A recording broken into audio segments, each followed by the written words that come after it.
Hello and welcome to LNAudioBooks. Please subscribe and leave your suggestions and favorite novels on this channel. Thank you so much, and please enjoy the light novel. Volume 11 of Campfire, Cooking in Another World with My Absurd Skill. Chapter 1. Next stop. The Bricks Dungeon. The ominous warning that Demiurge had given me the night before weighed heavily on my mind as I made my way to Brixt's Adventurers Guild. "Yug," I moaned. "Are we seriously doing this?" "Cease your complaining. We have come too far to turn back, however much you whine." "Right? Course we're doing this. It's the whole reason we came all the way out here." Full, who was walking by my side, and Dora-chan, who was flapping along above us, were both exactly as excited for our next venture as I was dreading it. Even Sui was riled up. Normally it would be riding, and probably napping, in the leather satchel I carried slung over my shoulder. But this time it was wobbling with glee on Full's back, mentally humming a happy dungeon song. "I mean, we did come out here for the dungeon." "Yeah, but that was before the gods warned us about what's down there," I protested. "I had decided to tell my familiars about Demiurge's warning in the end, and informed them over breakfast." "They reacted about how you'd expect." "Why's that a problem?" "I've been itching for a good fight. Works fine for me." Dora-chan is entirely correct. The god of all creation went so far as to tell us to call him for aid should the situation go awry. It seems our dearth of worthy opponents will finally end. Why would an explicit warning from a little god make you more willing to do this? What is wrong with you two lunatics? Okay, no, you totally missed the point. When a god goes that far to warn you about something, it means it's gonna be really nasty. I get that you're all excited for the dungeon, and I'm resigning myself to at least setting foot in the thing, but we don't have to go all the way to the bottom, right? Let's go down through, like, the middle layer or so and turn back before we hit the lower reaches. Okay? Why would we do such a thing? We will explore all the way to the final floor. You cannot claim to have traveled a dungeon if you turn back before the finish line. And if a worthy foe awaits us in the lower reaches, we have even less reason not to brave them. Long has it been since I last met a foe I could unleash my full strength upon. Oh, how I have waited for this day to come. Bwahahaha. Full blasted my mind with a ferocious, booming laugh. He was as hyped up as I'd ever seen him. "Seriously though, you're worrying too much," added Dora-chan with a confident smirk. "You've got me, Full, and Sui around, and there ain't a monster out that the three of us can't handle." "Right?" "Not right. There could be, and probably were, all sorts of horrifying baddies out there that the likes of us couldn't even imagine." Considering that, again, the god of all creation himself seemed to think something down there was capable of giving us a hard time, the probability of me being right about that was looking higher and higher. "Enough talk. This is a waste of time, and the Adventurers Guild awaits." "You insisted we pay them a visit before we depart for the dungeon, did you not?" "Yeah, that's right. Pretty sure it'd be a major faux pas to head straight into the dungeon without showing my face there at least once beforehand." "I've heard rumors that they have maps of the place all the way down to the 30th floor too, so I'm hoping to get my hands on one of those. Our teleportation stone could take us anywhere from the first floor to the 30th, so having a map would give us the chance to talk it through and decide what floor we wanted to start from." Demiurge had also dropped a hint about something special for me on the 20th floor, of course, so we'd have to go there no matter what else we settled on. "Man, I've got a really bad feeling about this one." "Are we gonna be all right down there?" "Oh, wow, think that's the biggest one yet." The Brixed Adventurers Guild towered over me. Dolan and Eveling were dungeon cities too, but this one put even their guilds to shame, and it was bustling with adventurers first thing in the morning. Of course, the moment our party walked inside, the commotion came to a sudden stop as all eyes turned to us. I tried not to let the stares get to me as I awkwardly shuffled over to wait in line for the next available receptionist. It wasn't moving especially quickly, though, and it looked like we'd be in for a bit of a wait. "How long do we intend to waste time here?" Full griped telepathically. "Until it's our turn," I replied. "Just look at this crowd. Of course it'd take a while for them to get to us." "Right, sure, but we haven't even made it into the dungeon and Sui's already out like a light," noted Dora-chan. I glanced over at Full's back and found that the slime had indeed gone from singing about the dungeon to blearily sleep-talking about it. All that bouncing around with excitement must have tired it out. "Sui." I tried giving it a telepathic nudge, but didn't get a response. "WL, We can just wake it up when we get to the dungeon. It's fine. Man, could that slime get any more careless? Said Dora-chan, rolling his eyes, then turning to look out over the chaotic crowd that packed the guild hall. Anyway, are all these people gunning for the dungeon, or what? Most likely. It's supposed to be super hard, sure, but the loot that drops from monsters and treasure chests tends to be really valuable, apparently. I guess that's why it's so popular in spite of the danger. Isaac, the master of the Adventurers Guild in Hirschfeld, had given me an idea of what to expect here. Valuable drops, you say? Would that mean magical items? Fool's ears perked up with interest. Sometimes, but from what I heard, it's mostly gems and precious metals. Those are always in demand no matter where you go, so you can make a pretty penny selling them off for sure. That's why a lot of profit-oriented adventurers make their way here the minute their rank is high enough to manage it. Oh, is that all? HMPH. What do you mean, is that all? It's money. More money means buying more stuff from my online supermarket and making more donations to Ninra's church, I'll have you know. Reasonable, I suppose.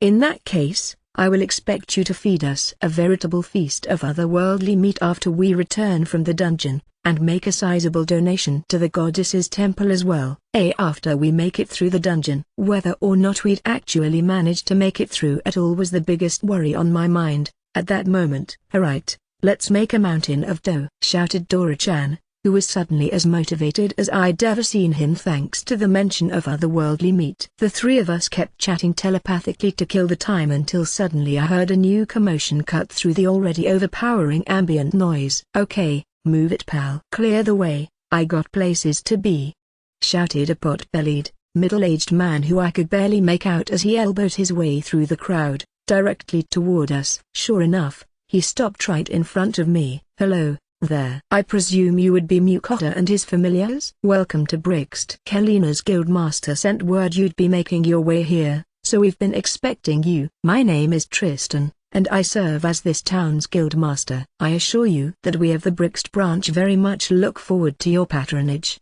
Please, come with me, we have much to discuss.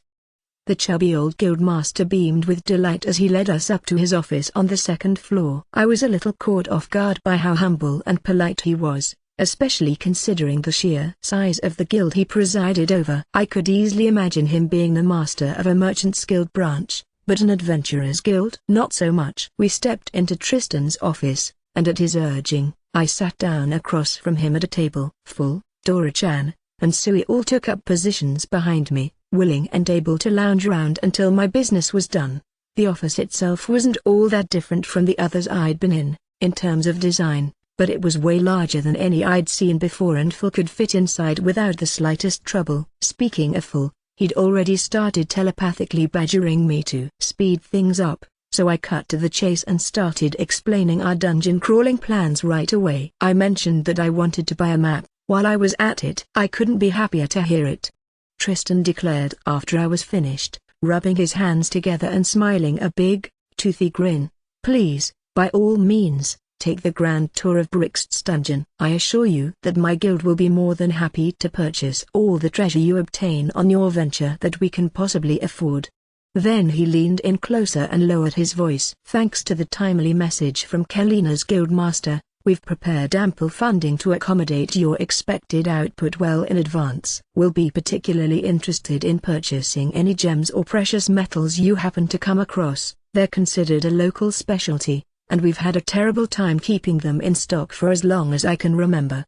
The guildmaster explained that the jewels and metals found in the dungeon were massively popular among the nobility all across the land, and flew off the shelves as quickly as they could be procured. The demand was so great, in fact, that from the sound of things I'd even be able to sell all the gems that had been collecting dust in my item box since I found them in Dolan and Overling's dungeons. I was more than a little impressed by the fact that he'd prepared an ample stock of funding in anticipation of my arrival. Incidentally, with the important ground covered and my familiar's urgings getting less and less patient by the minute, I decided to cut the conversation short there and get a move on to the dungeon.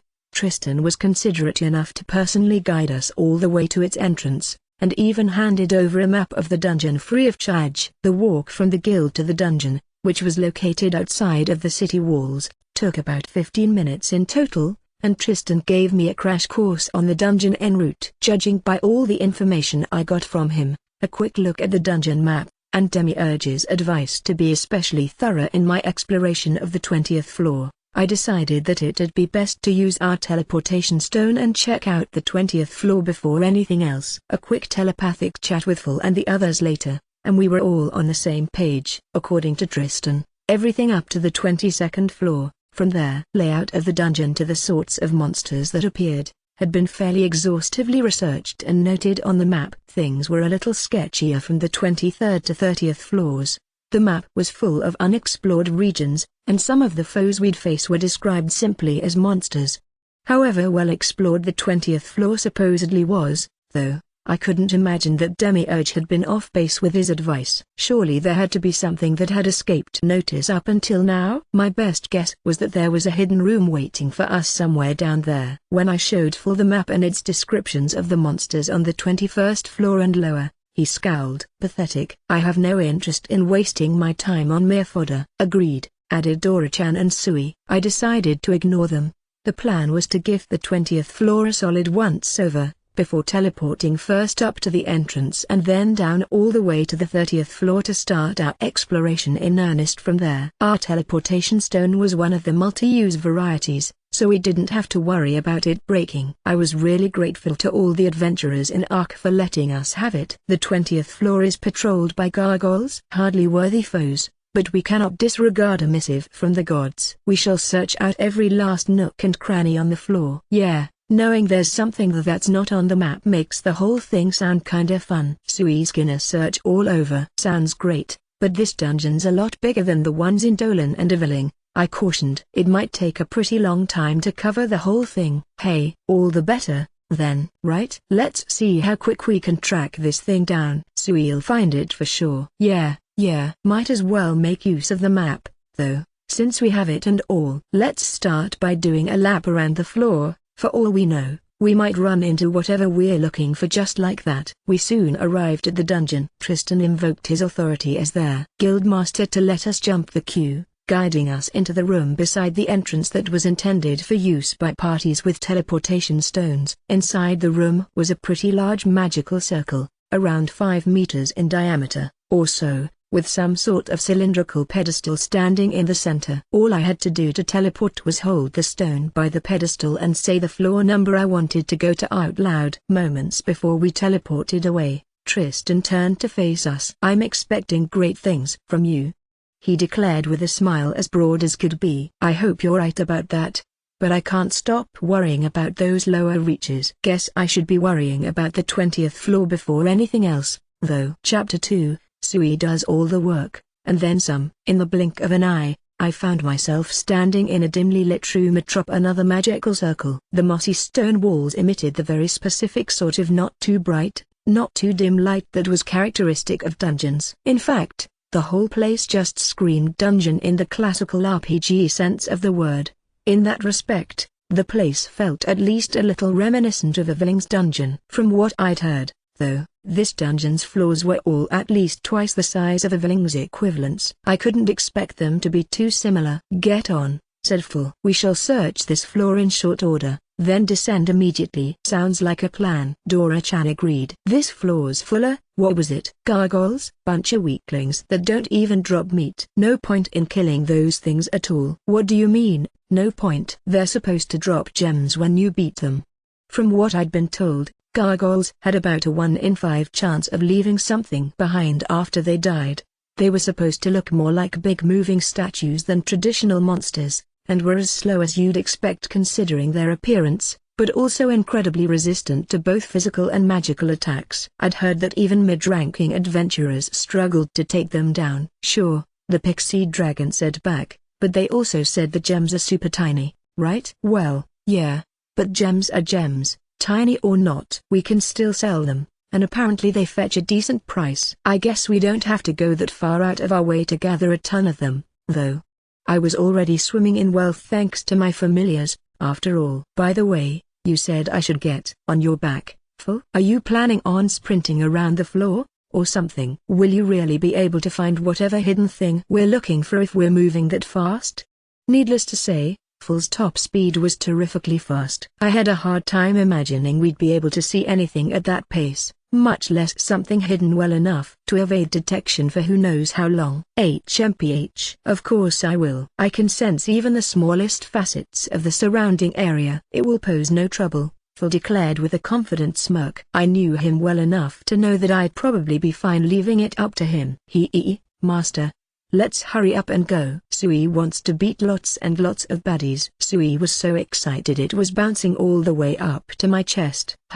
In that case, you should try it upon my back as well, offered Full. We shall leave it to you to deal with any monsters in our path. Okay, Uncle Full. Sui's gonna work super hard. Yeah, great. You got this, Sui, added Dora-chan. Yeah. In other words, Full and Dora-chan couldn't be bothered to deal with the gargoyles and shoved all the work onto Sui. I thought about calling them out for a second, but considering how excited Sui was to beat all the bad guys, in its own words, I decided to keep quiet. Now then, let us away. Get on, commanded Full. I heaved myself onto his back, and Sui bounced all the way up to his head. Oh, right. Hey, Sui, make sure not to attack anything other than the gargoyles. They're monsters that look like they're made out of stone. Be really, really careful not to hit any adventurers, okay? Alright, finally. It's spelunking time. With an enthusiastic shout from Dora-chan, we set forth into Brixt's dungeon. Pew, pew, pe. Sui's acid bullets splashed directly into the hideous face of a gargoyle,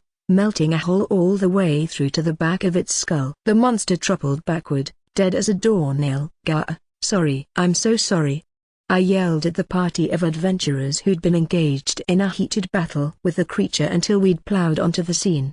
They stared at us in dumbfounded silence as we moved on as quickly as we'd arrived. Dang it, Sui, what did I just tell you?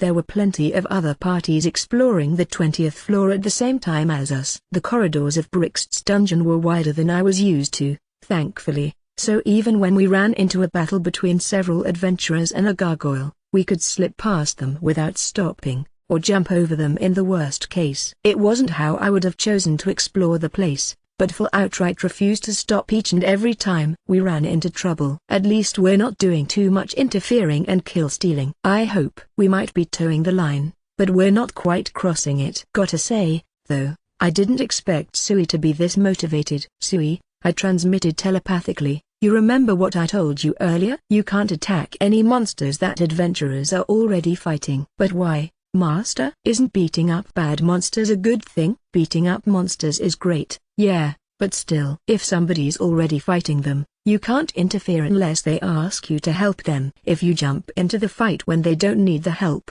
they'll say you're stealing their prey. HMMPH. I'd explained it several times at that point, but Sui still didn't seem convinced. The rule had applied back in Dolan's dungeon, Eveling's dungeon, and the meat dungeon, of course. But in all three of those cases we'd waited until we'd descended to the more sparsely populated levels of the dungeon before we started exploring in earnest. We hadn't run into very many other parties at all, so we had been free to take on any monsters that came our way. I couldn't read Sui's mind, but I could more or less sum up its thought process. It was probably thinking something along the lines of, if you find a monster, of course you should beat it up. What's wrong with that?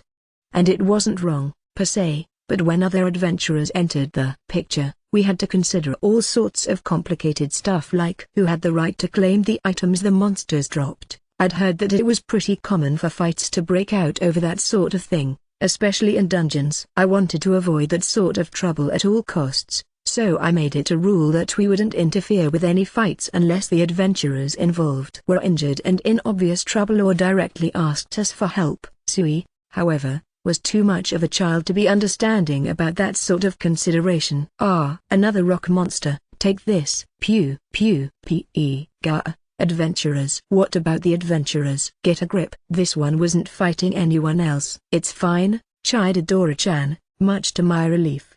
But man, I gotta say, the way Sui's going at those things is some nasty work. One acid bullet to the face and bam, nothing left but gargoyle slag. I'd been thinking the same thing. Actually, at first, I thought it was just coincidence, but it had happened too many times for me to believe that anymore. Sui was definitely aiming for their faces deliberately. It had taken down every single gargoyle we'd run into so far in the exact same way. Well, Uncle Phil said that if Sui doesn't know what a monster's squishy parts are, Sui should just aim for the head and break it. He said that you can beat most monsters by breaking their heads. Oh, replied Dora-chan, sounding a little impressed. Yeah, now that I think about it, that's pretty much true. Guess Phil's a half-decent teacher sometimes after all. Sometimes? Hold your tongue, Dora. I teach nothing but the most useful and meaningful of lessons. Phil, I mentally wailed. I told you to quit teaching Sui that crap. What do you mean, crap? Learning to aim for the head is of vital importance. Yeah, got a second that one. You have to know these things if you wanna be sure your enemy ends up in the ground instead of you. There was no hope for Phil or Dora-chan understanding my perspective. They were a couple of bloodthirsty berserkers. I shouldn't have expected anything else. Yug, my cute little Sui's getting turned into a barbarian. Before my eyes. Oh, another one? Wait. Stop, I shrieked. Are there any adventurers around? Yup, I see some, said Dora-chan. Looks like they're in a bad spot, though. Indeed. They are surrounded. I peered ahead of us, and sure enough, I spotted a group of adventurers further down the corridor. They'd gotten themselves pinned between two groups of gargoyles, around 5 monsters in total. The adventurers had nowhere to run, and the gargoyles were slowly but surely closing in on them. Before the situation devolved further, though, one of the adventurers noticed us and shouted, "Hey, you! We need some help here, please. Sikem, Sui, Oku, pew, pew, pew, pew, pew, pew, pe." Every one of Sui's shots flew true. From its position atop Phil's head, Sui used acid bullets to nail the gargoyles' faces with pinpoint accuracy, boring straight through their heads. Barely an instant later the whole pack lay dead on the dungeon floor, where the adventurers' jaws quickly joined them. One of their party members had at least enough composure left to call out to us, though. "Hey, thanks. You saved our hides. Just glad we made it in time," I replied, only for Phil to sail past them without even bothering to slow down. "Huh? You, Phil? We have ample ground left to cover if we wish to explore this whole floor, and no time to waste on annoyances like these. We will move on." As we sped down the hallway, I heard the adventurers behind us call out in a panic. Hey, wait. What about the drops? All yours," I shouted over my shoulder. The rest of the party had recovered as well at that point, and I heard them all shouting something, but we were already too far away and I couldn't make it out. Steamrolling through their encounter without so much as stopping for a chat wasn't exactly polite. Not that I had much say in the matter. Phil wasn't gonna slow down no matter what I said. But we had saved their lives and let them claim all the loot, so I figured they probably weren't complaining. Well, I hoped they weren't complaining. That wasn't the last time Sui pulled us into that sort of trouble over the course of our lap around the 20th floor. I kept telling it to hold its fire if there were adventurers around, but nothing I said worked. Sui is listening to me, right? After spending who knows how long rushing around all over the 20th floor, Phil came to a sudden stop. "What's up?" I asked. "This is strange," he replied, vaguely. What's strange? We have been everywhere there is to go on this floor. Are you certain this is the one the god of all creation told you to explore? Of course I am. He said to search all over the 20th floor. I was positive that I wasn't misremembering Demiurge's advice. Oh, I see what's going on. Dora-chan piped up. You have no idea what you're even looking for, do you, Phil? Bet you don't feel so high and mighty now, Mr. I can sense even the smallest facets of the surrounding area. Hey, don't be like that, Dora-chan. Dora-chan's impression of Phil was hilariously on point, and I just barely managed to stifle a laugh. I know perfectly well what it is I search for. I just happened by pure chance, I say to overlook my quarry. Phil insisted with a scowl. I got how he was feeling, honestly. After being that smug about how he'd find it in no time, of course it'd be galling to not manage to turn it up. Uncle Phil, are we done already? Sui wants to beat up more of those rock monsters. Sui, totally oblivious to the awkward atmosphere, sent off a perfectly carefree telepathic message from atop Phil's head. Guessed reading the mood still a little too hard for a slime its age. I hunger. It is time for us to eat. My senses are dulled when I am famished. Ha ha, why yeah, I'm pretty hungry too, now that you mention it. Let's stop for lunch. Gee, good idea. Yeah, I could use a bite. Oh, ooh, food? Sui's hungry too.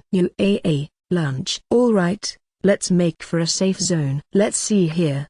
I retrieved the map that Tristan had given me from my item box and was about to check it for a safe place to eat when Phil cut me off. There is one just a short distance ahead of us, he said, gesturing forward. Sweet! Exclaimed Dora-chan. Let's eat then. And so, our party set off for the dungeon crawl's first safe area stop. The safe area we arrived at was set up around a small pool filled with fresh water bubbling out from a spring. 3 parties of adventurers were already resting around it, every one of them full of nothing but big, grizzled men. We found an empty plot of ground and set up camp. I took a moment to breathe a quick sigh of relief, then telepathically called Sui over to me for a chat. I hadn't had the time for an in-depth conversation about its behavior while we were dashing about the dungeon on Phil's back, and I felt that I had to make sure it understood what it had done wrong or else it'd keep making the same mistakes over and over again. What is it, Master? Sui, you remember how I told you not to attack any monsters that other adventurers were already fighting? And then when we actually found some, you attacked them anyway. Yeah, 'cause the monsters were bad guys. Beating up bad guys is good, right? Sui sat before me, wobbling from side to side as it tried to justify its actions. I mean, yes, that's true. I mean, it's usually true, but, okay, think about it this way, what if you were fighting your hardest, trying to beat up a bad monster, when suddenly some random adventurer you've never even met before charges in and chops its head off? How would that make you feel? Sui wouldn't feel very good about that. No, you wouldn't. You were trying your best, so what right did the jerk have to barge in and steal your kill? Yeah, okay, now think back on what you just did when we were exploring. Wasn't that the exact same thing? At that point, Sui seemed to finally understand what I was trying to say and squished itself down dejectedly. Sui did something bad. Sui is sorry, Master. It's fine, as long as you understand, and don't do it again. You're a good slime, so you'll be careful from now on, right? Yeah, Sui'll be super careful. Thankfully, Sui was a really understanding kid as long as you took the time to carefully explain yourself in a way it could understand. I don't think we'll be having any more fight-crashing problems from now on. Are you finished yet? Then hurry up and cook. Yeah, we're starving to death over here. Phil and Dora-chan had both been considerate enough to wait until after I was finished talking with Sui to start griping at me. Okay, there's other adventurers around, though, so we'll have to stick with something pre-made. So long as there is meat in it, I could hardly care less. You said it. Right, you're carnivores, I get it. Not like I made anything that doesn't have meat in it to begin with. I was thinking back on the meals I'd prepared in advance, when suddenly a voice rang out from behind me. Excuse me. You got a minute? I turned to find a big, rugged-looking adventurer standing behind me. I guessed that he was somewhere around 30 years old or so, and a pair of similarly built beastmen with dog ears and tails stood next to him. Their faces sort of resembled each other's, so I assumed they were brothers. The final member of their party was a lanky man in a robe who could only be some sort of mage. I just wanted to say that you saved our lives. Thank you, said the rugged man who had addressed me first. The beastman and the mage echoed the sentiment. You ran off before we could say thanks, and it's been bugging us ever since. Glad we got the chance, said one of the beastmen. Right? Chimed in the other one. You just took off without even picking up your drops. That's when I finally put the pieces together. They were the adventurers we'd saved earlier who'd been surrounded by gargoyles. You have no idea how screwed we'd have been if you hadn't come along, said the mage. Seriously, we'd have been dead meat if it weren't for you. The others nodded in agreement. I know you told us to keep the drops, but it just wouldn't sit right with me to take loot from a guy we owe our lives to. This is yours, said the rugged man, holding out a small dark blue gemstone. What? No, I couldn't. Keep it for yourself, please. But it's your drop. The 4 of them looked extremely nonplussed. It's true that they were the only group to actually ask us for help, but they were far from the only group whose battle we'd ended prematurely. I would have felt really weird about taking their drops while all the other parties got to keep theirs. Let me fill you in on our whole situation before you decide anything, I said, and went on to explain how we'd been on an inadvertent rampage across the floor, with Sui jumping into anyone and everyone's fights indiscriminately. Yugi's aside, we pretty much stole prey from everyone else on the floor, and I feel sorta bad about it. So anyway, long story short, I decided to give up my claim on any items that drop on this floor. Said the rugged adventurer, I get the picture now. In that case, we'd be happy to keep this for ourselves. Perfect. Please do.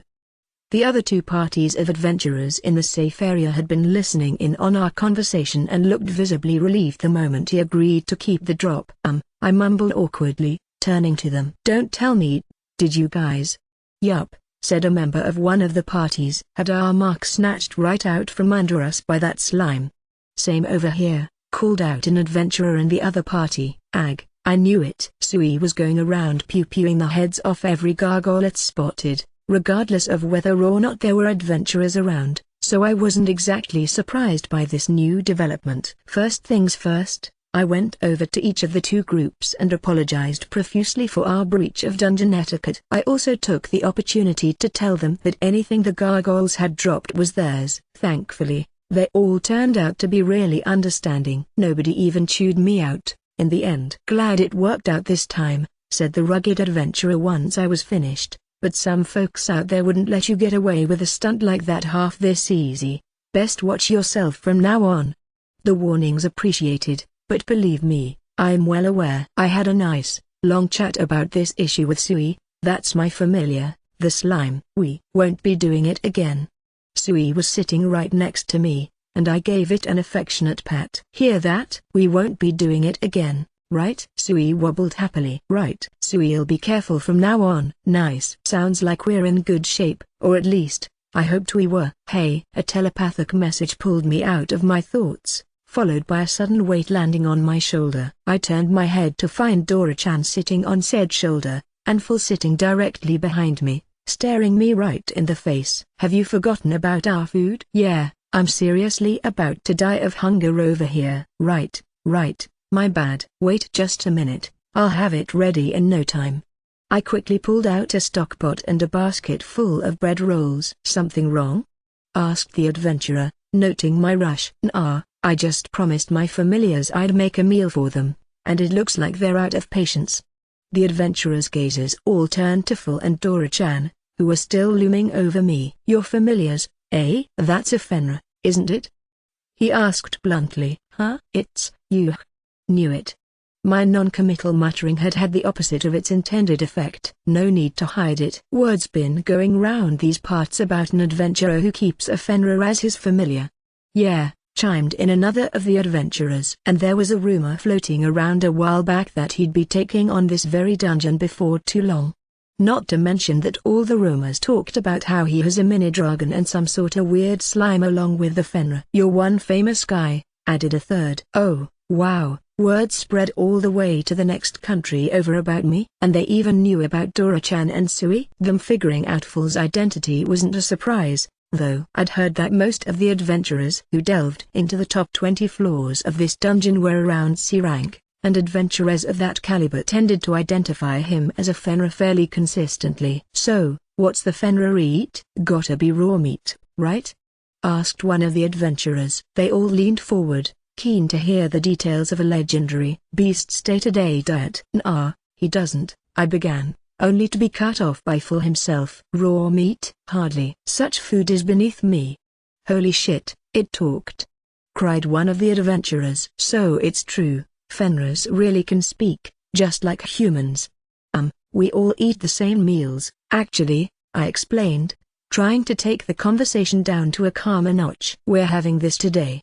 The adventurers watched as I prepared our meal. The stockpot I'd pulled out was full of bolognese sauce. It was a really versatile dish, so I'd made a ton of it in preparation for our trip. I actually had another full pot of the stuff still tucked away in my item box. All I had to do was slice open one of the rolls I'd had specially made at the Rosendahl orphanage like a hot dog bun, scoop a healthy serving of sauce into it, and presto, a bolognese dog was ready to be served. I plated up 3 heaping piles of bolognese dogs and set them out for my familiars. No sooner had I declared, "Okay, guys, lunch is ready," Then they started wolfing the meal down with voracious enthusiasm. "Yes, these are delicious indeed," said Full, easily loud enough for the nearby adventurers to hear. Their gazes were all locked onto my familiars as they enjoyed their meal. "Master, Sui wants more." "Seconds over here too, thanks." "And for me as well, of course."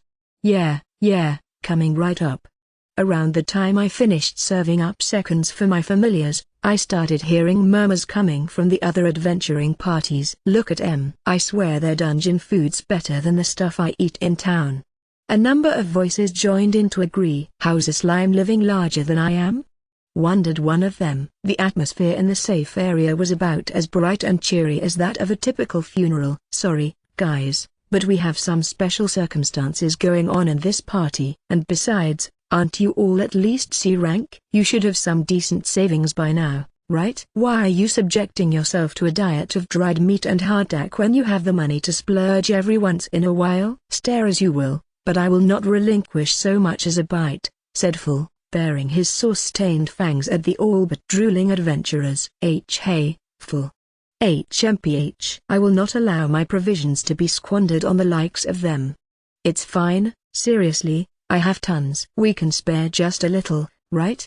The adventurers looked so pathetically let down, I couldn't help but take pity on them and share some of our food. They thanked me profusely, a little too profusely, even, in the case of the rugged guy. We finished our meal and departed from the safe area. According to Full, there was just one part of the floor that we hadn't completely covered yet. If we didn't find whatever demiurge had sent us to look for there, we'd have to do another circuit around the entire level. With no other choice, we set off for that one remaining location, the boss room. Full claimed that he couldn't sense anything particularly unusual about the boss room on this floor, but Full also had a way of letting little details slip by him thanks to his excess of confidence, so I wasn't convinced he hadn't missed something that I'd consider very unusual. Still, it seemed worth at least looking into the room before we went off on a potential wild goose chase. A party of adventurers was already waiting by the boss room when we arrived. That's where we hit our first real obstacle so far, a line. After the monsters in boss rooms were defeated,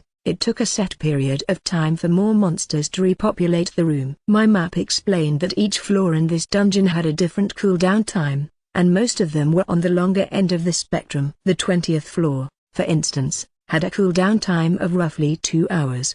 The map also explained another peculiarity of the dungeon. Most boss rooms didn't actually have doors, and it was perfectly possible to see into them, even while another party was fighting within. That wasn't to say that you could come and go as you pleased, though. As soon as a battle began within the room, an invisible barrier would prevent anyone not already inside from entering. One party was inside when we arrived, fighting for their lives, and another was waiting to go next. Even assuming the first group was about to wrap their encounter up, but still be a 2-hour cooldown after they finished, and even if the next group won the day almost instantly, we'd still have another 2 hours to wait on top of that. In short, even discounting the time the actual fights took, we were looking at a 4-hour wait, bare minimum. Full and Dora-chan's spirits plummeted the moment I explained the situation to them, and Sui oozed into a little puddle of disappointment as it realized that we wouldn't get to fight right away after all. "So, what do you think?"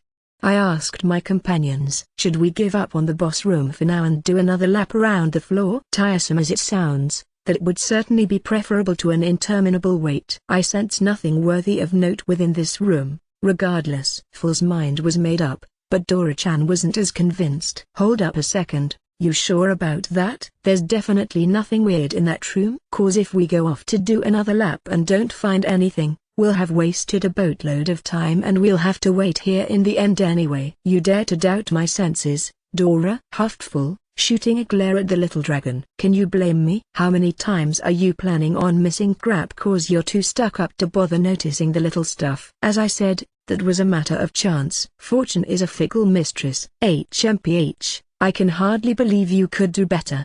Talk yourself up as you will. What's that supposed to mean, punk? Dora-chan and Full's exchange was quickly devolving into a shouting match. Simple, it means you have chosen to leave the exploration to me because you know full well you lack the ability. If you believe you could do better, then be my guest. Yeah, Well, I'm a better attacker than you'll ever be. A better attacker? I bear more destructive power in a single claw than you wield with your entire body. Oh, it's on. If you think you're that much better than me, then just try and prove it. I hope you're ready to put your money where your mouth is, pal, 'cause I'll take you on any day of the week. Full and Dora-chan matched each other's smack talk blow for blow, and the argument was escalating at a concerning pace. The situation was downright explosive, and Sui was left bouncing to and fro between the two of them, jiggling about in helpless panic. Full, Dora-chan, calm down. This is not a good time to get hostile with one another, I scolded telepathically. Come on, you heard him. This jerk said I was talking myself up. Not before you doubted my abilities. It's not doubting if we already know I'm right. Ha.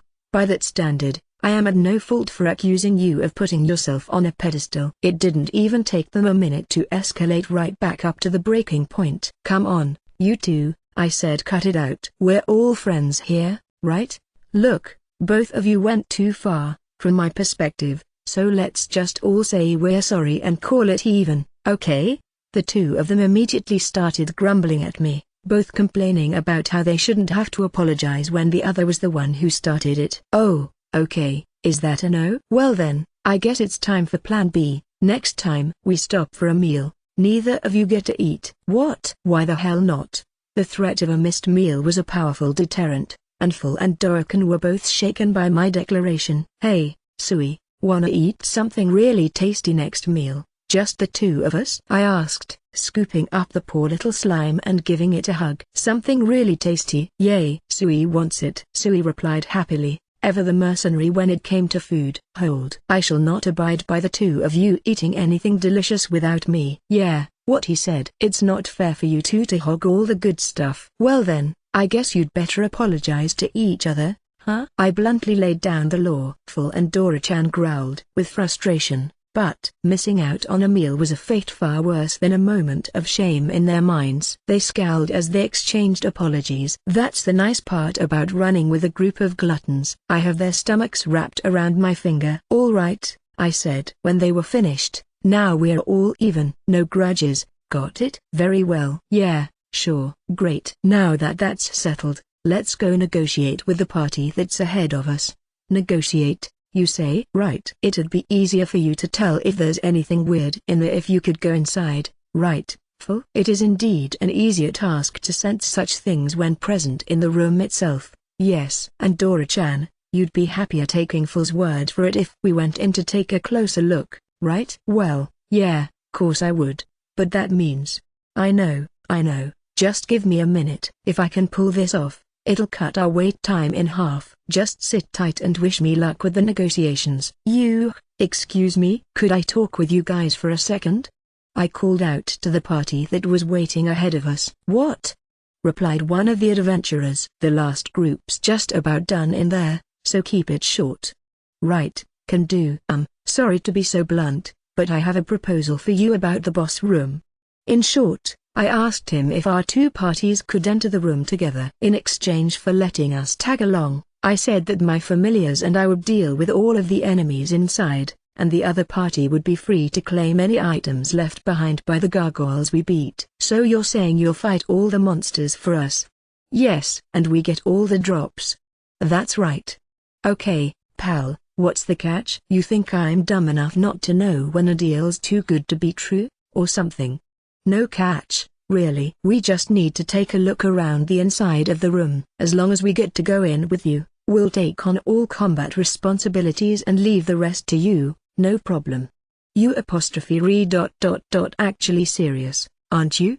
Said the adventurer, giving me an appraising look. Gimme a minute. I gotta run this past the others first.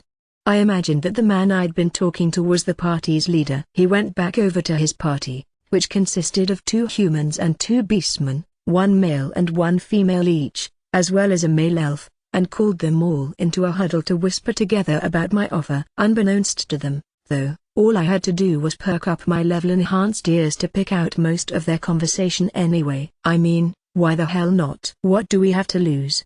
That's got to be the S-ranker with all the familiars we've been hearing rumors about, right? If a guy like him went around screwing people over, it'd make the rounds in no time. I think we can trust him. I'm not saying we couldn't take the room on ourselves. I mean, come on, we're all B-rankers here, but putting down that many gargoyles is hard work. Saving our strength for the next floor's a good thing, no two ways about it. Dunno about you, but I can't think of any reason to turn him down. Nice. Sounds like they'll be taking me up on it. It took them a little while to reach a consensus, but eventually their leader walked back over to me. All right, you handle the monsters and we get the drops. Long as you're still good for that, we'll let you come inside with us. Perfect, thank you. Just a moment later, the party ahead of us finished up their battle and the cool-down time began. Finally, roughly 2 hours after that, the leader of the other party called out to us. Hey, pal, gargoyles are up again. If you still wanna go in with us, now's your chance. We'll be right there. I shouted. Full, Dora-chan, Sui, get ready. We'll be going into the boss room with the adventurers over there. My familiars, who had all been lying sprawled out on the floor, leapt to their feet. I told them that we'd take care of the monsters that are inside, so you guys are gonna have to wipe out all the gargoyles, okay? I explained telepathically. Sui wants to do it. Sui wants to do it. Sui'll beat all of them, exclaimed the slime, leaping up to perch on Full's head in a single bounce and deploying the little tentacle it used to fire off its acid bullets. It had gone from half asleep to maximum energy mode in the span of a second. Okay, sounds good. They're all yours, Sui, just don't let any of them slip past you. No worries, anyway. Even if Sui does let one of them through, I'll be on the lookout to pick it off. Great. Thanks, Dora-chan. I, of course, shall assist as well. Yeah. Counting on you too, Full, for that, and for checking for anything weird in the room. But of course, I didn't really think we'd have any trouble with a bunch of gargoyles, honestly, but I had to keep in mind that we'd have a party of unknown adventurers along for the experience. I definitely didn't want any of them getting hurt, so I decided to take things even more cautiously than usual. All right, let's do this, called the leader of the other party. He and his friends stepped inside, and we followed along right after them. They're all yours, he said, turning to me. Okay, I replied, moving to the front with my familiars. There were about 30 gargoyles packed into the boss room. It wasn't long before a few of them noticed our entrance, at which point they instantly charged straight in our direction. Sikhem, Sui, take this. Pew, pew, pew, pew, pew. Sui extended 2 little squirt tentacles, wielding them like a pair of handguns and spraying a deadly series of rapid-fire acid bullets into their crowd. The gargoyles toppled like dominoes, and mere seconds later all 30-something of them were dead on the ground, a perfect hole melted through each and every one of their faces. The adventurers, who'd witnessed the spectacle from beginning to end, stood there with their jaws practically touching the floor. I was pretty shocked as well. When the heck did you learn how to do that, Sui? I asked, bewildered. Isn't it cool?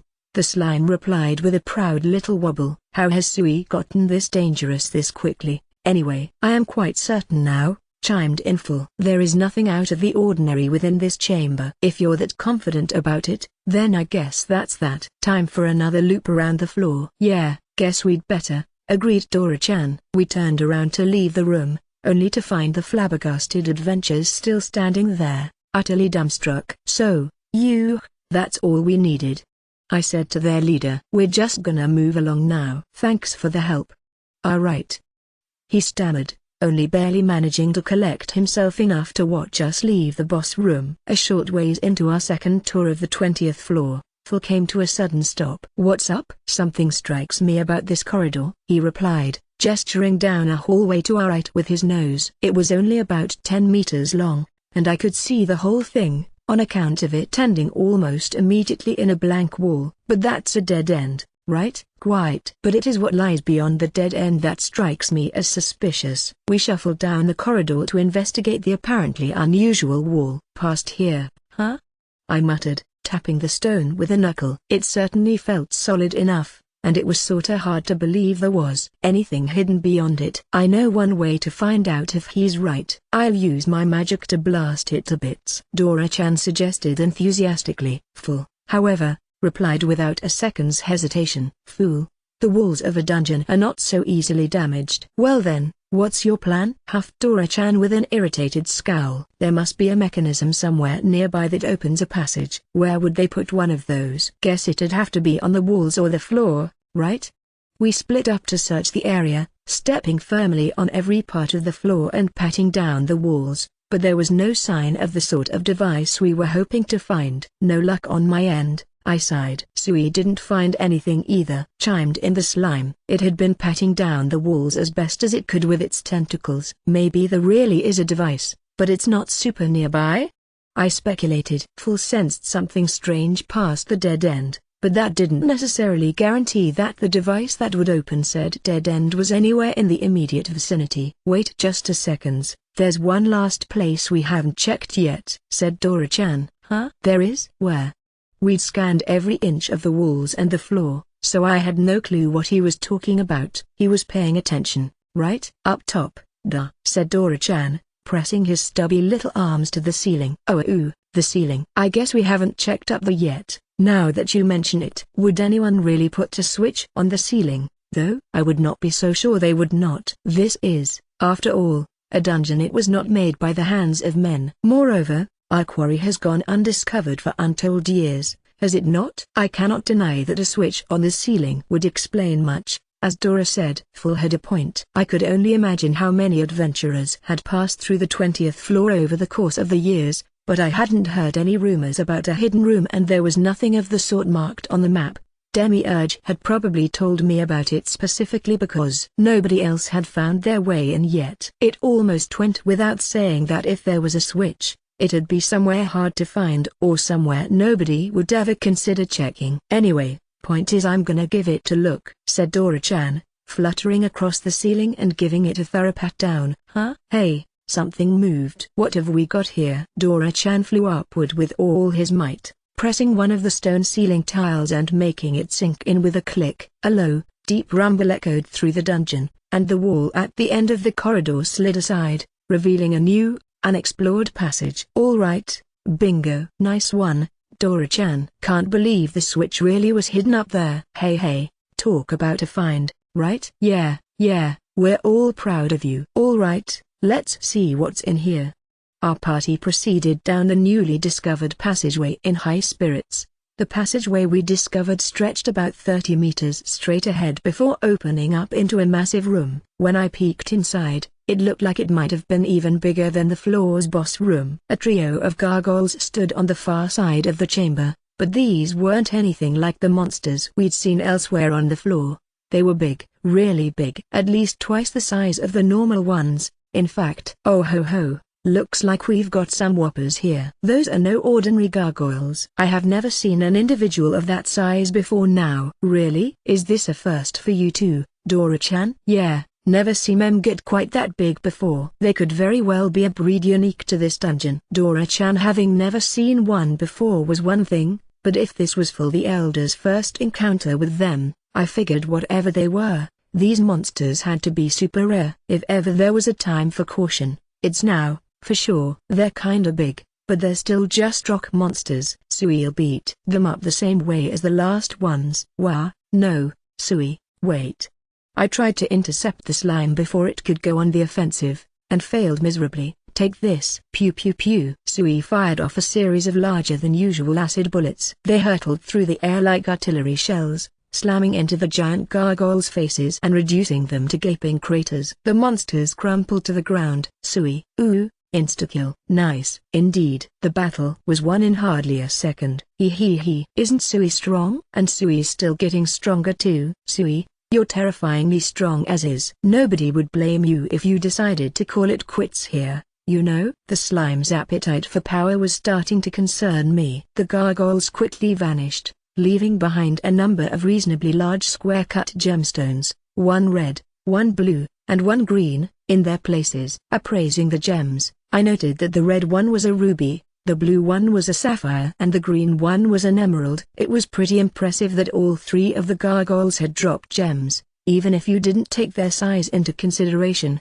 and I felt pretty good about the profit I'd made as I scooped them up off the ground. Look at that, Master, said Sui, pointing a tentacle off to the side. I glanced over and saw an age-worn chest sitting by the far wall of the room.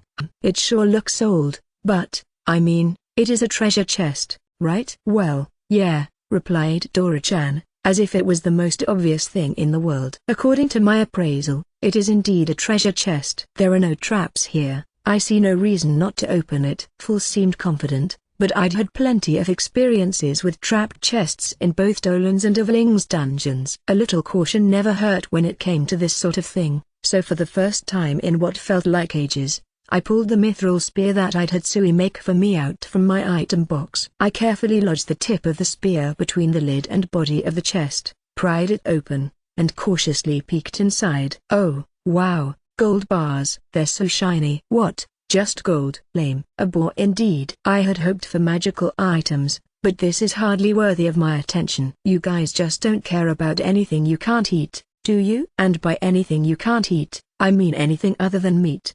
The way I saw it, finding treasure like this on a floor of a dungeon that had already been explored so thoroughly was a big win. A full chest of gold bars and the large gems the gargoyles had dropped were nothing to scoff at when you added them all up. Less than I see you found it. Good, good. Greater than. Suddenly, Demiurge's voice boomed into my mind. Less than. This chamber is what you might call one of the dungeon's bonus stages. Now that it's been found, there's no telling where it will appear next. Greater than.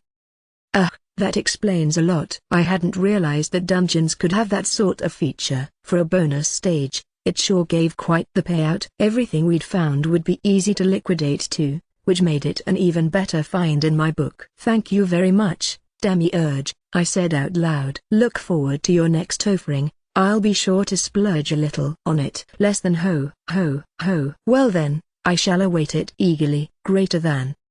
Please do. I was planning on sending him the full top 10 lists for both his beloved's sake and the Amish he'd taken a liking to recently. Alright, that wraps that up. Should we head back to the place we teleported into? Yes, indeed. Let us make our way to the 30th floor at once. Would be nice if we could cut to the chase and jump straight there from here. I know what you mean, Dora-chan, but it just doesn't work that way. Teleportation stones are handy, but not that handy. We should be glad we have one at all. Hey, Master? What sort of monsters are we gonna fight next? On the 30th floor? Hold on, I'll check.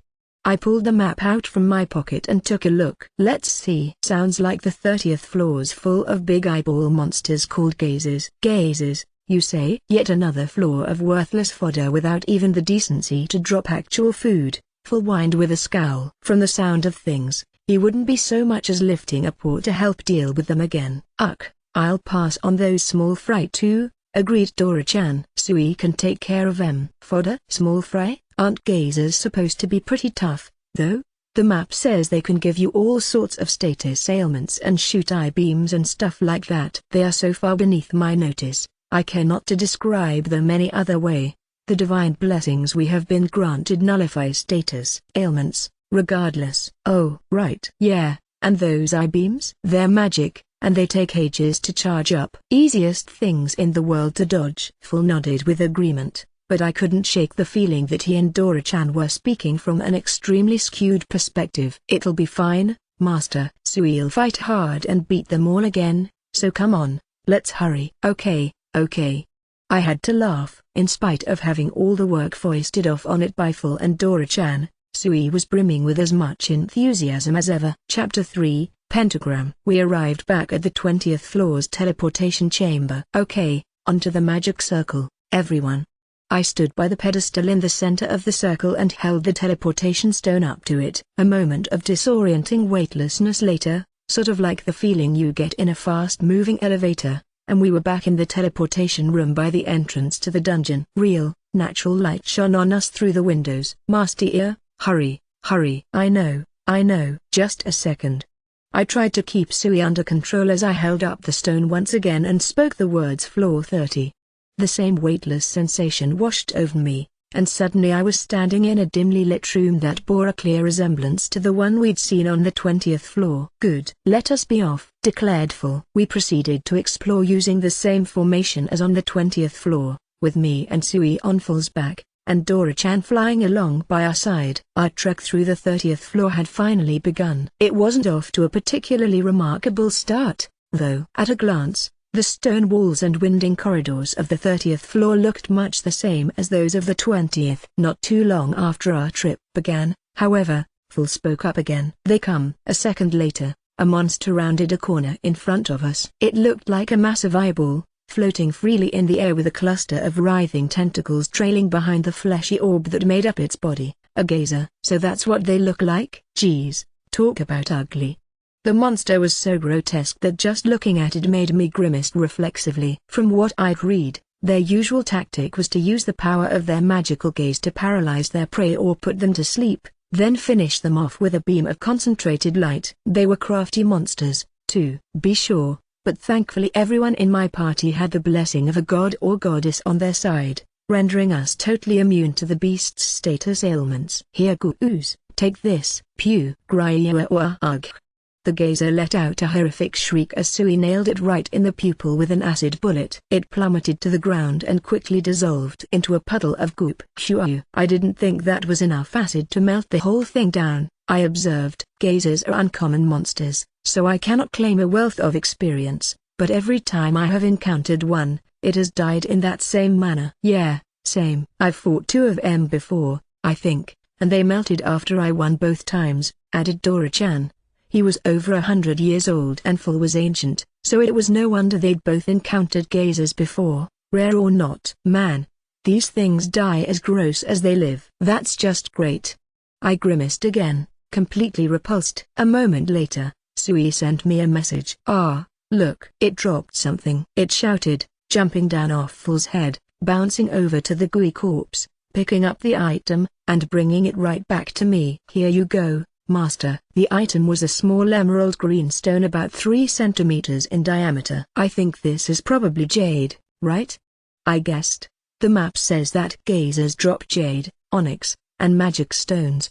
Gazers possessed an abundance of magical energy, so even though they were only B-ranked monsters they were known to drop magic stones unusually frequently. Jade, onyx, and magic stones, huh? Jade's certainly pretty, but is it really worth the effort? What do you think, guys? I asked my familiars. Should we take a tour around this floor, or move on to the next one right away? I have no interest in fighting weaklings, nor in the rocks they drop. If I cannot eat it, it is not worth my consideration. Hard same. But Sui wants to pew lots and lots of monsters. There were dramatically fewer adventurers wandering around the 30th floor than there had been on the 20th. But that wasn't to say there were no other parties present at all. Considering how outrageously powerful my companions were, I had a feeling that moving on soon might be a better option than potentially clashing with other groups. Okay, I've decided. We'll take the shortest path to the next floor. Sound good? Yes, that will be most acceptable. Seconded. All right. Take it away, Phil. Very well. Phil sprinted off through the corridors, making a beeline from the next floor. Sui, of course, shot down every single gazer we happened to pass by en route. We were moving too fast for me to scoop up all the drops, so I asked Dora-chan to snag it all for me as he flew past. There weren't any other parties waiting outside the boss room upon our arrival. Even better, a quick glance inside revealed a writhing mass of gazers, ready and waiting for their next challenger. Looks like there isn't a line this time, so I guess we can go right in if we want to. What do you think? Must you even ask? Of course we should. Prepare yourself, Sui. Do not let so much as a single one escape you. Okay. And Sui meant it too. The second we set foot in the boss room, a rapid series of pews echoed through the chamber as it unleashed a machine gun-like barrage of acid bullets. Its aim, however, was more comparable to that of a trained sniper, and gazers fell by the dozen, shrieking in agony as they melted away into monster tar. The battle was over before it even started. Well fought indeed. I will expect the same from you in the next encounter. Yeah, you're getting tougher by the day. Still couldn't hold a candle to me, of course. Keep working at it, though. Yeah, Sui'll work super hard. The slime vibrated with glee at Phil and Dora-chan's praise. Kinda wish they would stop encouraging it,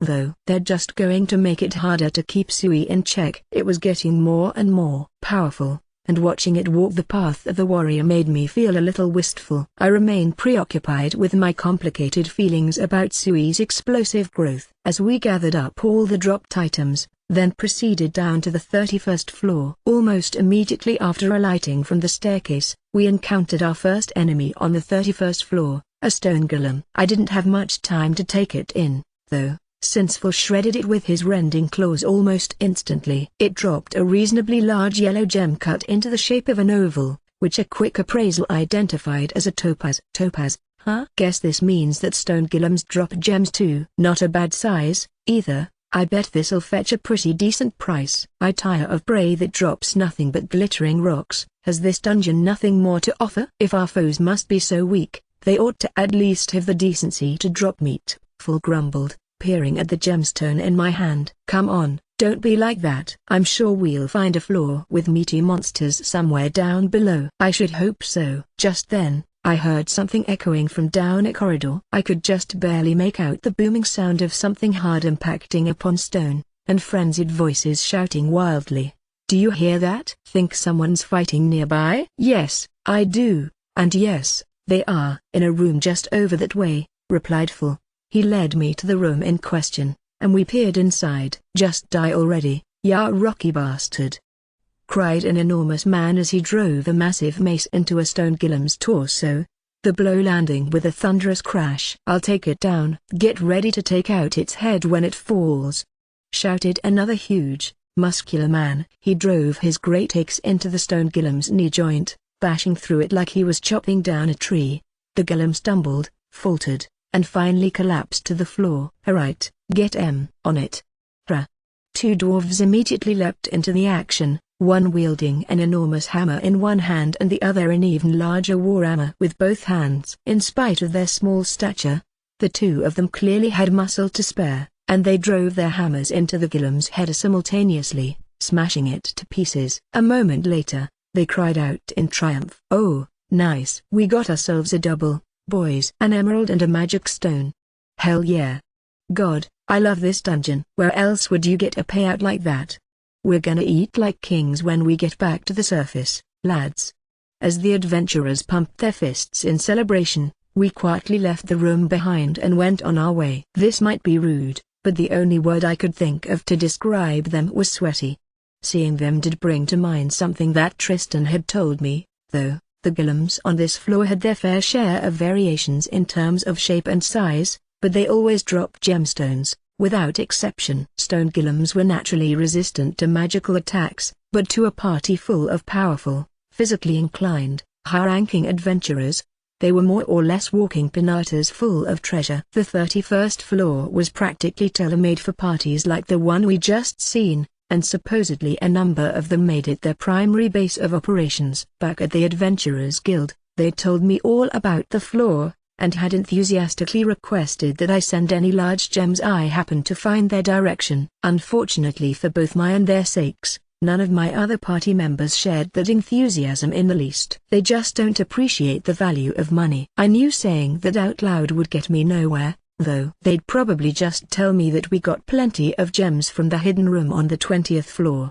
and I didn't feel a need to hear that from them. The fact that they were treating stone golems like they were fodder monsters was bad enough already. While we were watching the party of sweaty dudes celebrate, Phil muttered something along the lines of they must be easily pleased to be so ecstatic over defeating a single stone golem, and Dora-chan added in something like yeah, not like those are that big a deal or anything. Sui was talking about beating up as many of them as it could, so I assumed it was looking down on them in much the same way. In any case, I asked Phil and Dora-chan what we should do, and they both voted in favor of moving on to the next floor as quickly as possible, so we set off on the shortest path to the boss room. Several stone golems that we passed by on the way tried to chase after us, but an almost 3-meter-tall walking stature could never hope to keep up with my familiar's speed, and we left them in the dust. We sped through the 31st floor, occasionally chuckling at the extra brawny adventurers we passed by as they pounded their golem opponents to dust. It wasn't long at all before we reached the boss room, and once again were lucky enough to find no adventurers out front and a full stock of monsters inside. This time, we were up against 10 stone golems at once. We plunged right on in, led by an exceedingly eager Sui. If you seek to fell a stone golem, Sui, then slashing is the most efficient means of attack. Your water magic grants you such an ability, does it not? Though these golems are resistant to magic, You should have the power to overcome their feeble defenses. Try it for yourself. Okay, Sui'll give it a try. Sui followed Full's advice and charged into battle with a water cutter spell as its weapon of choice. It fired one blade-like jet of water after another, first slicing a perfect vertical line down the center of a stone golem, then cleaving another in two horizontally. The horde quickly thinned, golems falling one by one. How was that, Uncle Full? Well fought indeed. I commend you. Yeah, you're really getting the hang of this, Sui. What did you think, Master? Did Sui do okay, huh? Why yeah, that was incredible. Master said that Sui's incredible. Full, please, stop teaching Sui to be a more efficient killer. The Fenrir didn't even notice my pointed glare. Obnoxiously enough, I started scooping up all the golem's drops, grumbling internally about Full's aloofness all the while. The first monster we encountered on the 32nd floor was another stone golem. It thundered toward us, footsteps pounding like an army's war drums. Sui shot it in the face and killed it instantly. The next monster we encountered was a golem as well, but this one was a bit different from all the others we'd seen. It was made from a dull, lustrous material. That is an iron golem, explained Full. They are made from a relatively tough material, which makes them troublesome foes. Heat puts them down before you know it, countered Dora-chan. I'm not talking just a little heat, though. Here, watch this. With a startlingly violent roar, Dora-chan opened his mouth and belched a gout of flame in an imitation of the breath attacks larger dragons were capable of. The iron golem's head was engulfed in a raging inferno. When the flames of the pseudo-breath weapon finally subsided, the golem, now left with a pile of melted slag where its head used to be, crashed limply to the floor. I expected no less from you. That was so cool, Dora-chan. Hey, come on, that was nothing. Holy crap, Dora-chan. Full and Sui were impressed, but I was just plain horrified at the idea of melting an opponent's head clean off. Isn't that a bit much? Meanwhile, the iron golem's corpse vanished into nothingness. Oh, hey, it dropped something, I observed. A dull, silvery lump of metal and small gray stone had been left behind. I felt safe assuming the latter was a magic stone, but I couldn't even begin to guess about the former. It was a proper monster drop, so surely it wouldn't actually be just a plain old lump of iron. What is that thing? Asked Dora-chan, peering over at the same drop I was so confused by with a look of mild distaste on his face. Talk about a nasty color. Don't be so fast to judge it, it's a monster drop, so it has to be worth something. Just a second. I praised the lump of metal. Iron golem fragment. A material that can be used in the creation of magic iron. Magic iron made from a base of iron golem fragments is more valuable than standard magic iron. Magic iron. I remember that stuff. Sigvard, the dwarf from Ark, owned a warhammer made out of it. The conversation we'd had about his hammer back in a villain's dungeon made it sound like it was really valuable, so it would make sense if magic iron itself, and, by extension, the materials used to make it, could fetch a fair price as well. My appraisal did go out of its way to note that golem-based magic iron was especially valuable. After all, it would seem to be an iron golem fragment, Phil explained to Dora-chan. He must have appraised it at the same time I did. It can be made into magic iron, and is worth a fair price. Oh, can it? Now? Guess these ones aren't a total waste of effort after all. Alright, from now on Sui can take out the stone golems, and I'll deal with the iron ones.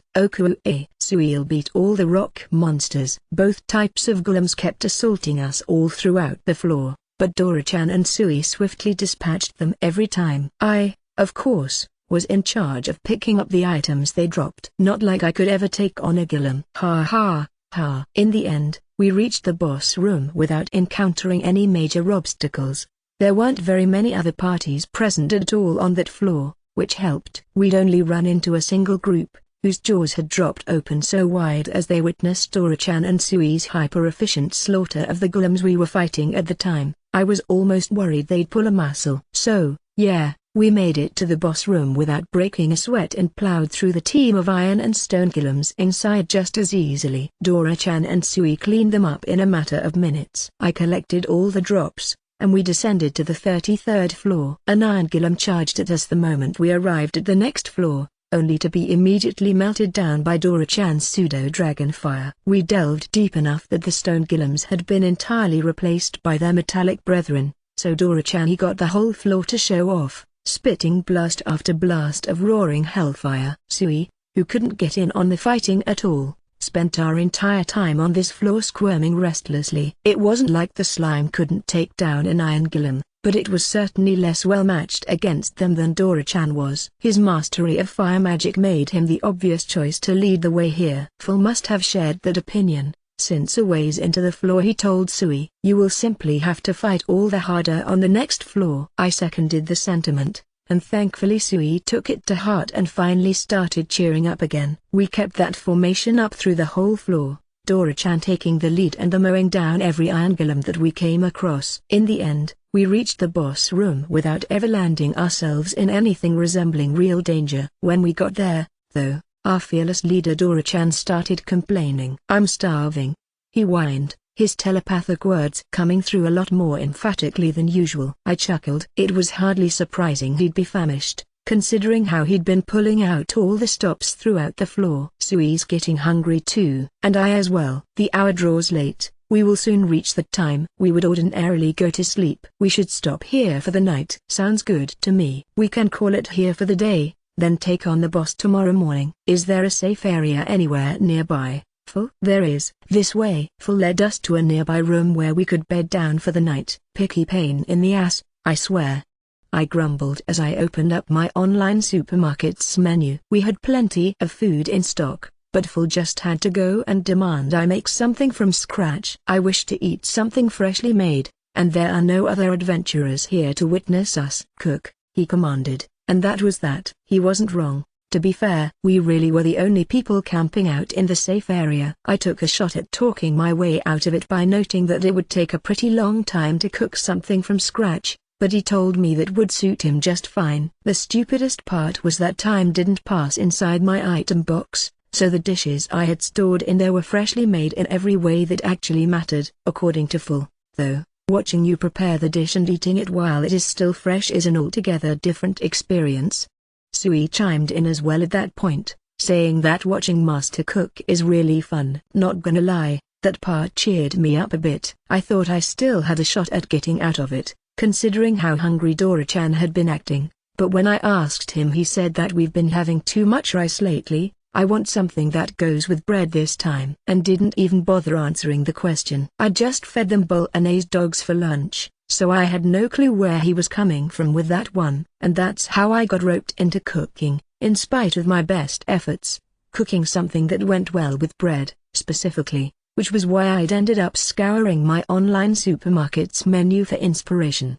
"Oh, hey, sandwich bread's on sale today." Sandwich bread. Suddenly, it hit me. That's it. I know exactly what I can make with sandwich bread. I decided to make a simplified, inauthentic version of pierogies. I'd ended up with a huge bag of frozen mixed vegetables once, and had learned the recipe from the internet as a way of using them up. I had plenty of ground dungeon pork and beef in stock, which would be perfect for the dish. They were relatively easy to make, you could pack a ton of fillings into them, and they were tasty to boot. I was sure everyone would be satisfied with my choice, and did my best to remember the recipe as I added all the ingredients I didn't already have into my shopping cart. "All right, that should do it," I said, checking through everything that was delivered. Next, I took the remaining ingredients and my magics dove out of my item box. The first step for the recipe is to mince up an onion. Then you heat some oil in a frying pan, toss in the onion, and sauté it until it's semi-translucent. When it gets to that stage, you add in the ground dungeon pork and beef, cook it until it's just a little browned, and add in some frozen mixed vegetables. No need to defrost them beforehand. Next up, you season the meat dish with some granulated bouillon, soy sauce, salt, and pepper, then stir-fry it all together. Once it's cooked to your liking, the filling's finished. That means you can move on to the outside of the not pierogies. First, you cut the crusts off of your sandwich bread and smoosh it down a little with a rolling pin. Then you pile the filling into the center of the bread, leaving about a centimeter uncovered around the edges. Next, you combine some water with a little flour and spread the mixture along the uncovered edge. Do the same to another piece of bread, sandwich the two together with the filling in between, and use a fork to poke the bread all along its edges, sealing the two pieces together. After that, all you have to do is brush the whole thing with cooking oil, put it on a baking sheet, and bake it in an oven until it's golden brown. I could tell the recipe was turning out perfectly before I even baked them. I'd gone with the same basic seasonings that I'd used the first time I'd made them, but I was starting to think it'd be fun flavoring them with ketchup or curry powder as well. Too late now, though. I'll have to give that a try next time. Whoops, no time to be planning ahead. I've gotta get these suckers in the oven. I slid the baking sheet into my magic stove and turned up the heat. Before long, the appetizing aroma of baking bread began to waft through the safe area. Hey, is it finished? Surely it must be finished by now. Man, that smells good. I'm hungrier than ever. It smells super great. Sui wants to eat soon. Lured by the scent, my familiars all gathered up around me. Sorry, guys, just a little longer, I replied. Not like the food skinner, run away if you don't loom behind me the entire time I'm making it. A little longer, just a little longer. Okay, that should do it. I opened up the oven and pulled out a perfectly cooked and absolutely delicious looking tray of golden brown sandwich bread pierogies. The moment I did, however, I heard shouts and footsteps approaching the safe area at a rapid pace. Go, go, go. Hoof it while you still can. Hurry the hell up.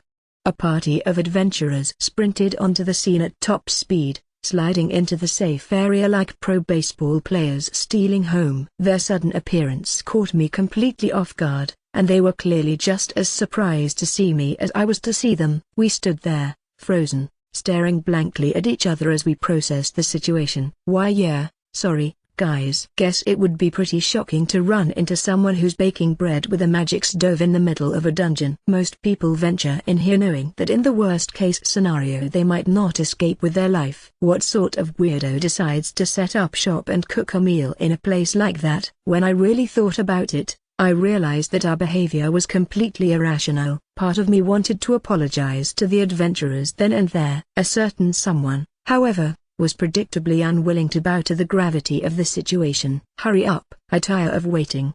Phil's demand snapped me back to my senses, and the fact that Phil had talked at all snapped the adventurers back to theirs. I said a quick hello to them, since it sort of just felt like the right thing to do, and one of them replied with a flustered why yeah, hi. Kamoon, get a move on, said Dora-chan, who was apparently next in line to harass me. Seriously? How are you guys this incapable of reading the room? Clearly, I'd have to feed my starving chowhounds before anything else. I stacked the piping hot sandwich bread pierogies onto 3 platters. Okay, here you go, I said, serving the gluttons their meal. They dug in without wasting so much as a second. Holy crap, these are good. The bread's aroma is to die for, and it's full of meat too. I could eat a mountain of these things. Dora-chan wasn't kidding either. He was usually the lightest eater out of the trio, which was a very relative statement considering he regularly wolfed down 3 times my own serving size without batting an eyelash, but he was devouring so many of the pierogies I was starting to seriously question whether his tiny little body could physically fit any more. Indeed, the filling would be better if you removed the specks of vegetable,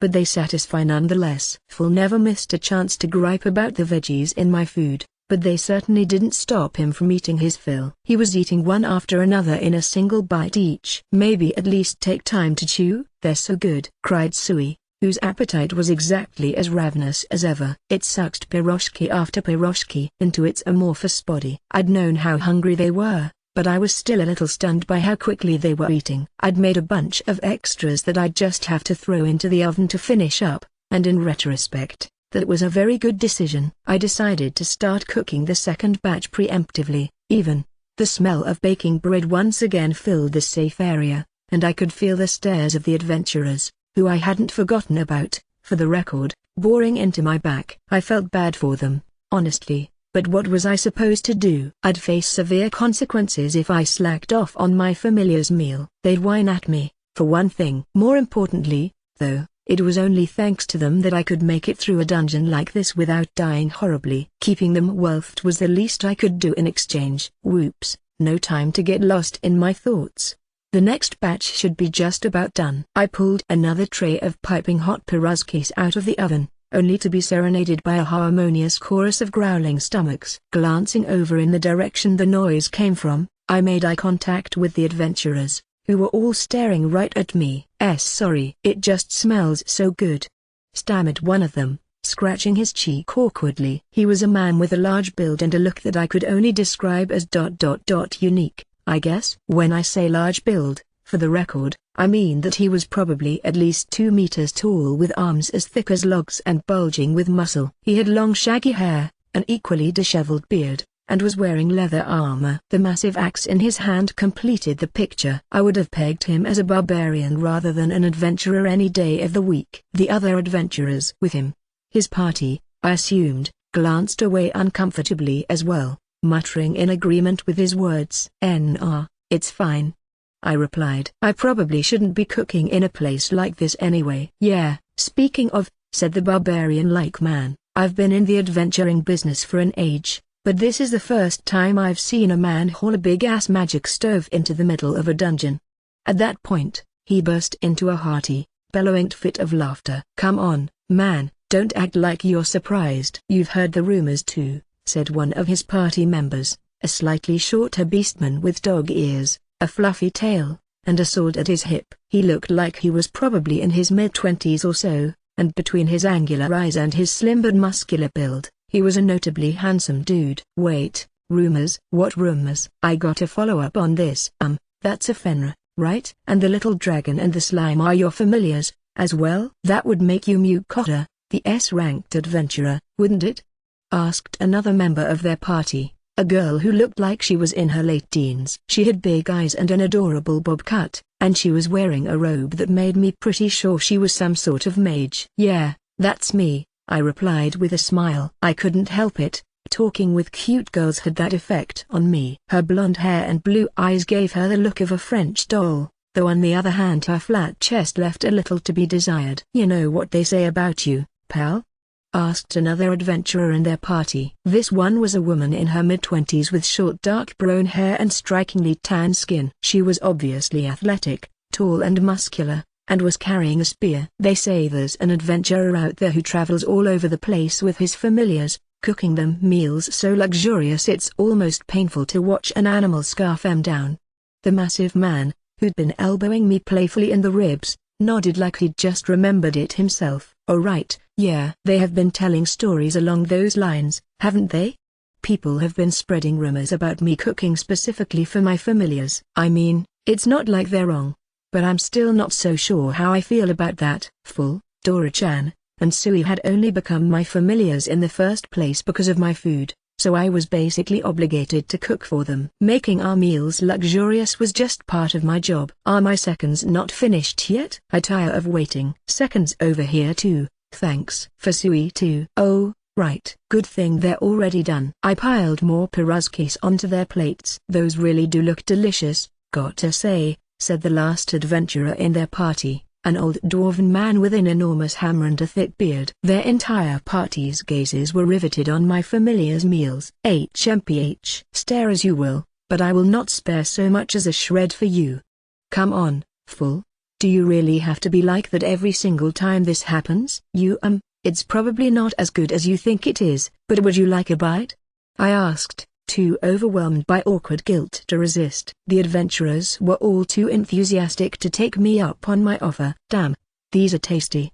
The massive adventurer, Alekandrov, or Alek for short, by his request, exclaimed as he dug into his fourth pierogi. "For crying out loud, man, show at least a little restraint," said the athletic woman, Fatima, as she smacked Alek on the chest. "I'm sorry my husband's such a boorish lout, Mukota."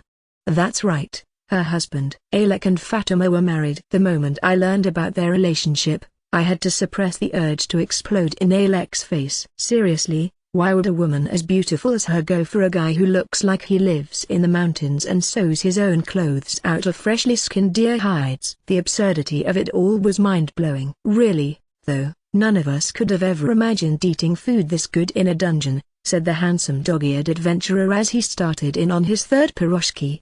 His name was Axel. "Ah, you're spilling your food," said the cute girl with the bob cut, picking the crumbs off Axel's shirt. Her name was Adelmira, and she was very diligent about taking care of the beastman at every turn. I didn't even have to ask, it was obvious just looking at her that she had a thing for him. "It's because he's handsome, isn't it?" "I know it is. Don't try and deny it." "If only we had some booze to go along with them," right? Bwahahaha. Needless to say, that was the old dwarven man, Samuel, who wasn't doing his racist stereotypes about alcoholism any favors. I soon learned that the 5 of them made up an A-ranked adventuring party called Pentagram. They'd spent the past 2 years in Brixton, gradually working their way through its dungeon. We just made A-rank the other day, see, explained Dalek. Figured it was around time we had a go at these floors, but you can tell how that's turning out. Apparently, they had come to the 32nd and 33rd floors out of an intense desire for iron golem fragments. Samuel's enormous hammer, as it happened, was made of magic iron. Magic iron weapons were harder and tougher than ordinary weapons, and also easy to channel magical power through. Samuel was eager to boast about his, and Dalek and Axel were very obviously desperate to replace their own axe and bastard sword with weapons of the same material. The other members of their party were aware of their ambition, and they had all decided that their rise to A rank made it a perfect time to try and fulfill it. They'd grown strong enough to take on stone golems without issue, and they had all assumed that meant they'd be able to handle themselves against an iron golem as well. After all, both monsters shared an important trait: they were incredibly slow. They thought that no matter how bad things got, they'd still be able to run away and regroup. The trip had started off well. They made it to the 32nd floor, and defeated not only all the stone golems in their way but also 3 iron golems without trouble. Then they descended to the 33rd floor, where things started to go south. What are we supposed to do when 3 or 4 of them show up at the same time? This floor's bullshit, spat Axel. Yeah, I hate to say it, but we're not up to taking down 3 of those things at once, let alone 4. Alec bitterly admitted. They'd spent most of their time on the floor running away from one pack after another. The only iron golem fragments we've gotten our hands on so far are the ones from the 3 upstairs. That's not even close to the number we need, said Axel, sulking at the prospect of not getting to make his magic iron bastard sword after all. No need to give up yet. We've just got to scrounge up as many as we can from the floor above, right? Said Alec, who also needed fragments for his own axe. It sort of sounded like he was saying it to himself just as much as he was saying it to Axel. You're not wrong about that, chimed in Fatima, if we can even make it back up a floor to begin with. Our map of this floor is far from complete, after all, agreed Adelmira. The members of Pentagram heaved a collective sigh. They'd spent so long playing tag with the iron golems, they lost track of where they'd been and where they'd have to go to return to the previous floor. They'd been wandering this floor for a full 2 days, judging by their internal clocks, and while they had plenty or provisions on hand, they were just about ready to collapse from physical and mental exhaustion. I feel a lot better thanks to your food, though, said Alec. We really owe you one. A nice hot meal in your belly makes all the difference. The rest of Pentagram's members thanked me as well. I was glad to hear that sharing a bit of food with them had made that much of an impact, but an unfortunate thought was beginning to form in the back of my mind. I wonder. Hey, fool. The boss room's pretty close by, right? I asked telepathically. Indeed. They have traveled in entirely the wrong direction, or, I knew it. I really don't want to be the one to break the bad news, but somebody has to tell them. I took a second to work up the nerve, then turned back to face the members of Pentagram. So, you guys? I hate to say this, but the boss room's right around the corner from here.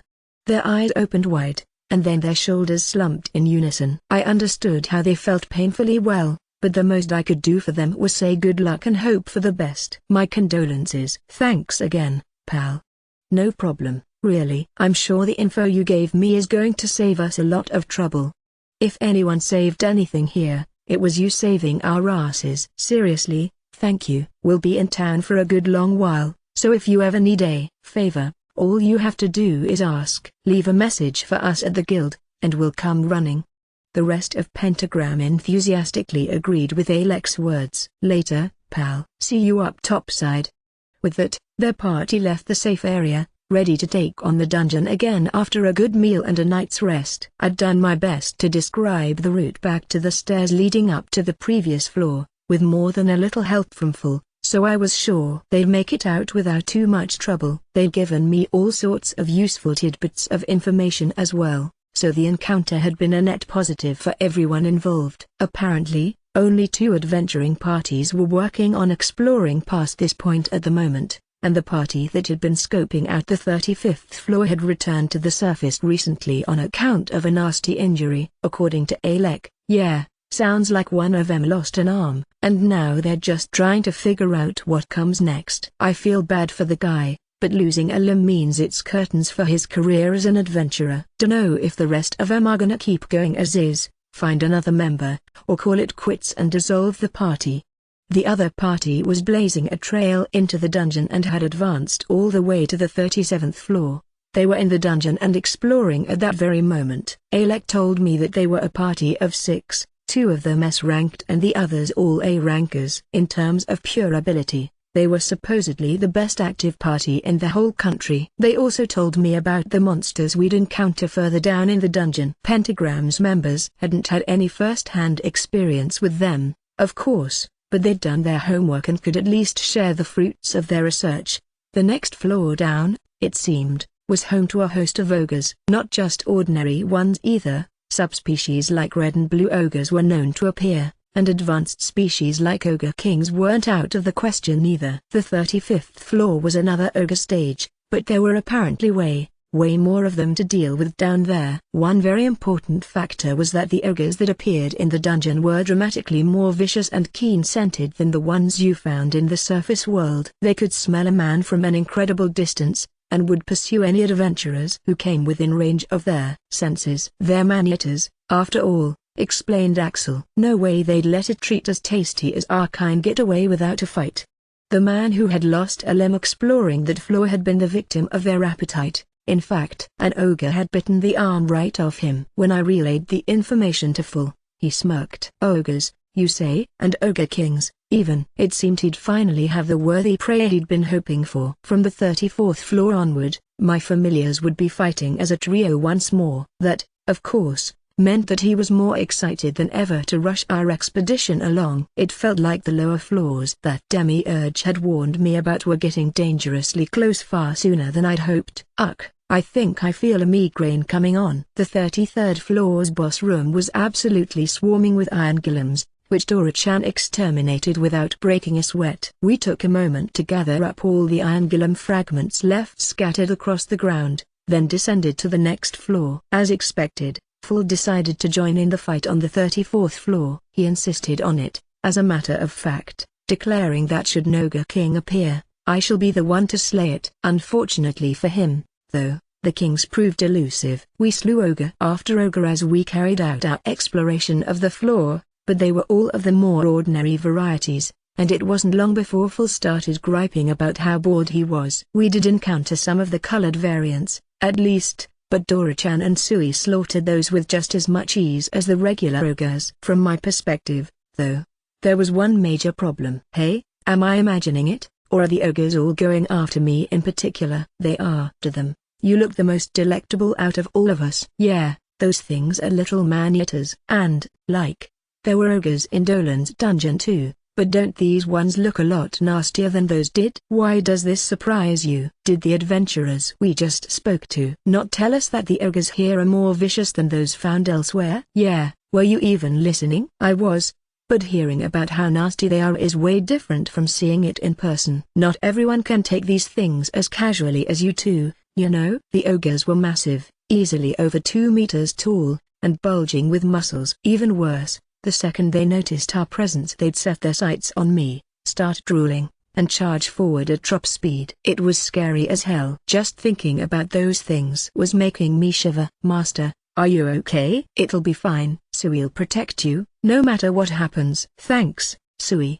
I gave the slime an affectionate squeeze. Sui followed through on that offer, and ended up carrying us all the way to the end of the 34th floor almost single-handedly. The ogres only dropped pelts and magic stones, which was a shame, especially considering that ogre pelts are super gross, but we did find a treasure chest, so our net gain for the floor was pretty decent. That chest was, of course, trapped, but thanks to a preemptive appraisal, I was able to easily avoid the poison that jetted out the second it was opened. Within were some of the items the dungeon was famous for, jewelry made from precious metals and high-quality gems. There was a pendant and matching earring inlaid with diamonds, a ring set with a fairly large ruby, and a bracelet studded with an incredible number of tiny gems of all shapes and colors. The boss room was full of red ogres, blue ogres, and even green ogres, which I hadn't actually known were a thing. Sui gunned them all down in the blink of an eye, though, so I didn't have the chance to get a good sense of how tough they really were. Anyway, onto the 35th floor. As the good people of Pentagram had warned us,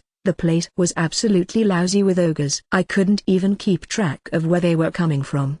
It was just one after another, charging in at us from all sides, starting the moment we arrived on the floor. Of course, no number of ogres could ever overwhelm Fell, Dora-chan, and Sui fighting together, and they were all slaughtered as quickly as they came. The second an ogre entered their line of sight, it was dead. That said, the sheer number of the things still slowed our rate of progress considerably. I know you're upset, but if we want to get to the next level, we're gonna have to get through all these ogres first, I said, trying to comfort Phil. He was still indignant about the lack of ogre kings. Just then, Dora-chan beamed a telepathic message to me. Heads up. More incoming. Sui'll beat them all up. Indeed, it would seem to be quite the sizable force this time. What do you mean, a sizable force? There's an army of the things. Oh man, we're totally surrounded.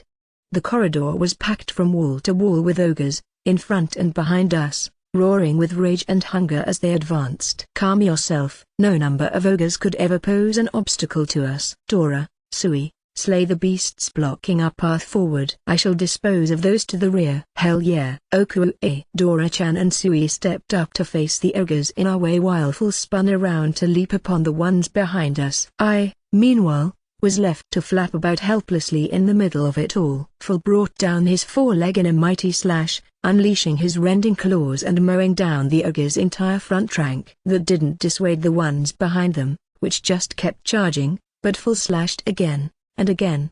By that third slash, their entire force had been decimated. Behind us, Dora-chan was rapid-firing magical chunks of ice, crushing the ogres where they stood. Sui pew-pewed its way through those that remained, bringing them down with fast and precise acid bullets. And just like that, it was all over. My familiars had made a clean sweep of the ogres, leaving only piles of pelts and a few magic stones behind. The thought of picking up all that ogre skin was enough to make me gag. But there weren't any other parties wandering the floor to claim it all for me, and it would be a waste to just leave them lying there. I stowed them away in my item box, doing my best to not think about what I was touching. That wasn't the last time we were beset by a massive horde of ogres, but my trio of familiars put them down without issue each and every time. Finally, we arrived at the boss room. Peeking inside, I saw swarms of ogres, normal ones, colored ones, and one that I couldn't quite identify. What is that thing?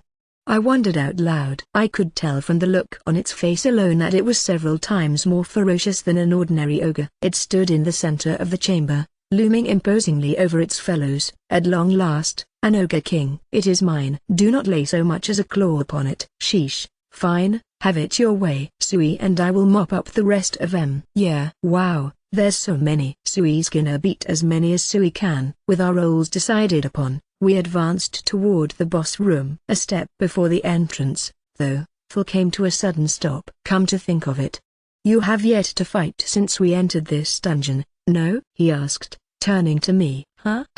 I guess so. In that case, we shall use this as an opportunity to test your skills. Say what now? Dora, Sui, guide a single ogre to him. Not one of the colored ones, mind you, an ordinary ogre. Yeah, sure. I'll take care of herding one his way, Sui, so you just deal with the rest of them. Huh? Sui doesn't really understand, but okay. Good. Let us begin. Wait a second. What do you mean, guide an ogre to me? Don't I get a say in this? Hey. My protests fell on deaf ears. Phil and the others strolled right into the boss room, and I was left with no choice but to follow along after them. Before me stood an army of ogres, each of their twisted faces more horrific than the last. They growled and roared menacing war cries as they watched us approach, and much to my dismay, I was going to be forced into single combat with one of the awful things.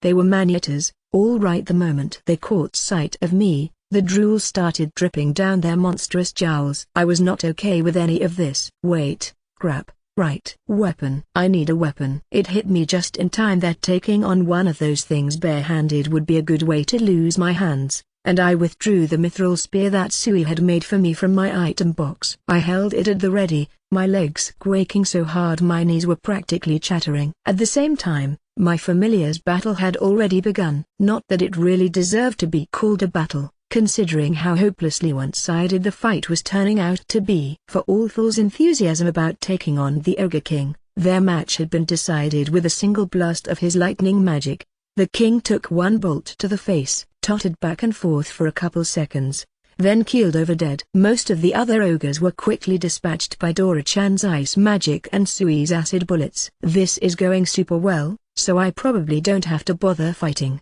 right? Surely there's no need for it, right? If only my optimism had paid off. Hey, Dora-chan's voice echoed in my mind. Look sharp, one ogre, heading your way. Ugh. With an earth-shaking roar, a horrible, disgusting, drooling ogre charged directly at me. I screamed reflexively, and would have turned around and ran away on the spot if I weren't too terrified to actually move. The ogre closed in on me at a terrifying pace, howling gleefully in anticipation of what a tasty snack I'd make. I squealed as I stumbled backward, falling squarely on my ass. Happily enough, that pratfall miraculously left me just barely clear of the ogre's grasping hands as they sailed right above my face. In a fit of blind panic, I used that chance to jab my spear right into its body from below. Take that!" I shouted. The ogre let out a brief gurgle of shock, then went limp. I nervously glanced up, only to find that my spear had happened to pierce right into its breast, skewering it through where I could only assume its heart was located. It's now or never, I thought, forcing myself to my feet and driving the spear farther into the monster. It let out a pathetic whine, then fell silent. I waited until I was totally sure it had stopped moving, then pulled my spear out. The ogre fell at my feet, vanishing a few seconds later. I let out a long, belabored sigh of relief and collapsed to my knees. Hardly an elegant battle, especially considering you faced but a single ogre. "I do believe you fought better in the last 2 dungeons," said Full, looking down at me with obvious exasperation written all over his face. Don't give me that, Full. It's been ages since the Dolan and Reveling dungeons, and I've barely done any fighting at all in the meantime. Cut me some slack. And besides, I'm a total amateur who's never had a lick of combat training in my entire life up till now. These things take time, and the ogres here are terrifying. I'm gonna be seeing those awful, slobbering faces in my nightmares for weeks. Come on, Full. Don't give the guy a hard time. You know he'll never be worth half a crap in battle, so what's the point? Yeah, it doesn't matter if Master's super weak, so we'll protect him. Don't you think you could have come up with a nicer way to put that, Dora-chan? And don't call me weak, Sui. I know it's true, but it still hurts my feelings. I sighed again, more sure than ever that I just wasn't cut out for combat. Chapter 4, The Strongest Party Around. The moment we arrived on the 36th floor, I heard the distant cry of some sort of animal. Distant, but clearly moving in our direction, and fast. As the noise drew closer and louder, I realized exactly what I was hearing, the piercing barks and yips of a pack of hounds. Sure enough, just a moment later a group of dogs charged into the corridor ahead of us. Or at least, they looked like dogs. They bore a striking resemblance to Dobermans, in fact, but each and every one of them was also nearly as big as Full. So those are black dogs, I muttered to myself as the pack closed in. Pentagram's adventurers had told me a little about them, and the abhorring scowls they'd all worn throughout that part of the conversation had really made an impression on me. Fatima had been the first to bring them up. In her words, "The worst part about this dungeon's the fact that you start running into black dogs if you go down deep enough." Alec and Axel had agreed wholeheartedly, explaining that even though stone and iron golems were tough to take down, they were also slow. In the worst case, you could always make a break for it and live to tell the tale. The same was true of ogres, to an extent. Their sheer numbers on the 35th floor were a problem, of course, but the 34th floor was manageable enough, and even though they were reasonably quick, they were also giants. Creatures of that size could never match a human's agility, and running away was still on the table. Black dogs, though, not happening, Alec and Axel stated in perfect unison. They can use magic, see, explained Edelmira. Specifically, they used wind magic to boost their already considerable running speed. Even worse, the more advanced variants could inflict a status ailment with their howl, causing their prey to fall into a panic while they closed in. Taking on black dogs after slogging through floor after floor of golems and ogres is a recipe for failure,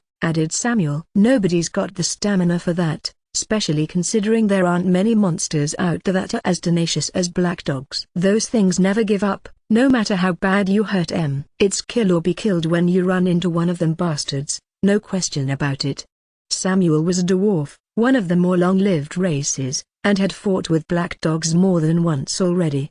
The look on his face as he described them said it all, really. Kill or be killed, no question about it. Hey, are you sure we've got this?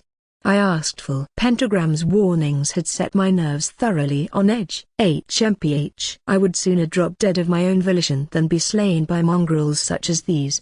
He scoffed in response. Full faced down the pack and unleashed a mighty, menacing howl that stopped the black dogs in their tracks. But only for a moment. They quickly recovered and resumed their charge, barking and yelping louder than ever. Pathetic beasts. They lack the ability to even judge their strength against mine. Brainless mutts, every one of them. Full brought down his rending claws in a single disdainful stroke, shredding the entire pack to tiny chunks of flesh and fur in the blink of an eye. What little remained of their corpses quickly vanished, leaving behind a scattering of small magic stones. So it's true, this really is all they drop, I observed. Pentagram had warned me about that too. The rewards that black dogs dropped were hardly proportional to the dangers they posed. The most you could expect from them was a magic stone or a pelt, and there were an endless number of other monsters with pelts that outclassed black dog's skin by every possible margin. Supposedly, if you were to take a survey about adventurers' least favorite monsters, black dogs would almost certainly rank in the top 5. Dora, Sui, exterminate these mutts the moment you lay eyes upon them. Understood? Yeah, can do. Not like there's many other options. These jerkwads never give up. Oku-e. Sounds like you know these things pretty well, Dora-chan. Have you fought them before? Yeah, a bunch of times. You can ignore them for days and they'll still keep following you. Real pain in the ass, I swear. They're just as bad as those stupid monkeys. Stupid monkeys? Oh, he probably means the black baboons. Yeah. Those things really were persistent. I'm feeling worn out just thinking about them. These mutts will pose no challenge, no matter their numbers. We shall descend to the next floor immediately, Full proclaimed. None of the rest of us objected, and we made our way to the floor's exit on the double. Or at least, that was our hope. These stupid animals are giving new meaning to the word obnoxious. Heavy, meaty thuds resounded as Dora-chan blasted away at a pack of black dogs with his ice magic. Their dog-like traits extended past their appearances, and their sense of smell seemed acute enough to track us down from across the dungeon. They just wouldn't stop coming. Screw it, I'm done. You take the next batch, Sui. Sui jumped to the task, pew-pewing its way through another pack of them. With each acid bullet, a black dog dropped dead to the ground. Dora-chan and Sui had handled most of the fighting as the floor dragged on, with occasional assistance from Full, but it still felt like an eternity before we reached the boss room. Geez, we didn't even stop in any rooms on the way and it still took ages to get here, I grumbled when we finally arrived. There was truly no end to the fodder. The tedium came closer to killing me than they did. Let us depart from this floor at once. I'm with you on that one. I got sick of this place a long time ago. Sui got to fight lots and lots of bad guys. This was fun. While Full and Dora-chan were practically bored to tears, Sui was still raring to go. Was it, now? In that case, I shall leave the boss chamber to you. There seem to be some upper-tier mutts with magic of their own inside, but we bear the blessings of the gods, so their spells will find no purchase upon us. Yeah, I remember that. They're supposed to inflict a panic status ailment with their howl, right? Indeed. Nor is that their only ability, they can blind their foes with a similar howl as well. Wait, they can? That's news to me. Though only a small contingent of them can use real magic, and the percentage that can inflict such a blinding effect is smaller still. I suspect that one to be capable of it, Full noted as he gestured at an especially large black dog with his nose. Seriously? Isn't that, like, super dangerous? Getting blinded for even a second while one of those monsters was bearing down on you would be instantly fatal, no question about it. We are blessed by the gods. Their protection renders us immune to such effects. so worry not. Are you totally sure about that? I don't wanna take any risks with Sui's. Wait, Sui? Here I go.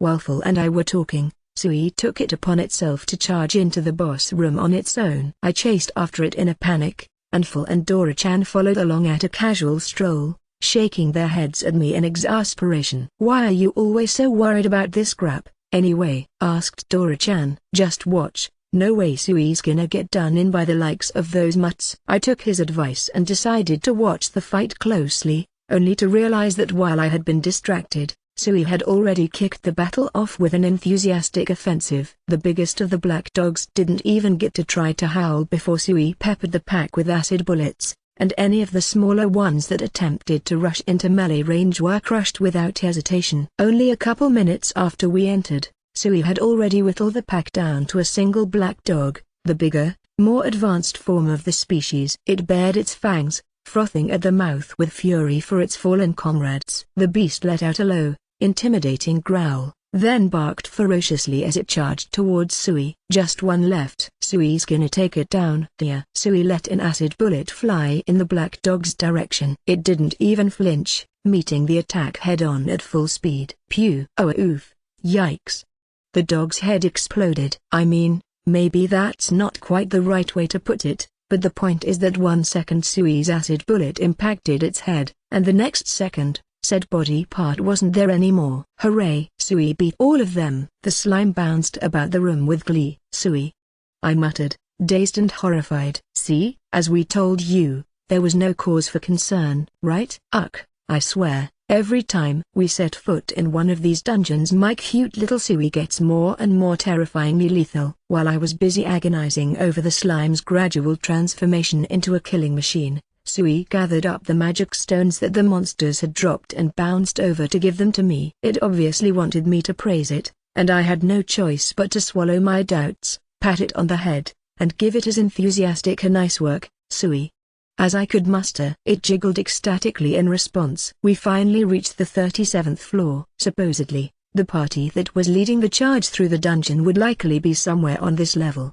They were apparently the strongest, most outstanding party in the nation, and Pentagram's adventurers backed that assessment up. Though they also noted that these guys were as proud as they were capable, and came across as more than a little disagreeable as a result. They're super arrogant, huh? Sounds like they'll be a real pain if we happen to run into them. Thankfully, the floor was especially huge and a chance encounter was pretty unlikely. Speaking of which, man, this one really is enormous, I mused. The members of Pentagram had warned me about that in advance as well. The corridors were easily 4, maybe even 5 times wider on this floor than on any of the prior ones, and the ceilings were taller to match. They described the 37th floor as being just plain big, and unlike any of the other floors that preceded it. Unfortunately, they hadn't had much of anything else in the way of information about the place. There were virtually no established facts about the monsters. Even what little info on the subject that could be scrounged up from ancient texts was exceedingly vague. The only ones who knew anything about the floor were the members of the frontrunner party,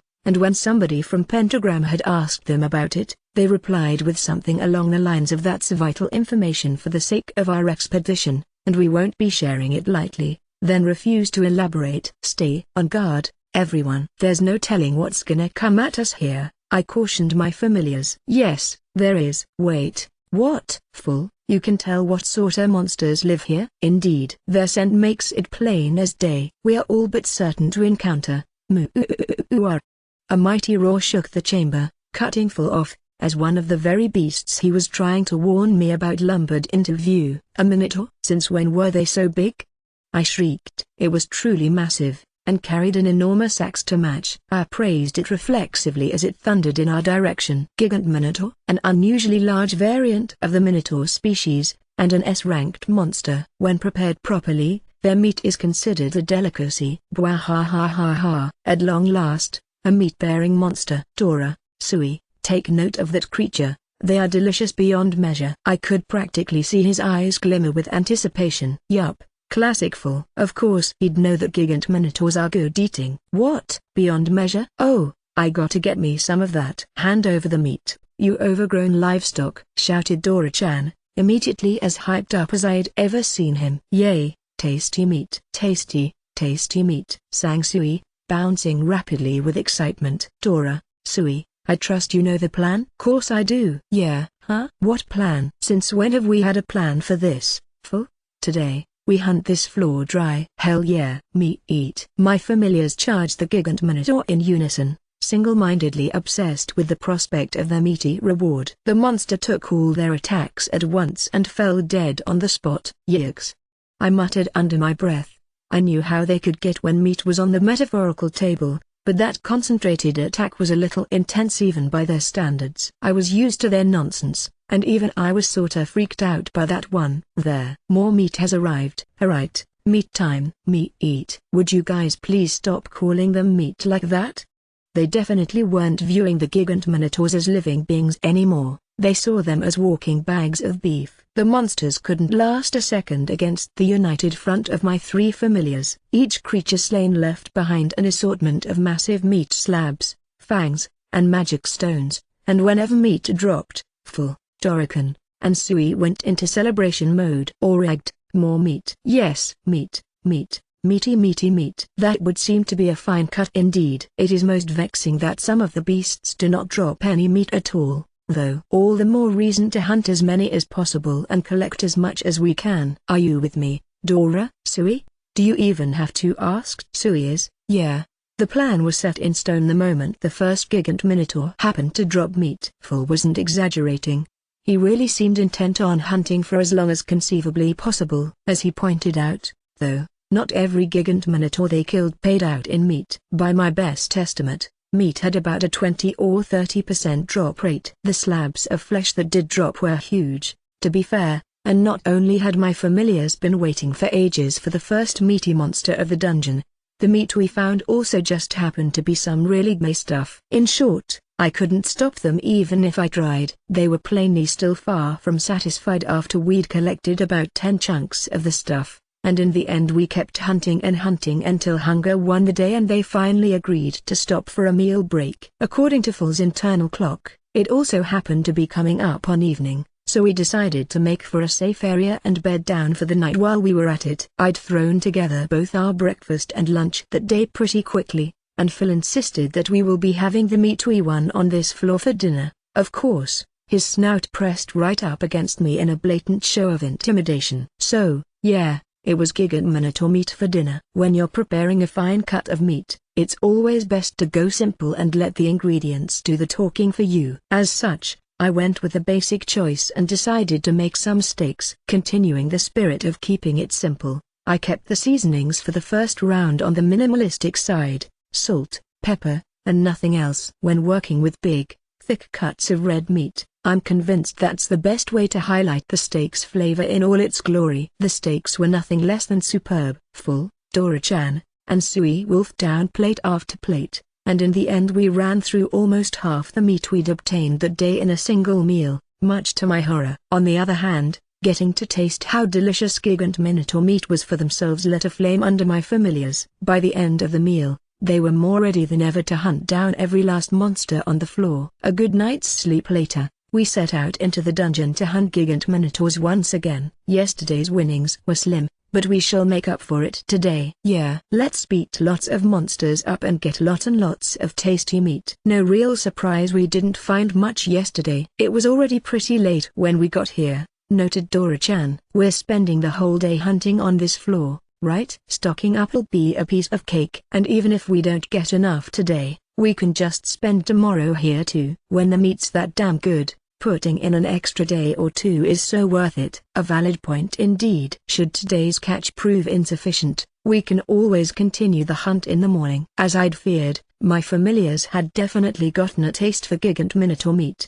They were even more raring to go than yesterday. It sorta felt like the decision to stay another day if we didn't get enough meat had been set in stone without my input, as well. I didn't mind the idea, exactly. But I was already starting to feel a little sorry for the hapless monsters. Even if I did object to the plan, of course, I had a snowball's chance in hell of successfully dragging my trio of meat lovers away from their quarry. I resigned myself to a day of hunting, and we spent the morning taking down one gigant minotaur after another. About halfway through our hunt, though, as we entered a massive new chamber and set about slaughtering all the monsters inside, I heard a series of sharp metallic clangs, explosions, and shouts coming from somewhere ahead of us. Cling, clang, kaboo. Now, finish it.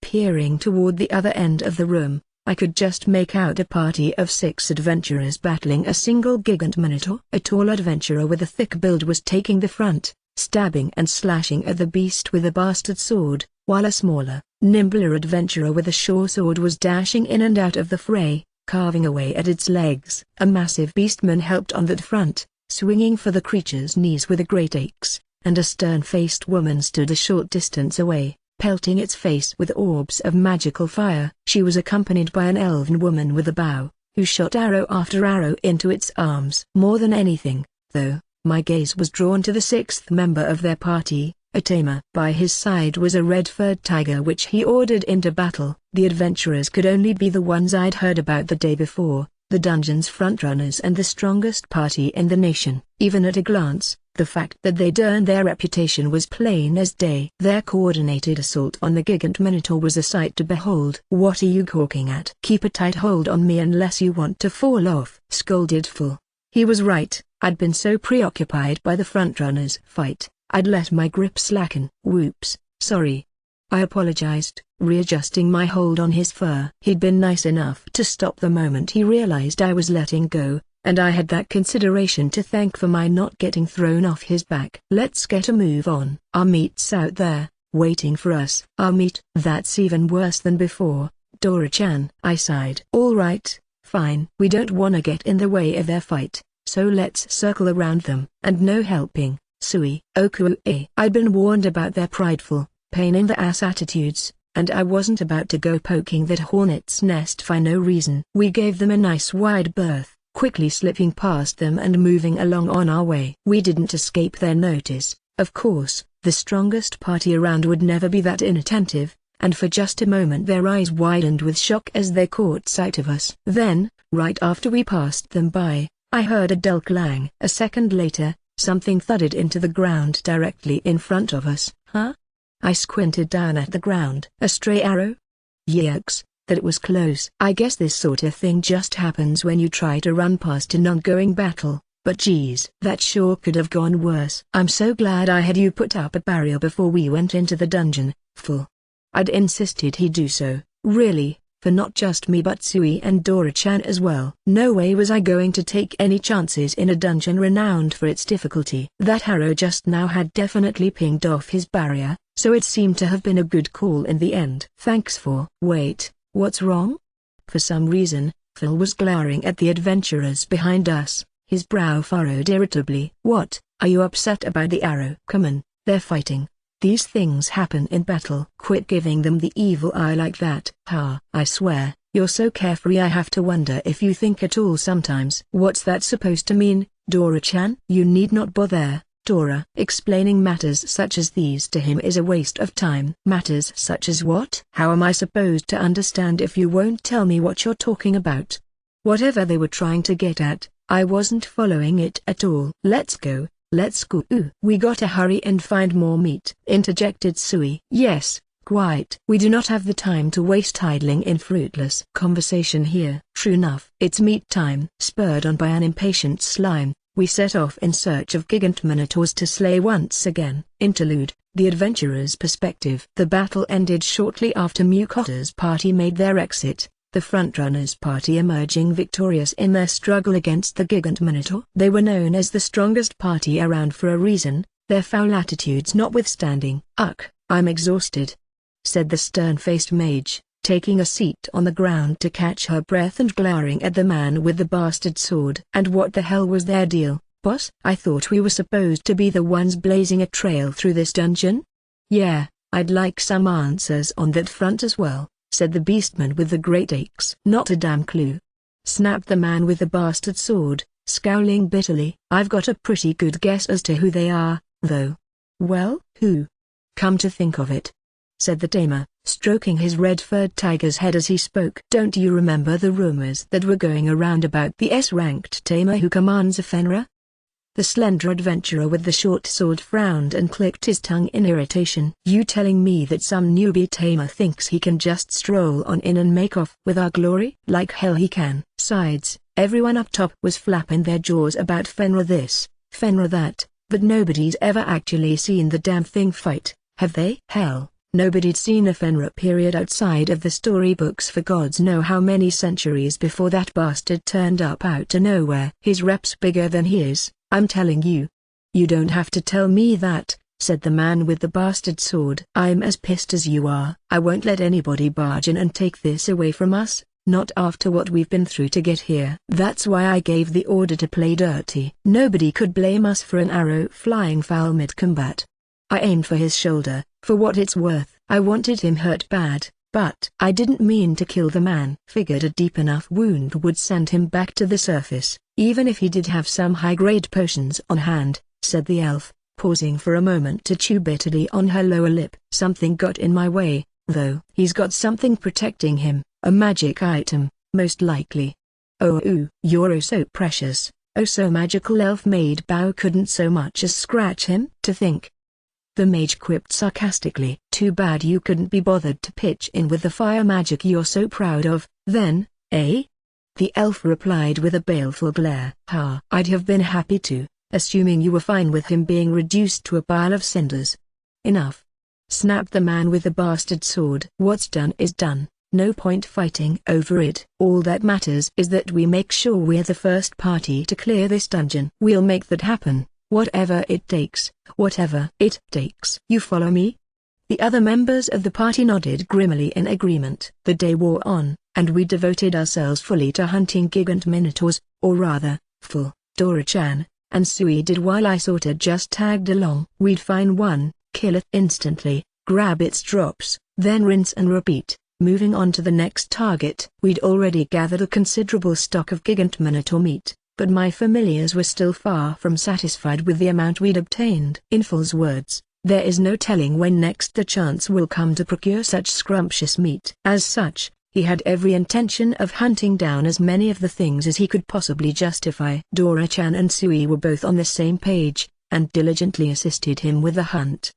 Man, no meat again, whined Dora-chan as his latest victim vanished into the ether, leaving behind a bolt of hide, a mace, and a magic stone. Sui didn't get any meat either, said the slime, sadly bouncing back over with the drops from the gigant minotaur it had slain, a horn, some hide, and a magic stone. I too have obtained nothing of worth, said Full, openly unsatisfied with his own hide and magic stone. Come on, cheer up. We got a bunch of meat from the last group we took out, didn't we?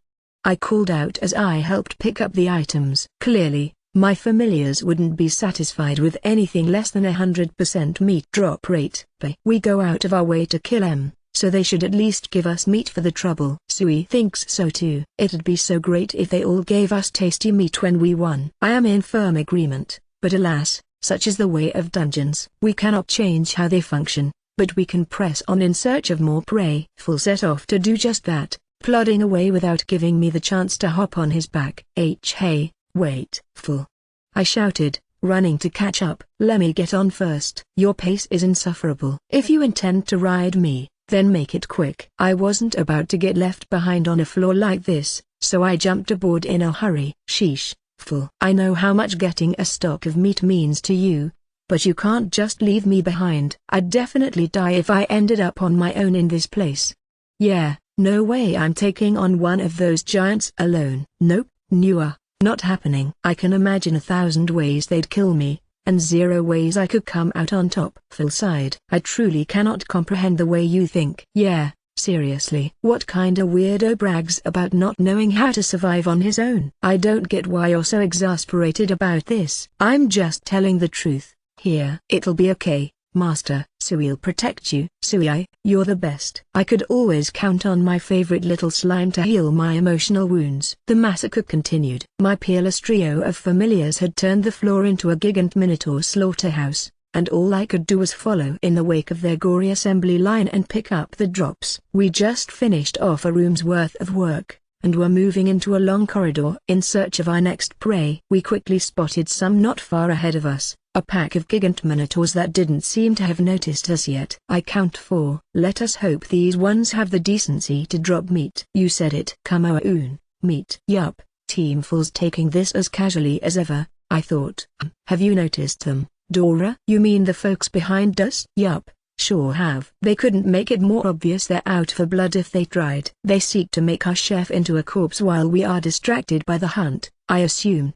Cunning of them, but also far too foolish. Yeah, not like the hunt's gonna take more than a couple seconds. We can deal with those jerks after we're done. They won't be able to get through your barrier regardless, right? Quite. I have reinforced the barrier, as well. Not even a dragon's breath could penetrate it now. Ha! Who's the worrywart now, eh? This dungeon is famed for its difficulty, after all. A little caution could hardly hurt. You have no more desire to be deprived of his cooking than I. Yes, ya got that right. In any case, we have little need to deal with the devious fools behind us ourselves. Prove to a human that your strength is overwhelming, and they will flee without hesitation. It never fails, unlike monsters. After all, humans have some small degree of intelligence. Their one redeeming trait is their ability to ascertain when an enemy is beyond their ability to defeat. Breaking their wills by showing how much better than them we are, eh? Gotta say, fool. That's pretty nasty even for you. Bwahaha. Course, I think it sounds great, so I guess I'm in the same boat. Hey, they will soon reap the rewards of their insolence. I, meanwhile, had no idea any of this was going on,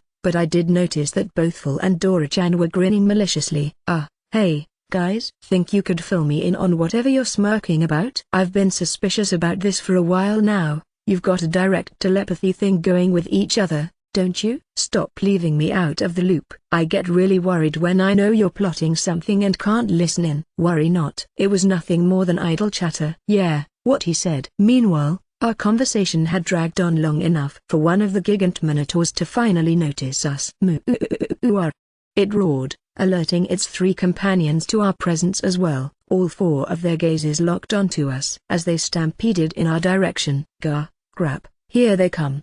I shouted, barely restraining myself from turning on the spot and fleeing from their thundering charge. My familiars, of course, weren't even the tiniest bit flustered and simply stood there, waiting for their moment. So it would seem. Dora, Sui, we will dispatch this round of meat in a single blow each. Prove to our observers that our might is unparalleled. Can do. Sui doesn't really get it, but that means Sui should pew them really fast, right? Sui can do that.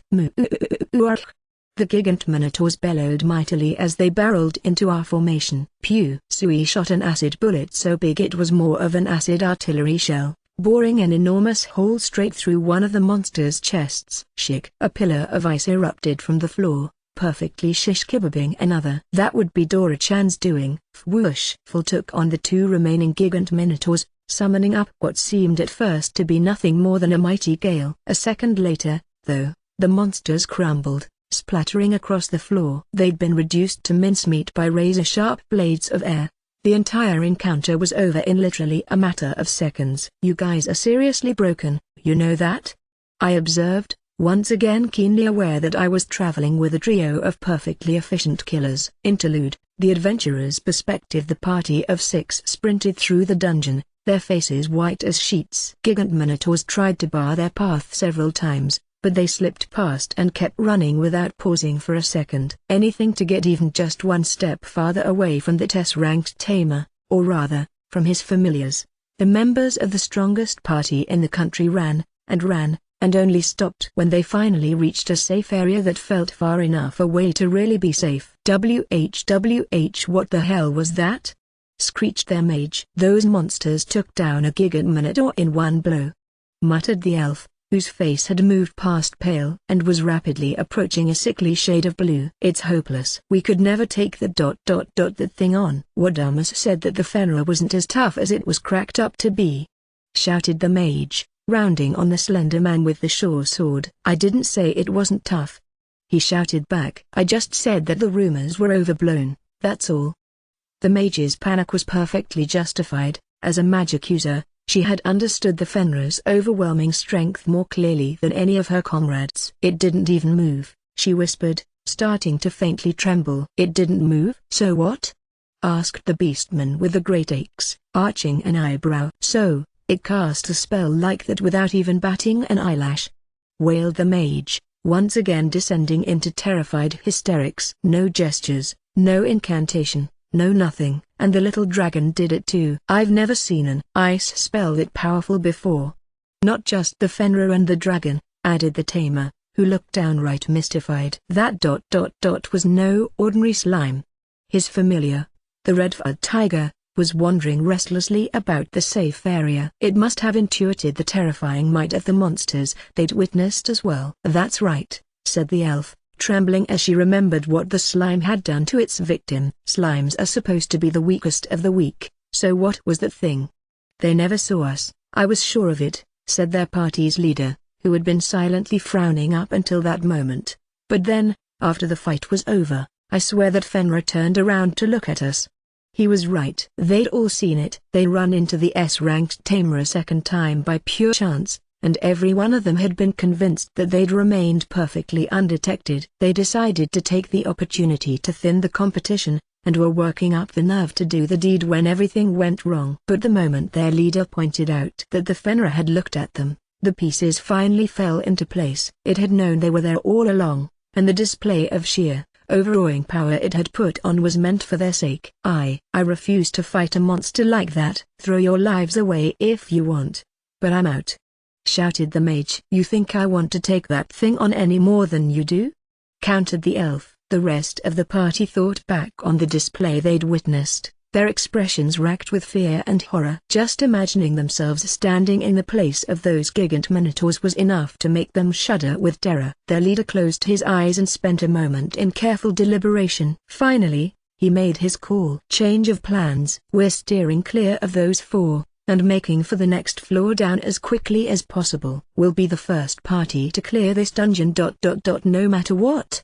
The rest of the party was still pallid with fear, but they nodded in agreement with their leader's words. Even in the face of a barrier so overwhelmingly lethal that victory was never on the table for so much as a second, they never even considered giving up on conquering the dungeon. To emerge from the hardest dungeon in the land, victorious. The thought of the profit and prestige they would earn for such a feat had the entire party enthralled. "Hey, fool, how about we move on to the next floor sometime soon?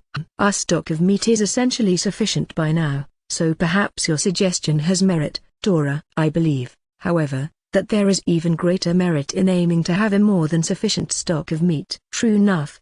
But if we let ourselves think like that, we'll be here forever." "A valid point. I suppose we will have ample time to bolster our reserves on the way to the next floor, as well." "Very well, then, we shall make for the path downward." Phil and Dora-chan had reached a consensus. From the sound of things, I'd more or less ceded control of our pace over to my familiars at that point. They were the ones who were doing most of the fighting, after all. I was basically just along for the ride. "Sounds like we're headed for the boss room, then?" "Indeed, and we shall hunt as much as we can along the way." "I trust you do not object, Dora." "Sui, to getting one last shot at some meat." "I'm always up for that." "Hope they drop a ton of the stuff." "It's almost over." Then Sui hopes they drop lots of meat too. Sui's gonna fight super hard. Our time on the floor was finally entering its home stretch. We made for the boss room, taking great care to wipe out each and every gigant minotaur we sighted along the way. Our already substantial supply of meat grew larger still. Finally, I caught sight of a massive door in the direction Phil was leading us in. "Is that the boss room?" "Indeed." "All right. Let's head right on in,"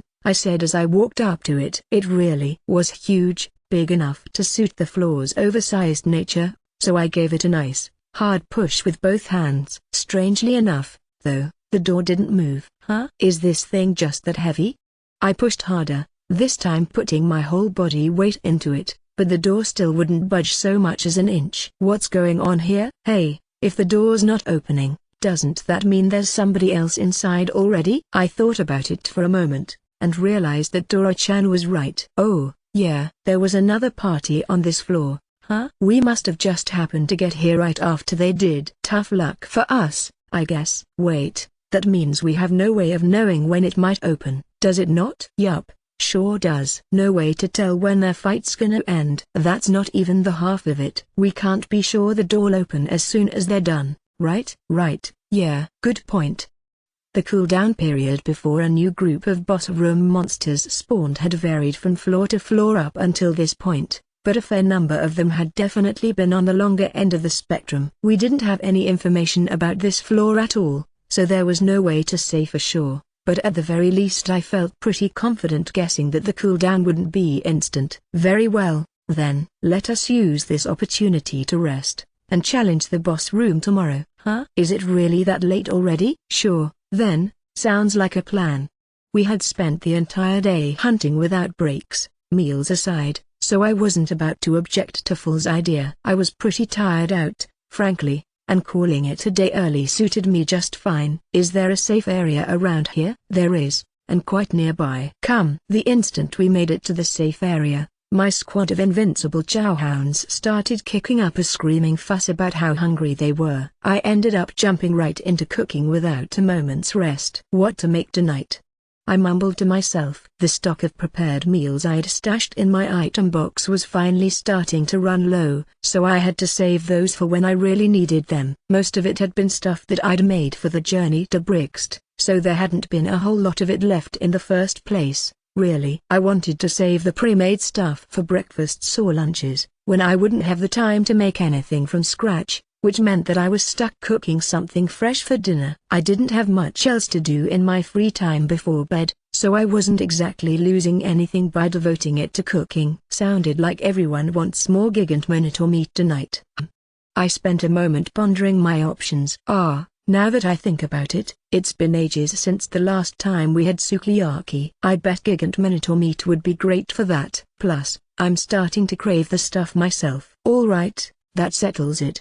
A recipe in mind, I opened my online supermarket and stocked up on ingredients. I picked out some green onions, Chinese cabbage, pre-grilled tofu, and shirataki, a sort of chewy, translucent noodle made from konjac. Last but certainly not least, I bought a bottle of sukiyaki sauce. To make sukiyaki, start by chopping up all the veggies, then slice some fat from the meat you're using and render it out in a pan. Gigant minotaur meat's really lean, so I ended up using a bit of dungeon beef for this step. Once the fat's all rendered, toss in the green onions and let them cook for a while. The rest of the meat goes in next. Cook it just long enough for it to brown, then add the sukiyaki sauce and turn the stove down to low. Then you just add the Chinese cabbage, grilled tofu, and shirataki noodles, simmer them for a while, and it's done. Man, that smells amazing. This stuff's seriously irresistible. The aroma of soy sauce carried an indescribably deep sweetness to it. It was the sort of smell that could lure you in for a helping whether or not you were actually hungry. That smells so good, said Sui, who was jiggling excitedly on the ground beside me. I had a hard time imagining that the slime was the only one who'd been lured in by the smell, but when I glanced over my shoulder I found Full and Dora-chan huddled together a ways away. Bet they're having another private telepathy session, I speculated internally. Given the malicious smirks on their faces, I knew that whatever they were planning, it definitely wasn't anything good. What are they talking about? Hey, he's looking at us. Think nothing of it. In all likelihood, he has once again assumed that we are up to no good. Up to no good? As if. Though I guess we are talking about a bunch of good-for-nothings. Hey, we have yet to lift a finger against them. Any misfortune that they have stumbled across is their own responsibility. Whether they are vanquished or emerge victorious, their fate is none of our concern. You got that right. Gotta say, though, if what we saw was the best they can do, I give them pretty bad odds at making it much lower than this. A fact they should be as aware of as we are, and yet they chose to enter the boss room in spite of it. Okay, but level with me, Full, you totally could have opened that door if you'd really wanted to, right? I cannot deny it. But keep that between the two of us. I care not to hear a certain someone's griping on the matter. Indeed, I am experienced enough to more or less perceive the flow of magic, and I could tell that that door was weak to lightning. In all likelihood, my magic could have opened it with little difficulty. And you didn't tell him about it, even though it could have saved us time. I bet I can guess what you were really after. They attempted to slay one of ours. I feel no obligation to save their lives. Can't argue with that. If you wanna survive in a dungeon like this, you gotta stick to floors that you know you can handle. Bet they're getting a real good appreciation for that right about now. Ha ha ha. It must be troublesome indeed to have to worry about such things. Hey. I glared suspiciously at Full and Dora-chan, The faces they were making had somehow gotten even more transparently malicious than they were to begin with. Master, the pot's getting all bubbly. Whoops. Yeah, I'd say that's just about ready. Dinner time. I was still really curious about the secret conversation playing out behind me, but food took priority. I cracked eggs into each of my familiar's dishes, mixed them up a little, then piled the sukiyaki into the raw egg, going heavy on the gigant minotaur meat and light on everything else. Here you go, I said as I passed them their meals. I know this smell, we have eaten this before. Yeah, it's sukiyaki. I think I used wyvern meat for it last time. I had a feeling it'd be a great fit for the gigant minotaur meat too. Oh, dang, this stuff's great. The egg really takes the whole thing to the next level. It's sweet, and salty, and meaty, and eggy, and so tasty. Sui loves this. Yes, this is superb. Right? I mean, of course it is. It's sukiyaki, for crying out loud. I'd better snag a helping before it's all gone. I quickly prepared a dish for myself, with a hefty portion of rice on the side. I grabbed a piece of meat, got it nice and covered in the egg, used it to scoop up a bite of rice, and popped the whole thing into my mouth. Hot damn, that's good. Not to be crude or anything, but, I mean, damn. The sauce had thoroughly permeated the gigant minotaur meat, but it didn't overpower its already excellent flavor in the slightest. The mild creaminess of the egg rounded out the whole flavor ensemble, and the rice tied it all together. It was literally perfect. Seconds, now. And serve only meat and egg this time. Actually, upon second thought, serve only meat. Oh, come on, fool. I get that the meat's tasty, but meat-only sukiyaki is taking indulgence a step too far. Oh, I like the sound of that. Meat only for me too, thanks. Sui just wants the meat too. Nope, nope, nope. Out of the question. Are you trying to leave the pot full of veggies? I'll go light on them, but you've got to eat some, at least. I served them seconds, vegetables included, and in spite of their petulant protests they dug into them with just as much enthusiasm as ever. Seriously, how do you guys not appreciate how good these are?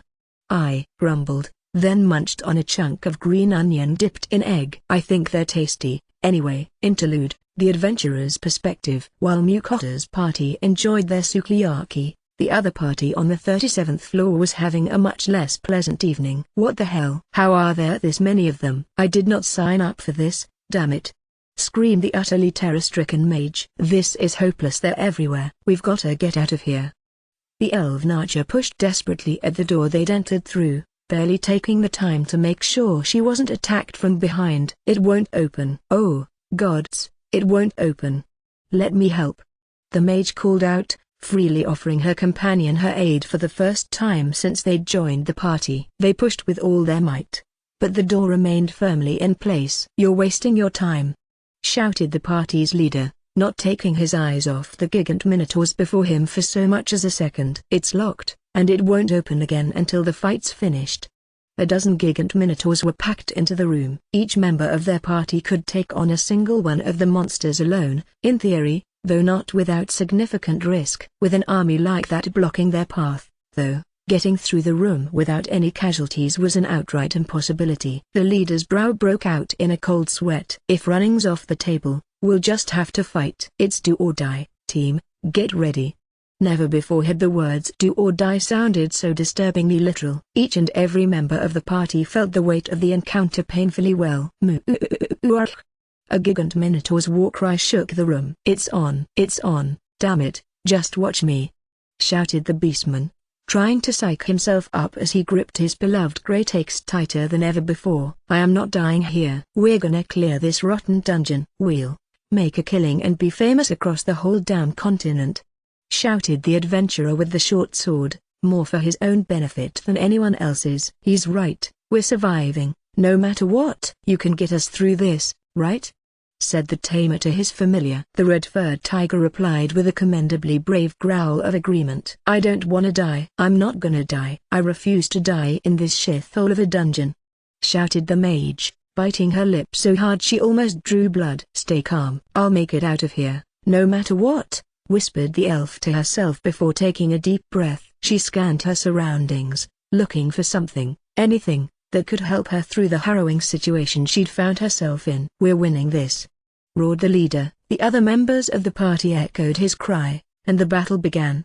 The clashing of metal upon horn, the roar of explosions, the bellowing war cries of the gigant minotaurs, and the terrified wails of the adventurers resounded for what felt like an eternity. At long last, when the dust settled, 4 minotaurs stood alone in the chamber. Chapter 5, The Carnivores Rejoice. A nice, relaxing night's rest later, the 4 of us once again arrived at the massive door to the boss room. "Let us begin," said Phil, pushing the door open with a single paw. "Ugh, 12 of them?" I gaped. There were indeed a full dozen gigant minotaurs crammed into the room. "You sure you guys can take that many at once?" "Ha, what a stupid question. As if we'd ever fall to the likes of them." Dora is quite right. Enemies of their caliber could never hope to overwhelm us, no matter how superior their numbers might be. Worry not for us, but rather for our chances of obtaining one last haul of meat from this floor. At least somebody else in this party has his priorities straight. So he hopes they drop lots of meat too. Apparently, worrying about my familiar's safety was a waste of effort. A dozen gigant minotaurs might have looked insurmountable to me, but to them it was probably a stroll in the park, at worst. "Moo!"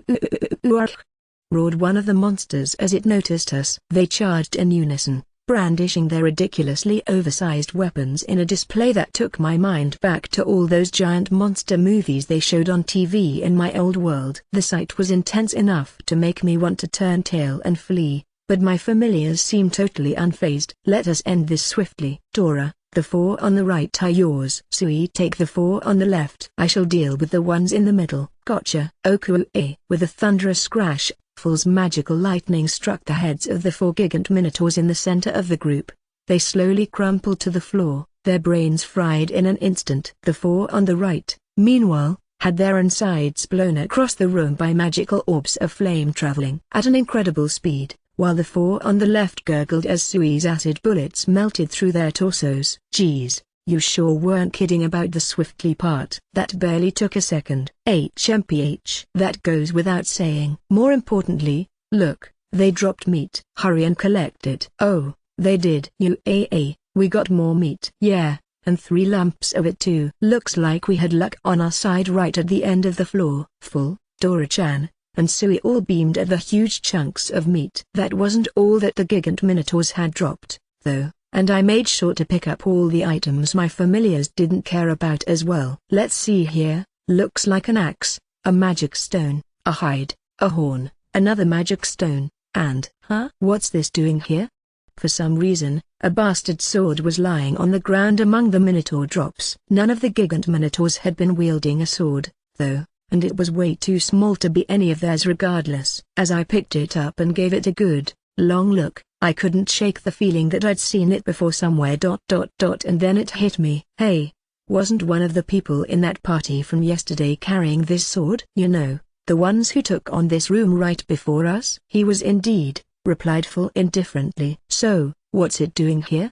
Dora-chan shook his head in exasperation as he fluttered over to me. "You're as slow on the uptake as ever, eh?" "It's here 'cause he bit it." "Duh. Wait.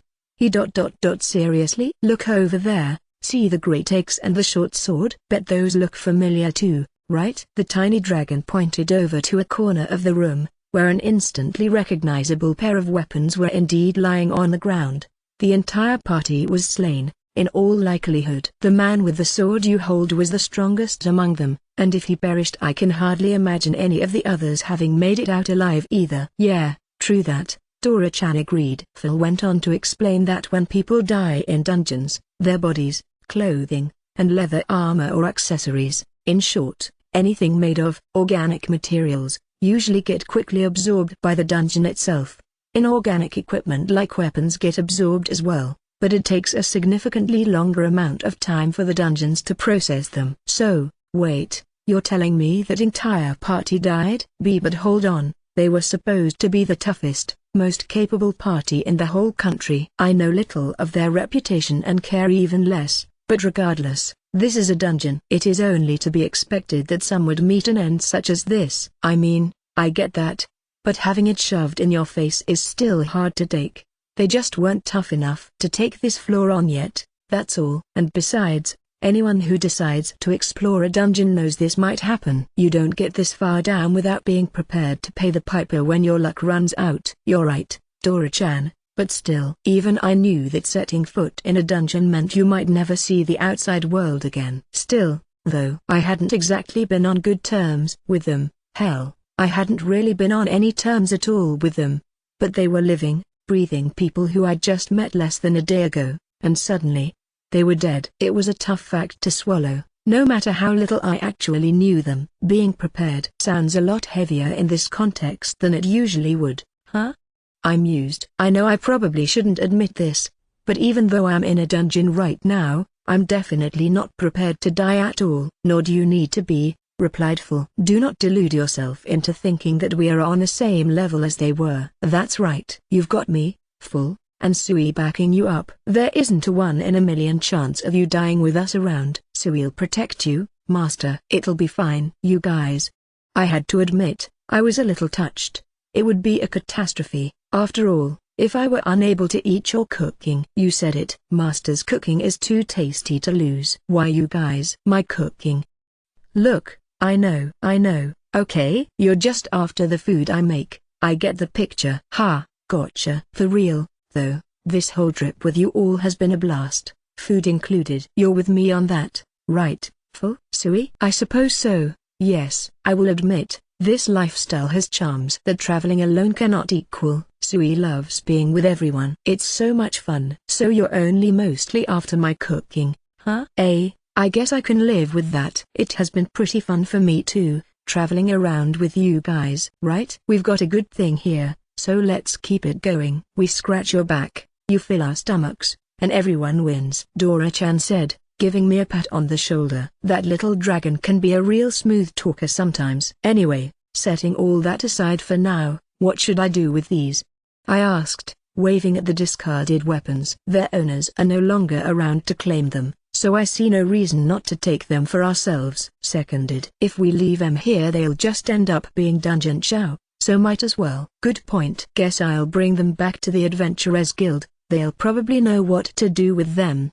I collected the weapons and all the remaining drops, then left the boss room, descending the staircase to the 38th floor. And, barely a second after we reached it, oh boy, I know that roar. Haha. It would seem fortune favors us today. Hey, looks like it. Lady Luck must be paying us back for something. Can't believe we get a whole nother floor of these guys. More meat. The very first monster we encountered on the 38th floor was, of course, another gigant minotaur. Not just one, actually, a whole herd of them, packing the massive corridor from wall to wall. My party's resident meat lovers were over the moon. The hunt is on. Woohoo. Meat. Hey, guys, wait that they go. Needless to say, Full, Dora-chan, and Sui resumed their gigant minotaur hunt with unabated enthusiasm. The new floor was significantly more densely populated than the last one had been, which only added to their delight. By the time they'd finished off the veritable army of gigant minotaurs in the floor's boss room, my stock of massive meat chunks had broken into the triple digits. We're not gonna be running out of this stuff anytime soon, that's for sure, I quietly mumbled. My familiars just smirked at me. The 39th floor greeted us with the thick, verdant foliage of a dense forest. Looks like a woodland floor this time, I blithely observed. It does indeed. Just the same as one of the other dungeons we ventured through before. You mean the Dolan dungeon, right? The one in the city that freak of an elf lives in. You can't just call people freaks like that, Dora-chan. It's rude. Even when it is true. I couldn't deny that a certain someone's behavior toward the dragon had been incredibly inappropriate. Master, look. Some weird things are flying toward us, said Sui, tugging on one of my pant legs. Weird things? Where?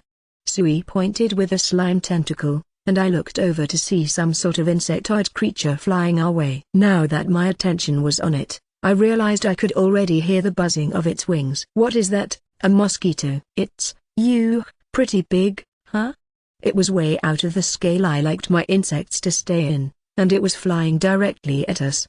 Man, not those things. Hey, Full. Yes, I know. And far more of them lurk beyond our sight, as well, with him along. They will flock to us no matter what we do to prevent it.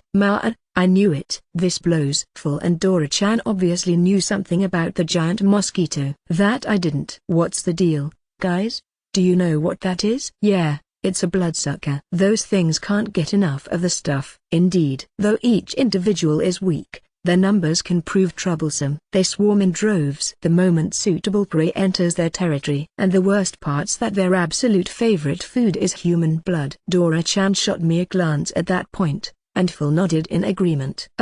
Human blood? You mean, like, mine? Yup. See, there's one already. Wah, eek. The mosquito monster had to be at least a meter long from end to end, and was already all but on top of me by the time I noticed it. Its pointed, straw-like mouth stabbing in my direction, though thankfully in vain. Your concern is hardly merited. I have told you time and time again that my barrier will protect you, have I not? Calm yourself. There is not even the remotest chance that those insects will so much as scratch you. Full was right. The huge mosquito had smacked into an invisible wall just in front of me, and could only scratch furiously and fruitlessly at the obstruction. I mean, I know, but it's still freaky. Just look at how friggin' big it is. The creature was close enough for me to give it a real inspection, and thanks to Full's barrier I didn't have to worry about getting caught off guard in the process. It was so massive, I couldn't even begin to guess how many times larger it was than the normal mosquitoes I used to see back in Japan. I decided to give it an appraisal while I had the opportunity. Vampire mosquito. A D-ranked monster. Bloodsuckers that especially enjoy preying on humans. Though not particularly dangerous individually, having one's blood sucked by multiple vampire mosquitoes simultaneously can prove fatal. As such, swarms should be approached with caution. So they're called vampire mosquitoes? Yeah, that checks out. Their size seemed to be the only thing that distinguished them from the perfectly ordinary mosquitoes I was used to. That said, just the thought of getting my blood sucked by something that huge was enough to make me wince. It'll be fine. Full's barrier will protect me, right? Right. I kept trying to tell myself that, but the sound of the horrid thing scraping and scratching against the barrier again and again was making it really hard to believe my own hype. It was absolutely dead set on drinking my blood, come hell or high water. So, do you think it's gonna give up any time soon? I asked, gesturing at the monster. Course it won't, Damas. We told you how much those things love human blood, right? No way anyone would give up when their favorite food's right there in front of them. I mean, fair enough, but did you really have to call me a dumbass? Rude, but correct. Moreover, I believe we also explained that they travel en masse. It will not be long before the rest of the swarm joins it. Look. I glanced around the vicinity and was absolutely horrified to find that Full was right. Vampire mosquitoes were appearing one after another from every direction, all homing in on me with laser-like precision. Oh holy crap, how many of those things are there? They just kept coming, and the obnoxious buzzing drone they emitted as they flew was getting louder by the second. They bashed up against the barrier again and again, until the sound of them bonking and scratching against it was almost as loud as the buzzing. So, what are we supposed to do now? Hey, you guys, are we just gonna ignore them? I asked telepathically. There were so many of the things swarming around me, I couldn't even see my familiars anymore. Dealing with fodder like them is not worth the effort. My barrier will protect you, so I see no need to bore myself with such a chore. Yeah, not like the little creeps care about the rest of us. They want your blood, no skin off our backs if they keep at it. Honestly, I took a closer look through the swarm, and found that Dora-chan was right. They really were only going after me. My familiars were standing right nearby, but the vampire mosquitoes were totally ignoring them. Just how addicted to human blood are these things? If you find their presence tiresome, slay them yourself.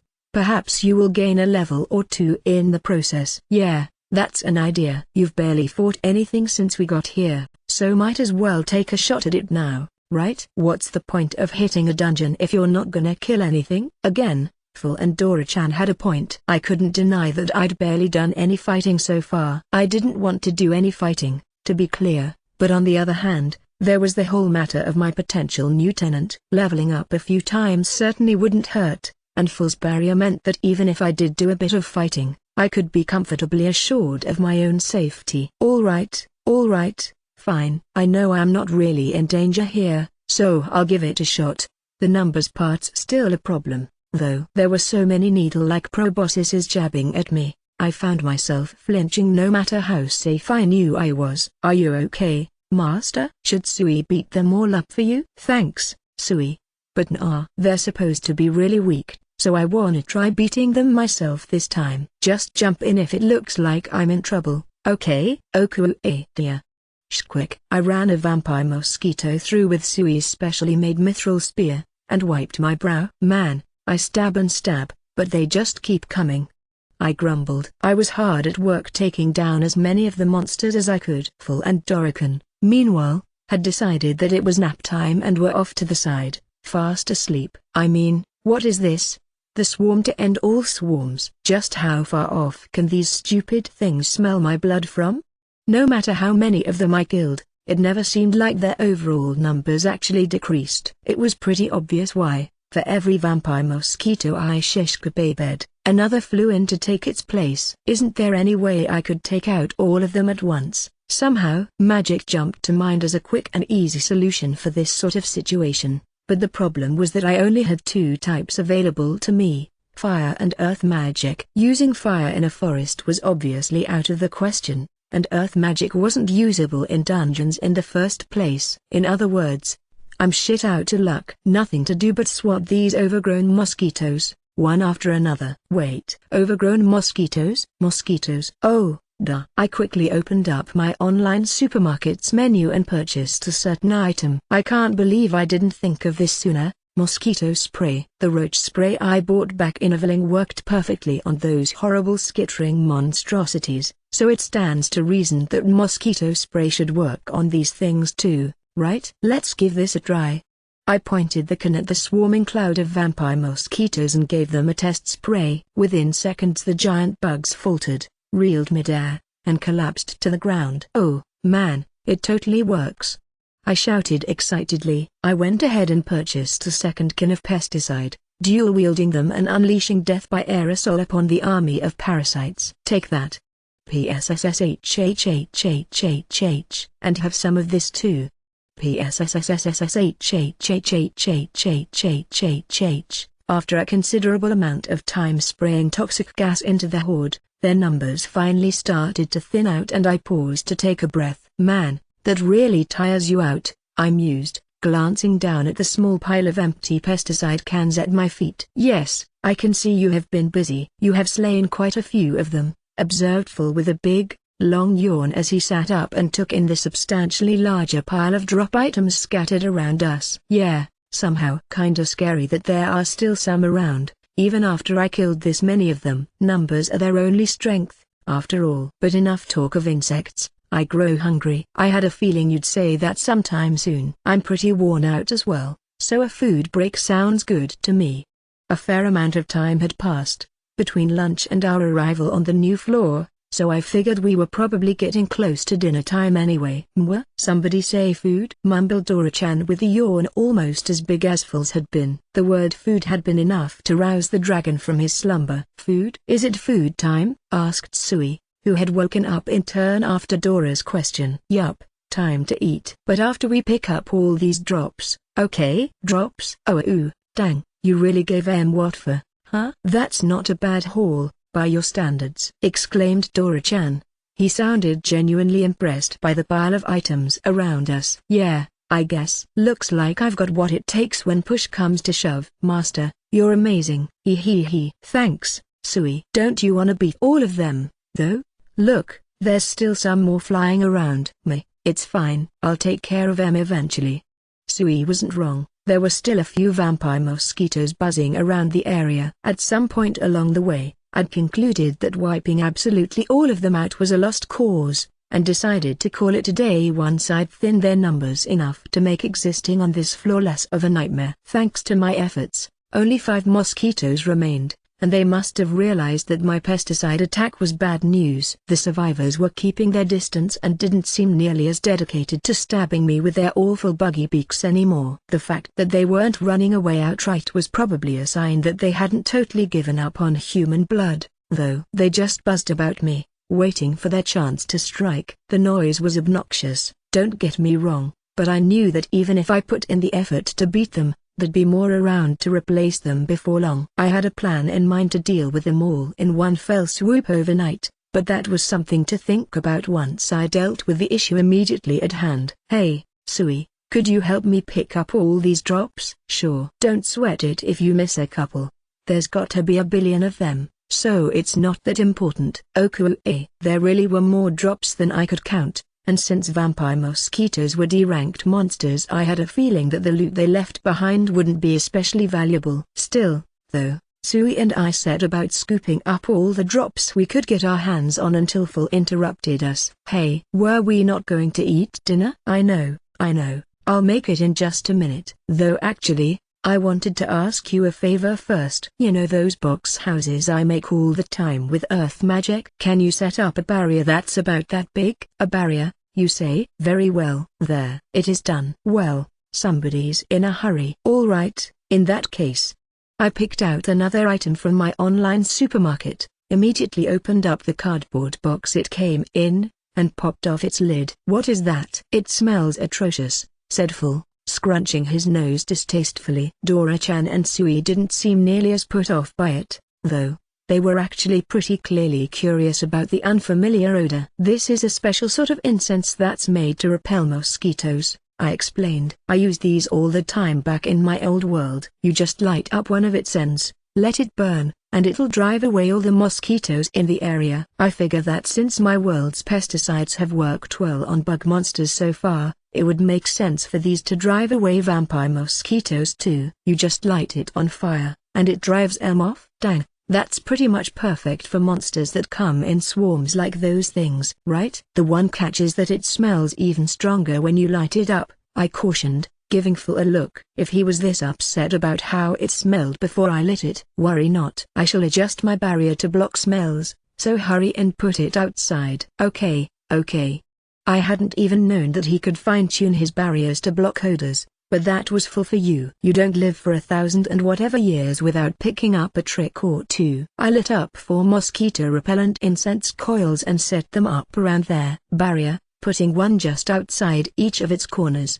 They seem to be working. Damn, no kidding. That's really something. Oh, woo. We're not doing anything, and they're all falling down. Hey. I had a feeling those would do the trick. I don't think we'll have any bugs disturbing us tonight.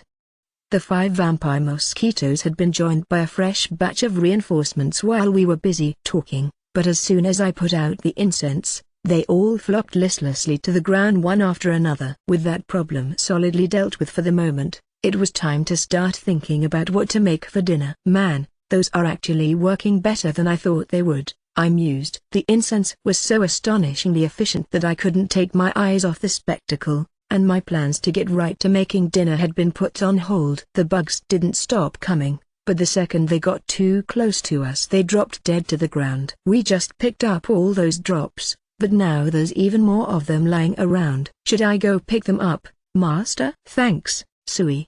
But nah, it's fine. Considering how many we already got, it's not worth the hassle.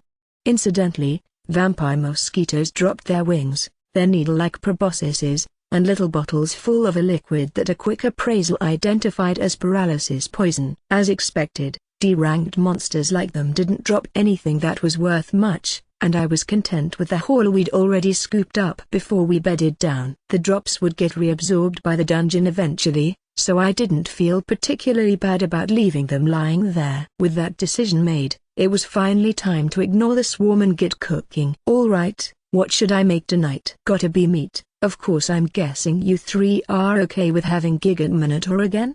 Full, Dora-chan, and Sui had all gotten completely hooked on it, and had been requesting it for every meal. Yes, indeed. That would be preferable. What can I say? Stuff's tasty as hell. Sui wants that super yummy meat too. I'm kinda in the mood to make oyakodon for the first time in ages, but you're supposed to use chicken for that. I dunno how well Gigant Minotaur meat would work in it, but then again, people do sometimes make a version of the dish with beef called a stranger bowl, so it couldn't hurt to try. I care not what you make so long as you make it before I starve to death. Yeah, same. Pick up the pace. Sui's really hungry too. I could hear Phil and Dora-chan's stomachs growling, and Sui was starting to deflate a little. I guess they did all work their hardest back on the 38th floor, so no surprise they're famished. Don't worry, this dish comes together pretty quickly, I explained. Gimme just a minute. I was running low on eggs and a few other staple ingredients, so I opened up my online supermarket, pulled together a shopping list for the stranger bowls, and got to cooking right away. Not that much cooking was involved, really. The dish could hardly be any easier. It was prepared in pretty much the exact same way as oyakodon. The only real difference was that I'd always felt that the beef-based version worked better when the dish was slightly sweeter on the whole, so I had to adjust the seasonings a little. Just got to slice an onion, chop up the gigant minotaur meat into bite-sized pieces. Full? Think you could give me some space? You're sorta in the way. Full was sitting literally right next to me, drooling with his gaze nailed on the gigant minotaur meat. He must have been even hungrier than I'd given him credit for. Both Dora-chan and Sui were there along with him, the former clinging to Full's neck fuss and the latter perched on his head. I'll be done soon, so just wait a little while longer, I said with a chuckle. My familiars reluctantly wandered off again, though not before Full turned back for a parting word. I will expect a substantial quantity of meat tonight. And I do mean substantial. Same here. Sui too. I know, I get it, already, I replied, barely holding in a laugh as I finished chopping up the meat. All right, that does it for this and the onions.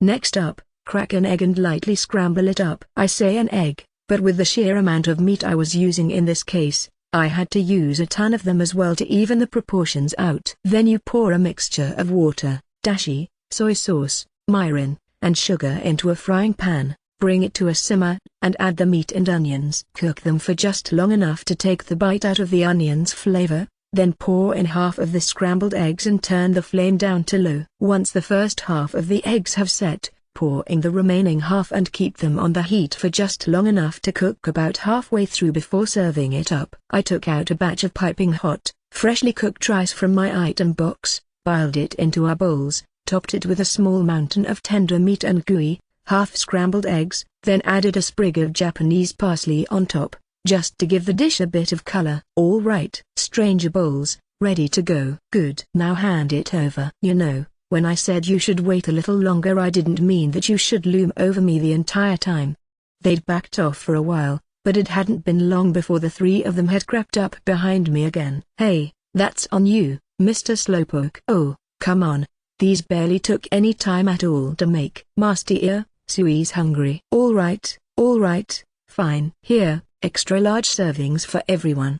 I set my familiar's dishes down in front of them, and they dug in without a second's hesitation. Yes, this is a pleasant dish indeed. The raw egg we ate this meat with some time ago complemented it well, but I see now that cooked eggs suit its flavor in a wholly different manner. Yeah, I'm with you on that. The eggs are all nice and fluffy, and their salty sweetness of the whole thing works crazy well with this meat. This is so good. And the rice makes it much yummier, right? Half-cooked eggs with a salty sweet sauce plus rice is a combination that can't be beat. Honestly, I feel like pretty much anything could taste great with an egg on top and a bed of rice below. Like, leftover veggie stir-fry? Works great. Random scraps of meat and veggies you scavenge from your fridge? Simmer it in a salty sweet sauce, pour an egg over it, and it'll taste so awesome you'd never think it was made from leftovers. That's not even starting on tempura and leftover fried stuff. You're getting into luxury territory with ingredients like that. Long story short,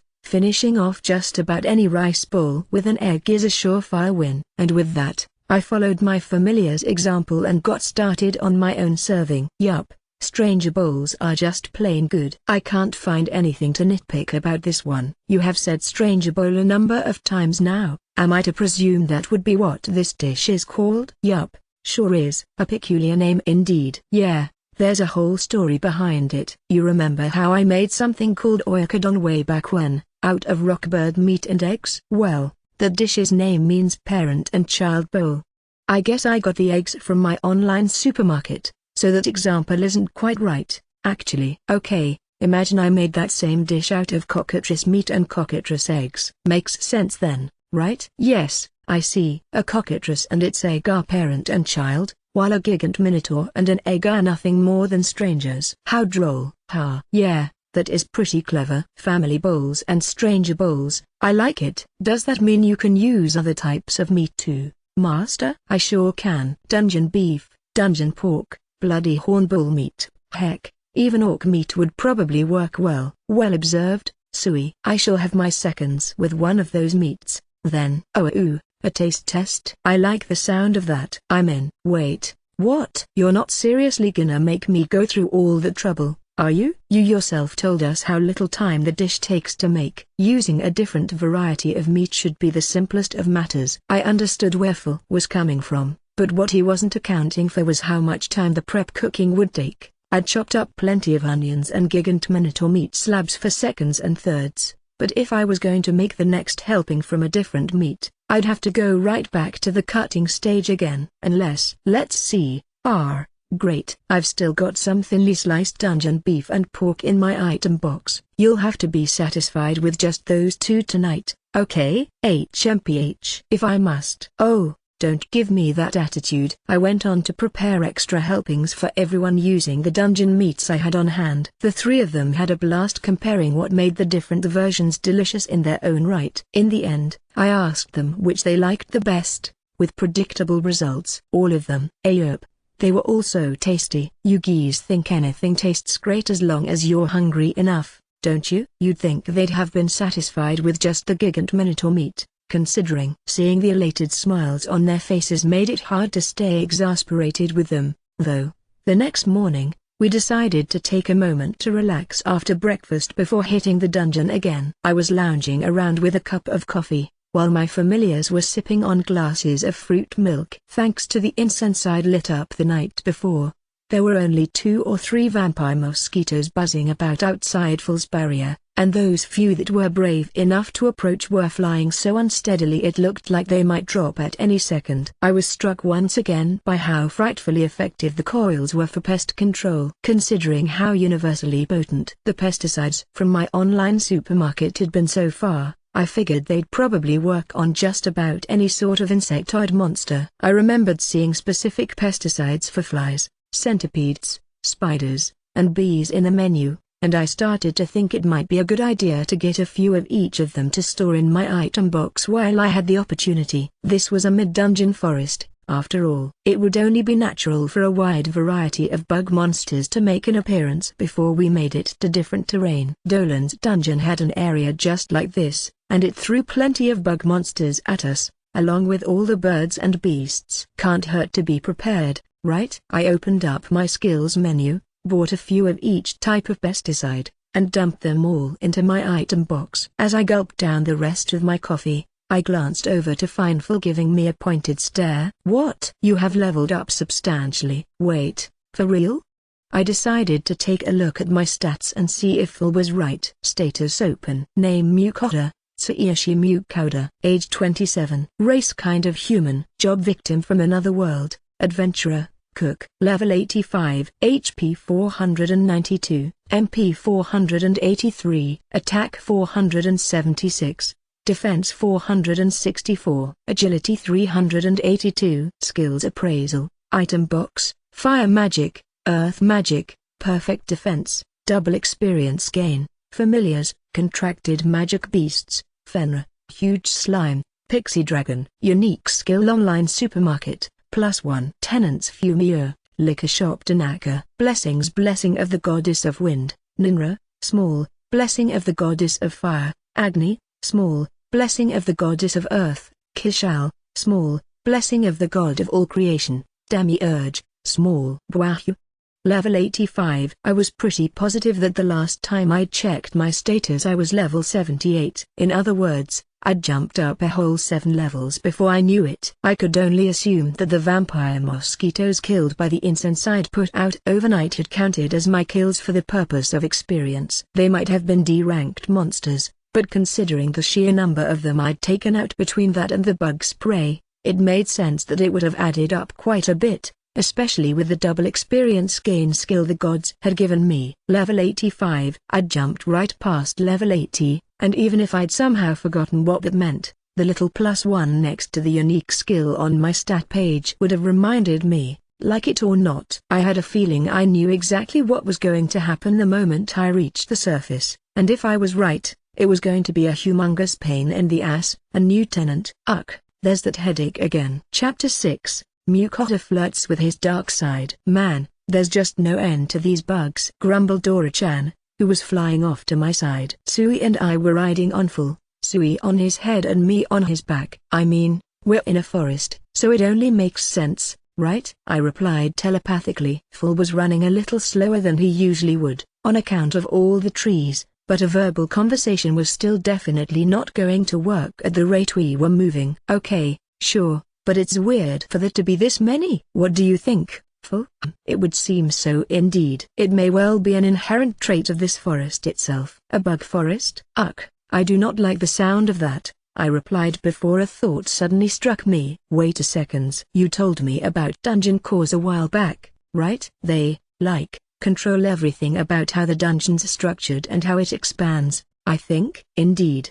But remember the time we found a freshly formed dungeon in the middle of a forest that you forced me to go into? Back then, you said that dungeons spawn naturally in places where the ambient mana's really thick. So, which is it? Do the cores make them, or do they just happen?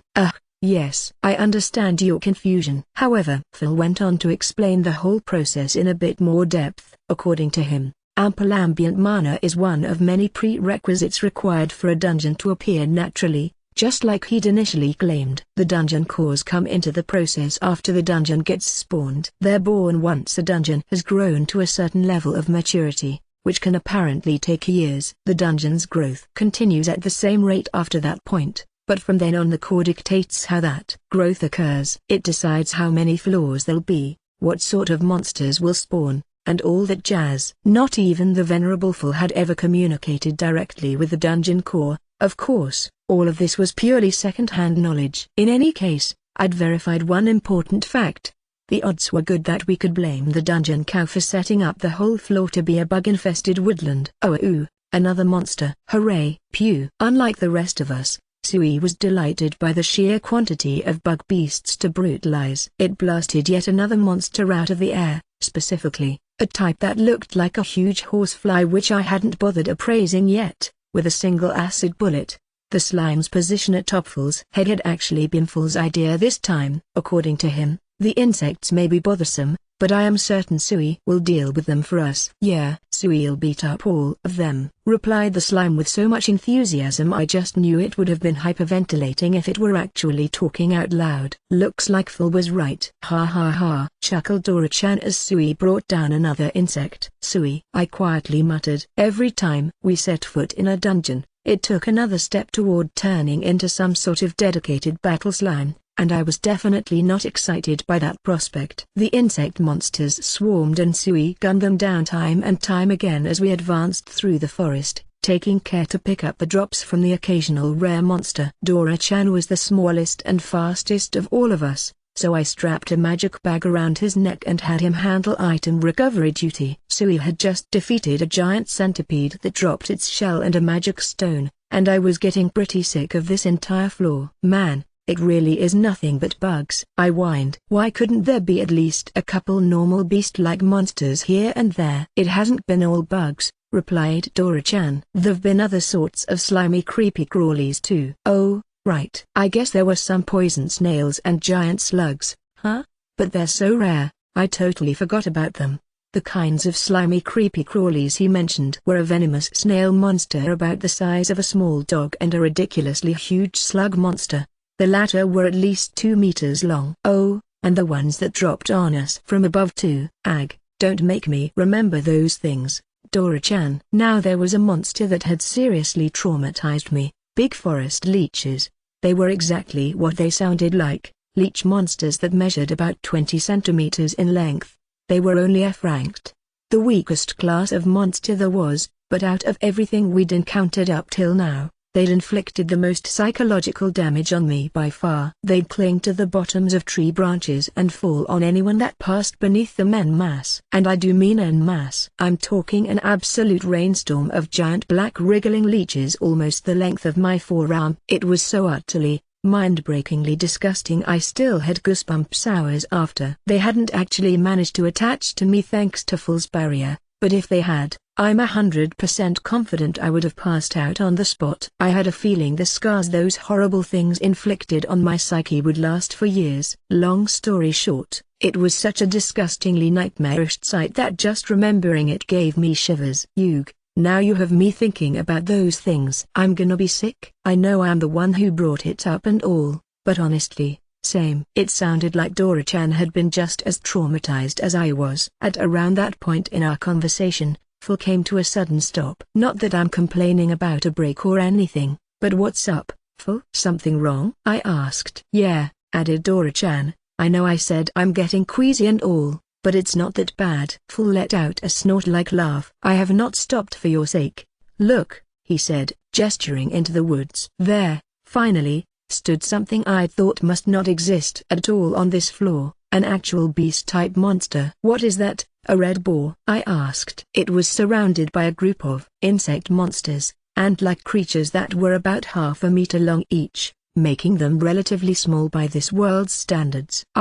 So those things live on this floor. That would explain why insects dominate the area. Yeah, it all makes sense now. Of course there wouldn't be anything else with those around. Full and Dora-chan clearly knew what the ant monsters were, and just as clearly were both going to be insufferable about it. I gave one of them a quick appraisal. Let's see, looks like they're called forest army ants. What makes them such a big deal? Is this gonna be a problem? Well, you see, Fen and Dora-chan gave me the lowdown on this new type of monster. Apparently, they were both carnivorous and extremely proficient at using their numbers to their advantage in battle. They'd attack in swarms, and were known to take down monsters much larger and of much higher rank than they were. Their primary means of attack was biting with their surprisingly strong, pincer-like mandibles, or, really, that was their only means of attack. As such, they weren't particularly dangerous on their own. Hence their inclination to hunt in swarms.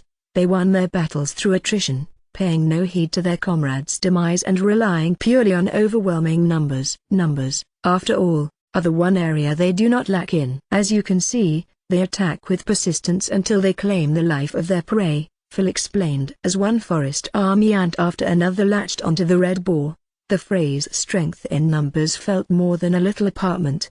The red boar desperately thrashed and flailed in an effort to shake the ants off, squealing in pain and frustration all the while. So yeah, thanks to all that, the second those things set up a nest in a forest, everything else that lives nearby hightails it the hell out of there. Oh, and you probably already guessed this, but they totally eat humans too. Yes, Dora-chan, as it so happens I did already guess that, and would have rather you hadn't pointed it out. Meanwhile, the red boar gradually ran out of stamina in the face of their ants' unrelenting assault and finally perished. It dropped a pelt and a chunk of meat. The first item, the ants immediately set upon, carving it into smaller pieces and carrying them off into the woods, while the second was completely ignored. Master, said Sui, should Sui beat them up?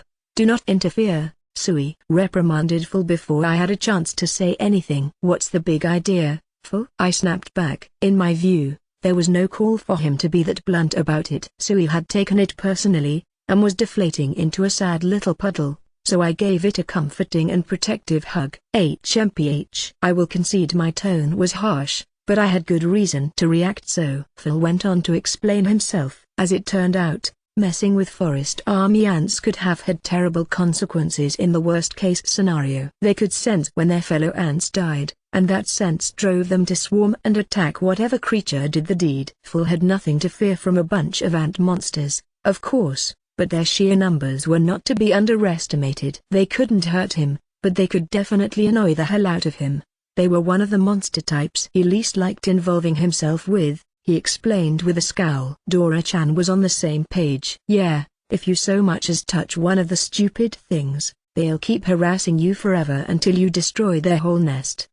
Destroy their whole nest, huh? I might be able to pull that off. Actually, I was almost positive I'd seen a product in my online supermarket that would let me do just that. Hey, I think I've got a way of dealing with them all at once. Let's follow them. For now, we carefully crept along after the forest army ant platoon, keeping a sizable distance between us and their back ranks. It wasn't long before we came across what I assumed was their nest, a huge hole in the ground that the ants all crawled into, concealed in the shadow of a boulder. That would seem to be their burrow. How do you intend to wipe the pests out, though? Phil inquired skeptically. Thanks for asking, Phil. Wait just a minute. I'll get it now, I replied telepathically as I opened up my online supermarket's pesticide menu, where I quickly found and purchased exactly what I was looking for. Hey, I knew it. They do have it in stock. This is just the stuff for ants. Man, that sure is a nasty smirk on your face. What's the deal? Don't call me nasty, Dora-chan. Talk about rude. Though that said, I guess I am sorta flirting with my dark side here. Hey, take a look, guys. This here's my secret weapon that'll wipe out an ant nest in one fell swoop. The cardboard box with my purchase in it arrived immediately, and I grinned evilly as I opened it up and showed its contents to my familiars. I lined up the items I'd bought on the ground. Having no clue how big the forest army ant's nest was, I'd gone ahead and purchased 5 of them. I figured that no matter how expansive their tunnel system was, this would surely be enough to reach every corner of the network. So then, what are these things? Hey. These, my friends, are a very special sort of pesticide from my old world. You just pour in a little water, and they start spitting out smoke that kills bugs dead. You start it up, leave it sitting out for 2 or 3 hours, and the job's done, just like that. In short, the items I'd bought were do-it-yourself home fumigation devices. I had a good feeling about this plan, and if I was right, I'd be able to wipe out the whole nest of forest army ants in one go. Oh, the world you lived in sure had some crazy stuff, huh? Yeah, and in my experience, these are usually really effective. I think they should be just as good as the ones I've used before. I'll get them ready now. I tore open the packages. The pesticide itself came in little plastic boxes with vents in their tops. Okay, that should do it. Now I just put some water in, and they'll start smoking. Full, I'm gonna set these up around the entrance to the nest, so can you put up a barrier to make sure the smoke doesn't blow our way? Very well. It'd also be great if you could blow some wind into the hole to help the smoke spread all the way through the tunnels. You know, such intricate magic's full more within Dora's domain than mine. He should handle this task. Yeah, coming right up. All right, let's do this. I filled the little plastic cups that came with the devices with water and slotted them into their cases, then quickly planted them around the opening to the ant's burrow. Okay, full, time for that barrier. It is done. Just a moment later, plumes of toxic smoke started spewing out of the pesticide boxes. Oh, wow. They're so smoky, said Sui, who was pressed right up against the barrier to get a close look at the devices. It must have been really intrigued by them. You're up next for the wind, Dora-chan. I have thinned the barrier in front of you, Dora. Blow your wind through that section. You got it. Dora-chan conjured up a continuous burst of wind, sending it blowing into the ant's nest. The white plumes of pesticide-laced smoke were caught up in the gale, flowing diagonally down into the ground. And that should do it. Is that all? We need do nothing else? Nope, that's it. Like I said earlier, now we just have to wait around for a few hours. Well, that sure sounds boring as hell. It sounds like the ideal time to have Lu.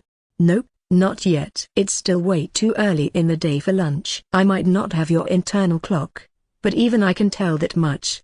Oh, stop looking at me like that, Full. It's too early for lunch. But I guess we can have a snack or something while we wait, at least. Oh, Sui wants cake, said my favorite slime, bouncing up and down with anticipation. Yeah, I think I can make that happen. Just 3 pieces each, okay? Hooray! Cake time, cake, is it? Then I shall have the white one I always get. And pudding for me, of course. I got full 3 pieces of his usual strawberry shortcake, and picked out 3 different kinds of pudding for Dora-chan. 1 seasonal pumpkin pudding, 1 plain pudding, and 1 custard pudding. Sui picked out its own sweets this time around, and ended up choosing a slice of its favorite chocolate cake, a slice of white chocolate cake, and a strawberry malafel. For a bunch of carnivores, my familiars also had quite the sweet tooths, and they happily stuffed themselves with confectionery. I decided on some sort of seasonal premium Montana Blanc for myself, which I enjoyed with a cup of Kilimanjaro coffee. The bitterness of the coffee was the perfect contrast for the full-bodied sweetness of the cake, and the two balanced each other out perfectly. And so we waited, enjoying our impromptu snack time as the hours passed by. "Surely it must be time by now," said Phil as he happily licked his chops. "You think?" After our little snack, my familiars had all taken the opportunity for a nap. I knew that we'd be safe thanks to Phil's barrier, so I joined them in a quick snooze. Eventually, I woke up and decided that nap time was over, so I roused the others, only for them to start whining about how hungry they were. Phil insisted that it was close enough to noon for lunch, and Dora-chan kept going on and on about how there was no way he'd go into the ant's nest on an empty stomach.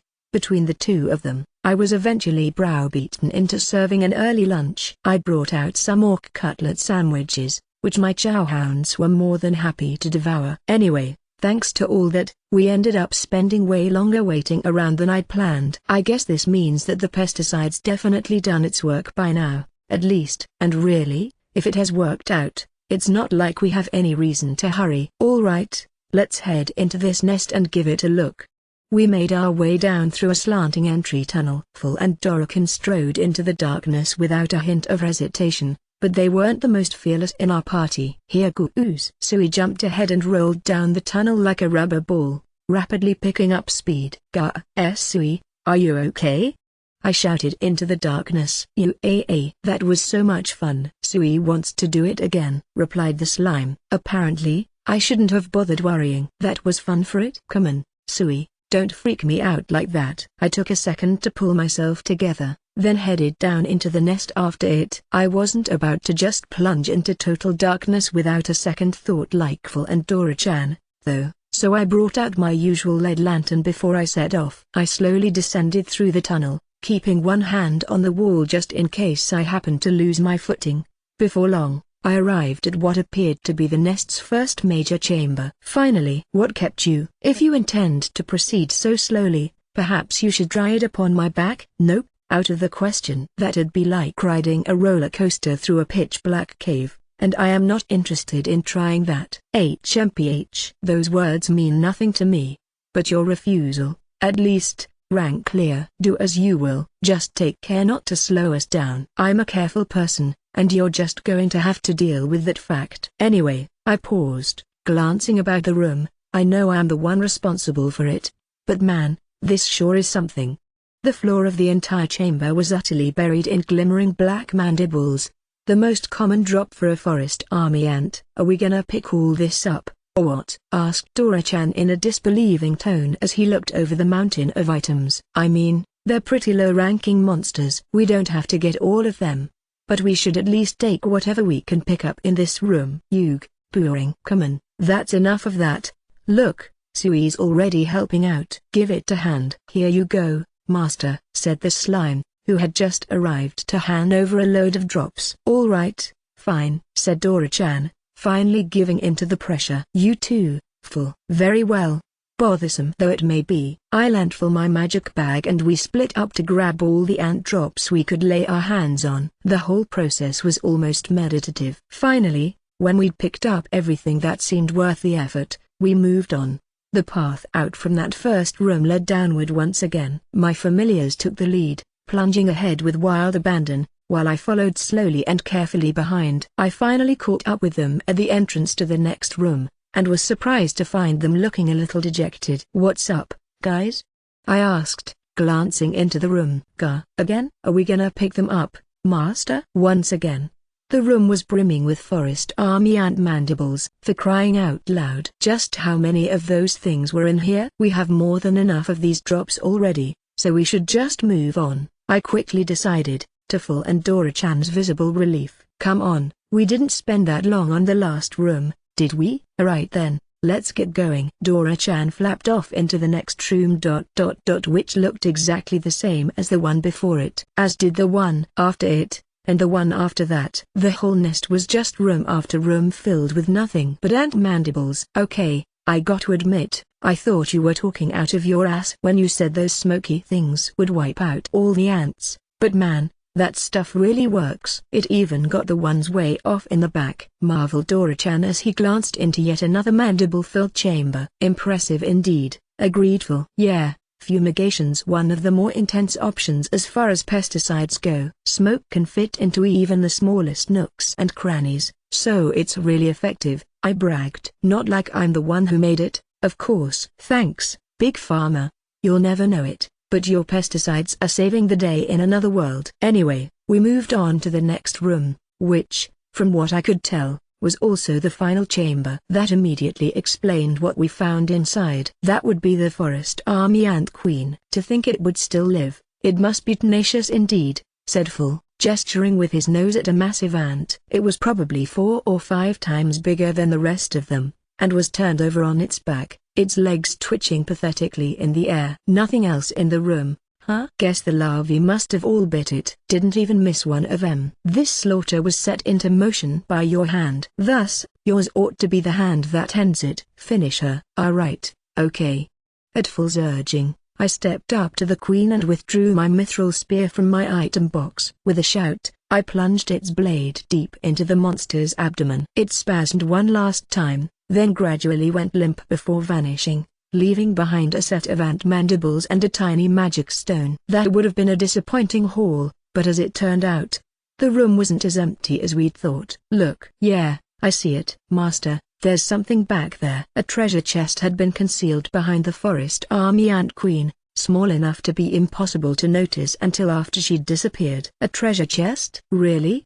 What would one of those be doing at the bottom of an ant nest? We clustered around the treasure chest. It was made out of some sort of wood, and was so old it looked like it might fall apart at any moment. It was easy to forget, but the ant nest was still a part of a dungeon, and apparently operated off the same principles as far as loot was concerned. I praised the chest, and was relieved to find that it wasn't trapped. Okay, looks safe. I'll open it up, I declared, though I wasn't quite confident enough in my assessment that I didn't still carefully pry it open from a distance with the tip of my spear.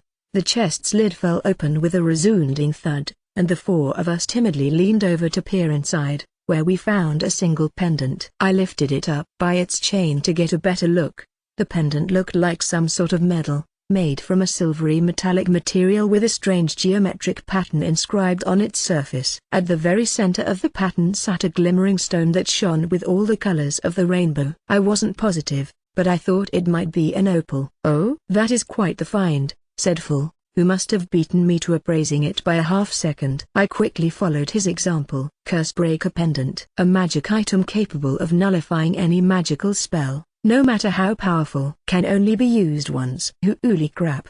I gulped. What is it? Asked Dora-chan, badgering me to dispel his curiosity. A Cursebreaker pendant, apparently. Oh, okay, don't care anymore. Sui wishes there was meat inside instead. 2 of my familiars immediately lost interest, but I had the exact opposite reaction. Hey, Phil, I get that it's a one-time use item, but when it says it can nullify any magical spell, does that include, like, curse-inflicted status ailments? Indeed. My appraisal would seem to indicate just that. Phil's appraisal skill was higher than mine, so he tended to get more detailed information from it. If even his skill told him that, though, it seemed safe to say that my first impression was correct. And that means you would do well to wear it at all times. One very important fact had remained in a corner of my mind ever since I received my first blessing from the gods. That blessing, and all the ones that followed it, was designated as small. As the gods had explained to me, a small blessing would make magic easier to cast and would nullify all status ailments, with just 2 exceptions: spells cast by an especially powerful magic user and instant death effects. Those exceptions, of course, were the most important part of that explanation. After all, they meant that if I were unlucky enough to run into the really powerful caster, it was totally possible that my blessings wouldn't be able to cancel out their spells. I'd picked up enough small blessings over time that their protection apparently added up to equal that of a normal-sized blessing, but that didn't stop me from worrying about it a little. I mean, no matter how many of them I got, they were still small blessings. That's why I was more than happy to take Phil up on his idea and claim the pendant for myself. Yeah, sounds good. I'll use it, I said, immediately putting it on. Ha ha ha. Alright, that's one less nagging worry to keep me up at night. I didn't anticipate running into any incredibly powerful mages in the foreseeable future, but it was always good to plan for the worst-case scenario. Having an item like this was a huge weight off my mind, that's for sure. I just wished I'd be lucky enough to stumble across a magic item that could nullify instant death effects. Not that anything that implausibly convenient would ever actually happen. With that, our business here is finished. Let us depart, said Full. We made our way out of the ant's nest. This time I gave in and let Full carry me on his back, which made the trip fly past in the blink of an eye. We emerged from the forest army ant's nest, happy to breathe the outside world's air once again. Though since we were still in a dungeon, whether or not it counted as the outside world was very much in question. Regardless, we quickly resumed our exploration of the forest. As usual, Sui took point to intercept any monsters that might try to make a meal out of us. And there were plenty that did just that: giant killer mantises, giant centipedes, venom tarantulas, paralyzed butterflies, and, much to my displeasure, creatures from the really creepy crawly, squirmy-wormy side of the monster spectrum as well. Just seeing one of those sent shivers down my spine, but Sui melted them before they could gross me out too badly, so I somehow made it through. As we moved farther and farther away from the forest army ant nest, beast-type monsters started gradually working their way into the local mix of beasts. Meat and pelt drops were finally back on the table, which reminded me that it would probably be dinner time before too terribly long. I mentioned it to my familiars, and they unanimously requested that I make something with gigant minotaur meat in it. Gigant minotaur again? Huh? What to make tonight? It's such good meat that I'm tempted to go with a simple steak again, but I can't make those every time. Oh, of course, being in a forest means we're not in a closed room, and that means that it won't be a problem if we make a bit of smoke. I can pull out my grill and barbecue something. I mean, technically we're still in a dungeon, so this is a closed room too, but it's big enough that it doesn't make a difference. I had a basic theme decided on, but that didn't narrow it down very much. There are a lot of ways to cook with a barbecue grill, after all. Think I'll try making some charcoal grilled steaks this time around. I pulled the grill out from my item box and got to work setting up my cooking station. Alright, looks like the charcoal's nice and hot. Should be ready to start grilling any time now. I cut a couple nice, thick slabs of gigant minotaur meat, seasoned them with salt and pepper, and slapped them down on the grill. They started sizzling the second they touched metal, and in mere moments the aroma of meat filled our campsite. Man, this smell never gets old, I happily said to myself. I took my time, letting the charcoal slowly grill the meat to perfection. Every once in a while, little beads of fat rendered out from the meat would dribble down onto the charcoal, causing it to flare up. Just a little longer. A little longer. Alright, that should do it. I could tell in an instant that I'd flipped the steaks over at exactly the right moment. The grill marks on the underside of the meat were just perfect. Yeah, this is gonna be great for sure. I mumbled with an involuntary gulp. Just then, something dripped down onto the grill and evaporated with a sizzle. I glanced up, confused, only to find Full literally drooling over the barbecue, his gaze locked on the gigant minotaur steaks. Ow, Full. Gross. What? Don't what me? You're drooling like a leaky faucet, and right over the grill, of all places. Oh, my mistake. That's one way of putting it. I don't wanna eat a steak that's covered in fenris spit. If you have to watch, at least take a couple steps back first. HMPH. Are they not finished yet? Number. Just a little longer. How are we supposed to wait when it smells this good? Sui wants to eat soon. Dora-chan joined Full in heckling me, and Sui was seated atop Full's head, its attention totally focused on the grill. Just a little longer. Be patient. I looked back at the grill. The satisfying sizzling of the meat was quickly drowned out by the sound of a certain someone panting directly above my head. Oh, for crying out loud. Full. Would you please stand back just a little? Wait, you're drooling on my shoulder now. I quickly grabbed a towel and dabbed at the wet spot on my shirt. Seriously, what are you doing? Do you have to hyperventilate right in my ear like that? It is no fault of mine. The smell of meat is simply irresistible. To tempt me so when my stomach is wholly empty is an act of abject cruelty. Abject cruelty, my ass. How do you expect me to grill meat without letting you smell it? It's almost done. so just sit tight and wait. Okay, simmer down, big guy, said Dora-chan. I get where Full's coming from, though. A smell like this on an empty stomach's beyond the pale, he added, slurping back his own mouthful of drool. Master Ear, is the meat done yet? Sui wants to eat now.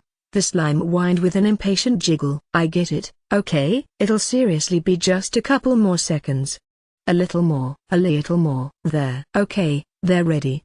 I plopped several steaks onto each of my familiars' plates, which they began devouring without so much as a word. I started grilling the second round immediately, but Full was finished with his first helping long before they were ready. A second's not finished yet? No, they're just getting started. Give me a minute, okay? He did not give me a minute. On the contrary, he spent the entire time fidgeting restlessly, asking me if they were finished over and over. Meanwhile, Dora-chan and Sui finished their meals and joined him on second's standby. When the steaks were finally ready, I served them up, only for them to be devoured in an instant once again. Hey, do you guys want steak sauce on the next round? Yes. I desire the garlic sauce on mine. Same here. These'll be tasty as hell with the garlic stuff. No doubt about it. Sui wants sauce too. I got another set of steaks sizzling on the grill, then doused them in garlic-flavored steak sauce. I was on the same page as Dora-chan. There was absolutely no way the flavors wouldn't suit each other perfectly. I was starting to drool in anticipation myself, but I knew I still had a mountain of Minotaur meat to grill through before I get the chance to have my own helping. As expected, my familiars were insatiable. After the garlic steaks, I made a round with a sauce that approximated the texture and flavor of seasoned, grated daikon, followed by one with garlic sauce, and then a buttery steak sauce. One steak after another, over and over. Dora-chan was the first to drop out in the end, patting his bulging stomach with a satisfied smile on his face as he flopped to the ground. I have not eaten my fill yet. Sui still wants to eat more too. Are your stomachs literally bottomless, or what? Those two were starting to scare me. After another round of garlic and onion-flavored steaks, though, they were close enough to satisfied that they were just eating their food instead of inhaling it. I figured that meant it was finally my chance, and threw a steak on the grill for myself. I couldn't eat a whole steak in a single bite, unlike certain members of my party, so I decided to cut my helping down into bite-sized pieces before I dug in. Meat juice flowed like a river as I sliced into the steak, and looking at the cross-section, I saw that I cooked it to a perfect medium rare. As for seasonings, I decided to break out my personal favorite secret weapon, my stock of flavored salts. I figured that wasabi salt and lemon salt would be a good fit for the meal, and seasoned my first bite with the former. Oh, wow, is this ever good? The subtle, invigorating bite of the wasabi cut right through to my sinuses, and the salt was the perfect complement for the juicy char-grilled steak. Damn. Okay, I'm overeating tonight for sure. I stuffed myself full of the wasabi salted steak, unable to stop, until suddenly I realized I'd forgotten something. Whoops. Can't fill up on just this. I still have to try the lemon salt. I sprinkled it on another piece of steak and popped it into my mouth. Oh, wow, it's so refreshing this way. Yeah, this is delicious too, for sure. It makes the meat feel so much less heavy, somehow. The lemon salt proved just as irresistible as the wasabi salt had. In fact, I was having a hard time deciding which I liked better. Before I finished pondering the matter, though, I felt a pointed stare turn in my direction. Hey, what are those? Huh? You, wasabi and lemon salt. And do they suit this meat well? Yeah, they go perfectly with it. Then why did you not bring them out sooner? I demand a helping. Oh, Sui wants to try too. Yeah, coming right up. As I prepared even more meat for Full and Sui, Dora-chan heaved himself up into a sitting position and requested I make just a little extra so he could try the salts out as well. Our gigant Minotaur feast lasted well into the night, and was so enjoyable I almost forgot we were still in the middle of a dungeon. Chapter 7, A Slime's Fury. The next morning we ate breakfast and then resumed our exploration of the woods. The process went pretty much the same way it had the day before. Monsters would attempt to ambush us at every turn, and Sui would gun them down without mercy. The slime bounced from Full's head to mine and back again, firing off one acid bullet after another. We were only bothering to stop for the high-ranking monsters' drops at that point, but even with that boost and Full's impressive mobility, There was still no end to the forest in sight. "Just how big is this floor?" I asked telepathically. "How are we still in the same forest?" "I have chosen the shortest possible route to the next floor, I assure you." "It is simply that the forest is excessively large." Phil went on to explain that judging by his instincts, we were still only a little over halfway to our destination. "Sheesh," I sighed. "What kind of jerk would put a forest this big in the middle of a dungeon, anyway?" I could hardly agree more. And to make matters worse, they did not even have the decency to include any monsters strong enough to entertain me. "Man, same, seriously," piped up Dora-chan. "At the rate things have been going, Sui'll solo the whole floor no problem. We're not even gonna get the chance to fight." "Nope, nope. Nope. You two are the only ones who'd ever complain about there not being enough tough monsters. And besides, we've had plenty of A ranks, and even a couple S-ranked monsters, right?" Sui took them out right away. "Sure, but still. I'd actually just snagged the drop items from an S-ranked giant Hercules beetle that Sui had killed a moment ago. It had left a massive horn about as long as I was tall and a pretty sizable magic stone. Considering how many nasties we'd already encountered, Phil and Dora-chan's complaints were definitely getting on my nerves a little, but I knew perfectly well that my trio of ultimate predators would never understand my perspective and ended up just forcing a strained smile instead of trying to explain. "Guess our only option's to keep going like we have been,"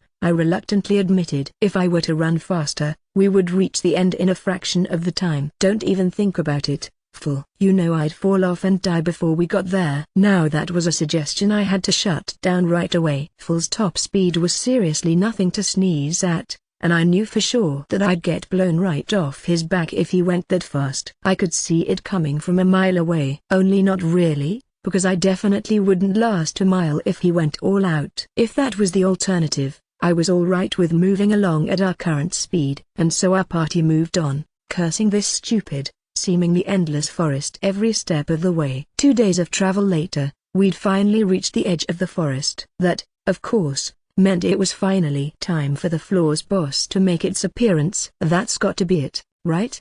I asked as I peered out through the tree line. A big rocky mountain stood just outside of the forest. A massive hole at the very center of the range led into a cavern, and in front of that cave a truly enormous monster was stomping around like it owned the place. It looked like a bear, except unlike most bears, it was at least 10 meters tall and had 4 thick, beefy, armor-like forelimbs. We hid behind a big tree right on the edge of the woods and assessed the situation. To start, I praised the colossal bear thing. Hexlem bear, a creature of unparalleled might. Omnivorous and exceedingly vicious. Unparalleled might. Exceedingly vicious. You know, I could sorta tell that much just by looking at it. "Worry not. I have defeated its like many times before," said Phil. Apparently, my concern was written all over my face. "You have?" "Really?" "Indeed. Their strength and brutality are noteworthy indeed, and their size is impressive, but they haven't the brains to pose a true threat. So long as you keep your distance from them, they are all but harmless. More importantly, while their meat has a certain gaminess to it, its flavor is altogether quite appealing." That statement, of course, immediately caught Dora-chan and Sui's attention. "Oh, those things are tasty, huh?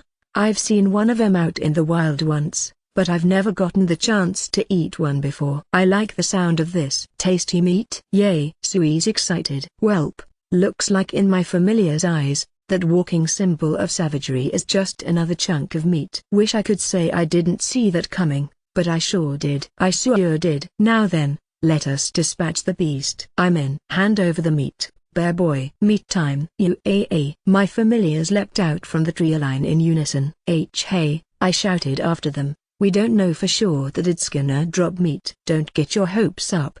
I couldn't tell if they heard me or not, though. If they did, they were too focused on the bear to bother replying. Moments later, all 3 of them unleashed a barrage of attacks. Krakow. A lightning bolt, presumably conjured by Phil, struck the Hexlem bear right in the forehead. Shwick. A humongous icicle, Dora-chan's doing, surely, impaled the monster from behind, its pointed tip protruding from the beast's chest. Pew! Sui's acid bullet melted straight through it, carving a chunk out of the side of its torso. Every one of their attacks looked like it could have been instantly fatal on its own. The Hexlem bear let out a short, pathetic whimper, then toppled to the ground with an earth-shaking crash. "Hell yeah! Meat, meat, meat!" shouted Dora-chan, zipping about in an ecstatic display of mid-air acrobatics. "Meat time, yay yay yay!" chanted Sui as it bounced happily to the rhythm of its own song. "No, seriously, listen to me this time. We don't know for sure if it'll actually drop meat at all."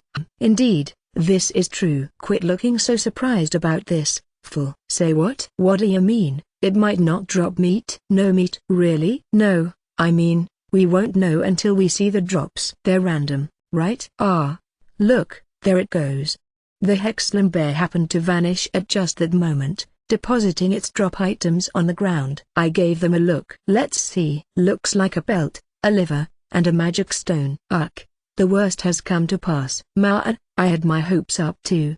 Sui wanted meat. The three of them were about as disappointed as it was possible to be. "Don't let it get you down, guys. These things happen. Let's just keep moving, okay?" "The stairs to the next floor have got to be somewhere in this cave," I said, taking a single step into the mountainside cavern. Ugh. With an ear-splitting roar and footsteps that sounded like earthquakes, my worst nightmare thundered up the tunnel toward me. There's an off the ear?" I shrieked in terror as a second Hexlim bear bore down on me, its four enormous arms raised overhead. Before I knew it, the monster was so close I could feel its breath. As it unleashed another roar that was so terrifying, my legs gave out and I toppled over backward. "No bullying, master." "Pew! Impudent nuisance. Perish." "Krakow. And drop some meat while you're at it." "Shik." Sui, Full, and Dora-chan unleashed the exact same attacks on the second Hexlim bear that they'd used to brutalize the first one. It gurgled in pain, then crashed to the ground where it lay motionless. A moment later it disappeared, and "UAA!" shouted Sui, bouncing in place with glee. "It left meat behind." "Hell yeah, now that's more like it." "I've never tried this stuff before." "I am so hyped for this," shouted Dora-chan. "I would have preferred if the cut were larger, but I suppose it shall suffice." "Larger, Full? That's got to be 10 kilos of meat right there." "What are you talking about?" My familiars had eyes only for the meat chunk, but the monster also dropped a claw and a magic stone, which I scooped up as well. Then I stopped and took a long, deep breath. Man, that almost gave me a heart attack. It came out of nowhere, I swear. My legs are still shaking. "Will you never remedy your ubiquitous cowardice?" "Stand straight and walk strong," said Full, slapping me about with his tail. Which, for the record, was not helpful considering I was barely managing to keep myself upright as is. "Hey, cut it out. And don't blame me." Anyone would freak out if one of those came charging up a corridor at them. Seriously, I think I deserve credit for not pissing myself. Those monsters are big, and nothing more. They are hardly worth making such a fuss about, and far from worth delaying our progress. We will never reach the next floor at this rate. "Climb on my back." I definitely haven't said my piece yet, but you know what? Sure, I'll take you up on that. If it means we get out of this cave faster, that's good enough for me. I staggered my way over to Full and pulled myself up onto his back. "We are off!" Full shouted, dashing off into the dark passageway. We came across a staircase at the end of the cave, which we quickly descended, finally emerging on the 40th floor to find— oh, come on, another forest? The 40th floor was exactly as lush, green, and overgrown as the 39th floor had been. Trees as far as the eye could see. "Hey, Full, please tell me this floor isn't as big as the last one was." "It is indeed. In fact, it may even be slightly larger," answered Full, crushing my hopes and spirit in a single blow. "It's even bigger than the last forest." Just when I thought we were out of the woods. I think I'm gonna cry. Complaining will get us nowhere. Let us move on. Not like we have any other choice. We can't get to the next floor without going through this one. I sighed deeply. Full and Dora-chan were right, and I knew it. Just leave the monsters to Sui. Sui'll beat all of them up, don't worry. At least one of us is in a good mood, I guess. All right. Fine, let's get this over with. And so we plodded onward into another enormous forest floor. The ratio of bug monsters to beast monsters was dramatically lower on this new floor than it had been on the 39th, but the number of ambushes we faced was more or less the same. We encountered a bunch of monsters we were already very familiar with: red boars, cockatrices, rockbirds, giant dodos, and giant deer, but also plenty of less common ones, such as giant horned bears and wild apes. Sui shot them all down from a topful's head before they became a problem, of course, and our journey through the woods was more or less danger-free. "This is far enough. We shall bed down here for the night," Phil eventually declared. "It is getting pretty dark." "Sounds good to me," I replied. I couldn't explain how it worked, but the sky in the dungeon did actually get dark at night and brighten up during the day. The same had been true of the faux outdoor floors in the other dungeons we'd visited, like the desert and forest levels we'd been through previously. They were a nice change of pace from the floors where you couldn't tell what time it was, but I just couldn't get over how stupidly, unnecessarily huge they were. Oh, shouted Dora-chan as he flapped his way in front of my face, waving his tiny arms in the air. "Oh, what, Dora-chan? It's dinner time. That means you can make something with the meat we found." "I've never tried that stuff, and I wanna eat it so bad you have no idea." "The bear meat? Yug, this is gonna be another huge pain." I'd never actually cooked bear meat before, to be clear. I'd eaten it once in a hot pot at a hot springs hotel I'd visited with my company, but that was the extent of my experience with the stuff. Well, they called it a hot pot, but it really seemed more like bear stew to me. They'd seasoned the bear meat with miso, and it stuck out in my memory since it wasn't nearly as gamey as I'd expected it to be. It was just good, in a surprisingly normal sort of way. Thinking back on that trip finally reminded me that I'd actually asked the Hot Springs Hotel's staff about the recipe. That settled it for me. If I have to use the bear meat, the only recipe that comes to mind is a bear hot pot. That all right with you guys? A hot pot? That'd be awesome. Yeah, do that. I too would not object to a hot pot. Sui loves hot pots. That sounds great. That settled it. We'd be having bear hot pot for dinner. But that said, the people at the hotel had told me that bear meat's flavor and texture were highly variable depending on its age and the season it was hunted in. The one I tried back then had been caught right before it went into hibernation for the winter at just the right age, which was why it tasted so good. Would the same principles even apply to a Hexlam bear that lived in a dungeon, though? I gave its meat a sniff. It doesn't smell weird, at least. Guess I'll cook up a piece and do a taste test. I sliced off a small strip of meat, seasoned it with salt and pepper, cooked it up, and gave it a taste. Actually, it's perfectly fine. Doesn't taste weird at all, and it's not even tough. I guess it has a little of that wild animal gaminess, but not in a bad way at all.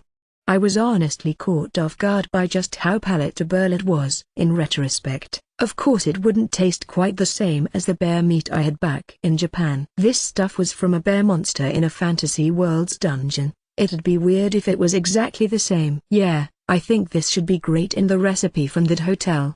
I did my best to remember the hotel workers' instructions as I picked out ingredients from my online supermarket. Once I had them all ready, I started by prepping the veggies. First you chop up some carrots and a daikon into fairly thin wedges, then shave a burdock root into thin slices, which you wash clean. Next up is the meat. I had a massive hunk of the stuff, so I started by breaking it down into chunks that were a little easier to work with and then slicing it as thinly as I could manage. After that, you heat some sesame oil in a stock pot, toss the meat in and lightly brown it. Next, throw in the daikon, carrot, and burdock, saute it a little longer, then add your stock. The people at the hotel had said that a kombu stock was the best option, but I didn't feel like making some from scratch, so I used a pack of instant kombu stock powder. Normally, at that point, you'd bring it up to a simmer and skim the scum off the top of the stew to get rid of the bear meat's harsh, unappetizing flavors, but I found that with Hexlam bear meat there was hardly any scum to skim off at all. I'd even bought these special sheets of kitchen paper to take care of that part. You laid one down on the surface of the stew,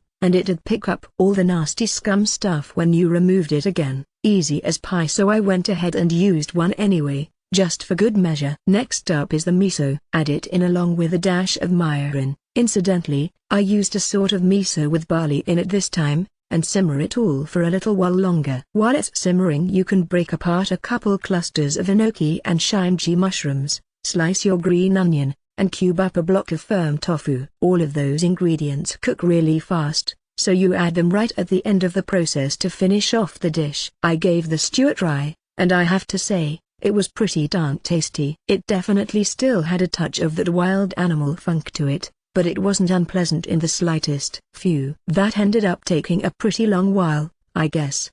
But food's done, guys. A long while indeed. I tired of waiting long ago. Yeah, I'm starving. Sui's so hungry. I know, sorry. I didn't realize how long I'd spent simmering it. It's done now, though, so here, give it a try. I served each of my familiars a big bowl of bear, or rather, Hexlam bear meat hot pot. I see altogether too many vegetables, but I am so hungry I hardly even care, said Full, digging in after a moment's hesitation. He scowled at the veggies in his bowl, but his distaste for them was outweighed by his voracious appetite. So this is bear, eh? Let's give it a try, said Dora-chan as he took a big bite of the unfamiliar meat. Food, Sui shouted with glee. The slime was already working away at its serving. I'd ended up using all 4 of my magic stove's burners to cook 4 stock pots of the stuff all at once, but in the face of my familiar's appetites, that massive quantity of hot pot vanished in the blink of an eye. No matter how many times I witnessed it, their capacity to put away a supernatural quantity of food never stopped astonishing me. Now that was a meal, said Dora-chan as he happily patted his engorged belly. Gotta say, though, the bear meat wasn't bad or anything, but I like the stuff we got from those big-ass minotaurs better. Wait. By virtue of the meat alone, indeed, that is all but a given. Meat such as this is delectable in no small part because you do not eat it often. Wait a second. Sui thought so too. The meat tonight was tasty, but the big cowman monster meat was way tastier. Sui, you were just talking about how good the bear meat was. You were wolfing it down. How could you do this to me? I won't lie, I thought the gigant minotaur meat was better too, but saying that out loud would be like admitting defeat. Guess this means bear meats are sometimes food. 3 days of travel later, we were still deep in the thick of the forest. Full was right, the 40th floor really was even bigger than the 39th had been. We'd gathered up a veritable mountain of belts, horns, and fangs that various monsters had dropped along the way, but we hadn't gotten very much meat at all and my familiars were becoming more and more insufferable about the fact. Finally, though, the trees thinned. The end was in sight, and as we arrived at the forest's edge, we found the floor's boss waiting to greet us. What the hell is that thing? I whispered in awe as I poked my head out from behind a tree to take a look. I'd thought that the Hepslam bear was unthinkably enormous, but this new monster, a golden deer-like creature, put even that to shame in terms of size. It was standing in a cluster of shrubs, leaning way down to munch on what looked like purple berries that were growing from the bushes. Now this is a remarkable find. You know what it is?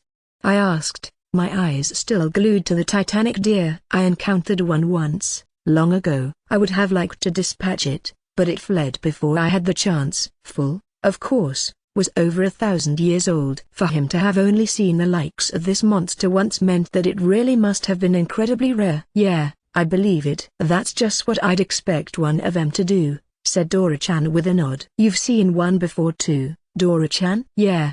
There was one of them in the forest I used to live in.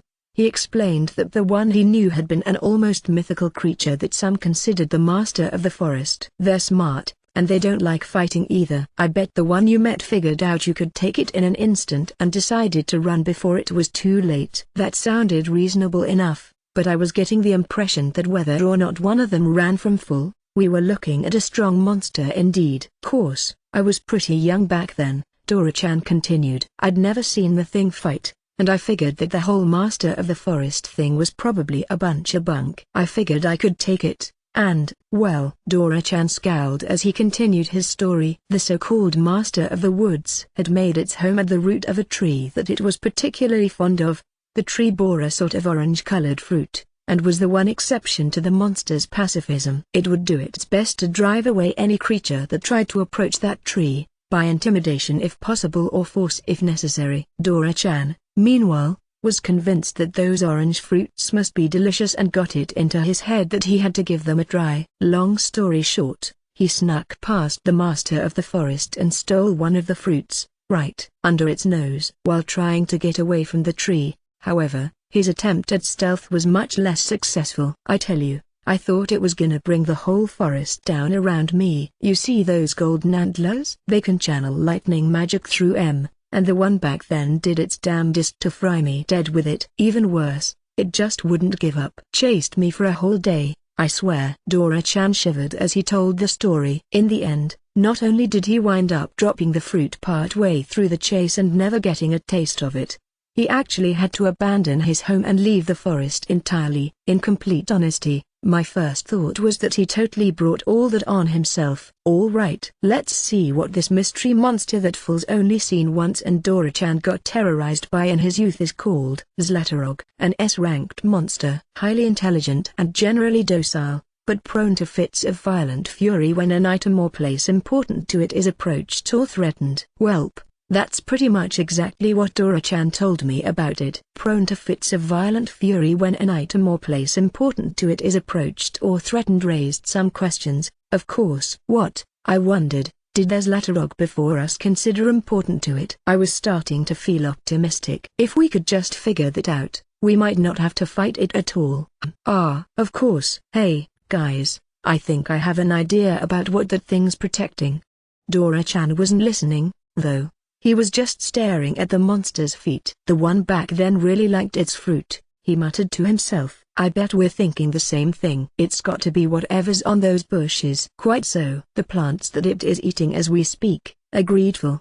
So, what's the plan? There's a cave in the mountain back there, looks like. I bet that leads to the next floor, right? In all likelihood, yes. Unfortunately, there was only one route to the cave's entrance, and it passed directly through the field of purple fruit bushes. It was all but certain that the Zlatarog would be unamused if we tried to walk through them, to say the least. Why bother fretting over it? If we must slay the beast to pass, then slay it we shall, Fool said like it was just a matter of course. I had a funny feeling that deep down he simply wanted to fight the Zlatarog. I could just fly over the thing, said Dora-chan, but yeah, that's not exactly on the table for you guys. Think Fool's right. We're just gonna have to kill it. It might not be the same master of the forest that gave me hell, but that doesn't mean I can't vent my grudge on its ass anyway. Now Dora-chan's raring for a fight too. But, wait a second, isn't Sui usually the one who's most excited at times like these? And for that matter, where is Sui? The slime wasn't on Fool's back, and it wasn't in my bag or on the ground anywhere nearby either. Hey, I said, turning to Fool. Have you seen Sui recently? I assume it must be somewhere nearby. Oh, there it is. What? Where? Right over there, said Fool, gesturing with his nose. What there? Oh God, Sui, no. Sui had bounced over to the bushes, then onto the bushes, and was currently sitting right by the Zlatarog, looking up at it. Hello. Are these purple fruits tasty? Sui wants to try one. I could hear the slime's voice in my mind as it tried to strike up a conversation with the monster. I didn't know if the Zlatarog could hear it, but boy, did it ever react. And by react, I mean it shrieked an incredibly loud, ear-splitting war cry. A second later the two golden antlers atop its forehead began to crackle with electricity. Oh God, I think we're in really big trouble, guys. Yup, that thing's pissed. It has flown into a fury. Why are you acting so calm about this? Meanwhile, the Zlatarog had finished charging its antlers and unleashed a mighty bolt of lightning directly at my favorite slime. Crack Sui, no oh, simmer down, sheesh. Look, Sui's right over there. It's fine. Dora-chan pointed into the bushes where I was relieved to catch sight of Sui, seemingly safe and sound. Oh, thank goodness. Wait, no, we've got to save it. We have to rescue Sui before it's too late. Dora-chan and Phil exchange glances. Save it, he says. I hardly see the need. What are you talking about? We don't have time for this. We've got to get Sui out. Before I could finish my sentence, I was cut off by another telepathic transmission from Sui itself. Geez, that was dangerous. You're not supposed to do stuff like that without saying something first. It's mean. Sui's getting mad now. Sui wasn't the only one getting angry. The Zlatarog was enraged to see the interloper in its field alive and unharmed, and let out another harsh, grating scream before unleashing another bolt of lightning at the slime. Crash! The blast slammed into the ground, but Sui bounced away with ease. You did it again. Sui's really mad now. Sui's gonna get you back for that. Dear. Pew. Sui fired a series of acid bullets between the Zlatarog's legs, aiming directly for its breast, in other words, its heart. The monster jumped and screamed louder than ever, though with pain this time instead of rage. A moment later, it slowly toppled to the ground. Serves you right. Sui super strong. Sui, see? We didn't have to save it at all. Sui has grown mighty indeed. Again, why do you sound so calm about this, Fu? No, not the time. I have more important things to worry about. I rushed out from the tree line and sprinted over to Sui. Sui, what were you thinking, running off like that? Do you have any idea how worried I was? I scolded, scooping the slime up in my arms. It was making these fruits look so tasty, and Sui just wanted to try them too. Sui's sorry, master. Sui extended a little tentacle, offering me one of the purple fruits from the bushes. It was all for the fruit. Huh? I wonder if they're any good? It wasn't especially big, about the size of a large grape, or so. Yeah, they're super tasty. Try one, master. Guess that means it's already sampled one? Sui offered me the fruit again, and I decided I might as well give it a try. Thanks, I said, as I accepted it. I gave it a quick appraisal before I took a bite, just in case, and found that they were called wildberries. My appraisal told me that they were quite rare and only grew in certain very specific habitats, but didn't mention anything about them being dangerous, so I popped one into my mouth. Oh, this is great. It's sweet, and a little sour, and so flavorful. Sorta reminds me of a blueberry, but without any of the weird aftertaste those sometimes have. It's like the best blueberry I've ever had, and then some. If these are this good on their own, I bet they'd make an incredible jam. Is jam sweet, master? Yeah, it sure is. Sui loves sweet things. Make jam, master, please. Ha ha, all right. Guess we'd better gather up a whole bunch of these wildberries, then. Think you can help me, Sui? And you too, Dora-chan. Yeah, that's probably not happening. Stand guard, okay? Sheesh, what a pain. Is standing guard all you would ask of me? Very well. Then Dora-chan, Sui, and I set off into the field of bushes, foraging as many wildberries as we could get our hands on. Dora-chan was grumpy about it at first, but he was just as fond of sweets as the rest of us and put in a pretty solid effort in spite of his griping. We plucked berry after berry, working so quickly you'd think we were trying to collect every last one of them, and in the end we gathered up 5 big sacks of fruit. Another Zlatarog turned up at some point in the process, but fulfilled his role as our lookout perfectly and killed it on the spot. Then Dora-chan started whining about how he was the only one who hadn't gotten to kill one of them, but I wasn't about to even consider waiting around for a third to show up. Okay, I think this should be plenty. I'll be able to make a ton of jam with all these. Hooray! Jam, jam. I have gathered the items the monster left behind, said Full, dumping the Zlatarog's drops on the ground. It had left behind a shiny golden antler, an even shinier golden hoof, and a golden pelt that was somehow the most resplendent of all, plus 2 magic stones and a couple of items that I couldn't identify at a glance. What are these things? They look like rocks, but the colors are sorta weird. I have appraised them, and they would seem to be teleportation stones. The white one is good for a single use, while the blue one can be used 5 times in total. Teleportation stones? Oh, right. I guess they do look an awful lot like the one I got from that adventurer team, Arkansas. I wonder, the other teleportation stone, the one Ark gave us, came from the 30th floor, right? Maybe this place is made so they only drop every 10 floors. We're really lucky. In any case, they're supposed to be pretty rare, and we got 2 at once. When our party cleared the 30th floor's boss room, we hadn't found any teleportation stones at all, so they were hardly guaranteed drops. This was definitely a stroke of good fortune. The 5 use limit was a shame, but we weren't planning on sticking around the bricks area forever, so for our purposes I figured it would be perfectly sufficient. Hopefully. Hey, since we have these stones now, how about we go back to the surface for a little while? I suggested. My familiars immediately piped up in unison to protest the idea. Of course, but I kept talking to try and sell them on the plan. Look, we were supposed to be in here for 2 weeks, right? It hasn't been that long yet, but if we keep going any further than this we're definitely gonna go past the 2-week mark before we get out of here. That'd be an issue, especially considering I have my offerings to the gods to worry about. There wasn't any particular reason why I couldn't handle my offerings in the dungeon, of course, but it always ended up being a lengthy process and I preferred to take care of it somewhere I could take things easy. Doubly so in this particular case, since I had the question of my next tenant to worry about. HMPH. Offerings to the gods are indeed a matter of grave importance. We cannot afford to be negligent with such things, so I suppose I must acquiesce. Tora, Sui, you both benefit from their blessings, so I trust you will not protest either. Well, not when you put it that way, I won't. Back to the surface it is. Okay, Uncle Fu. Sui understands. That settled it. Our party would be heading back to the surface. The means to do so were conveniently nearby, as well. We found a room with a magical circle inside just to the left of the staircase down to the next floor. It had the exact same sort of plinth in its center that the teleportation room up topside featured, so I held the whitish stone up to it and said the words first floor.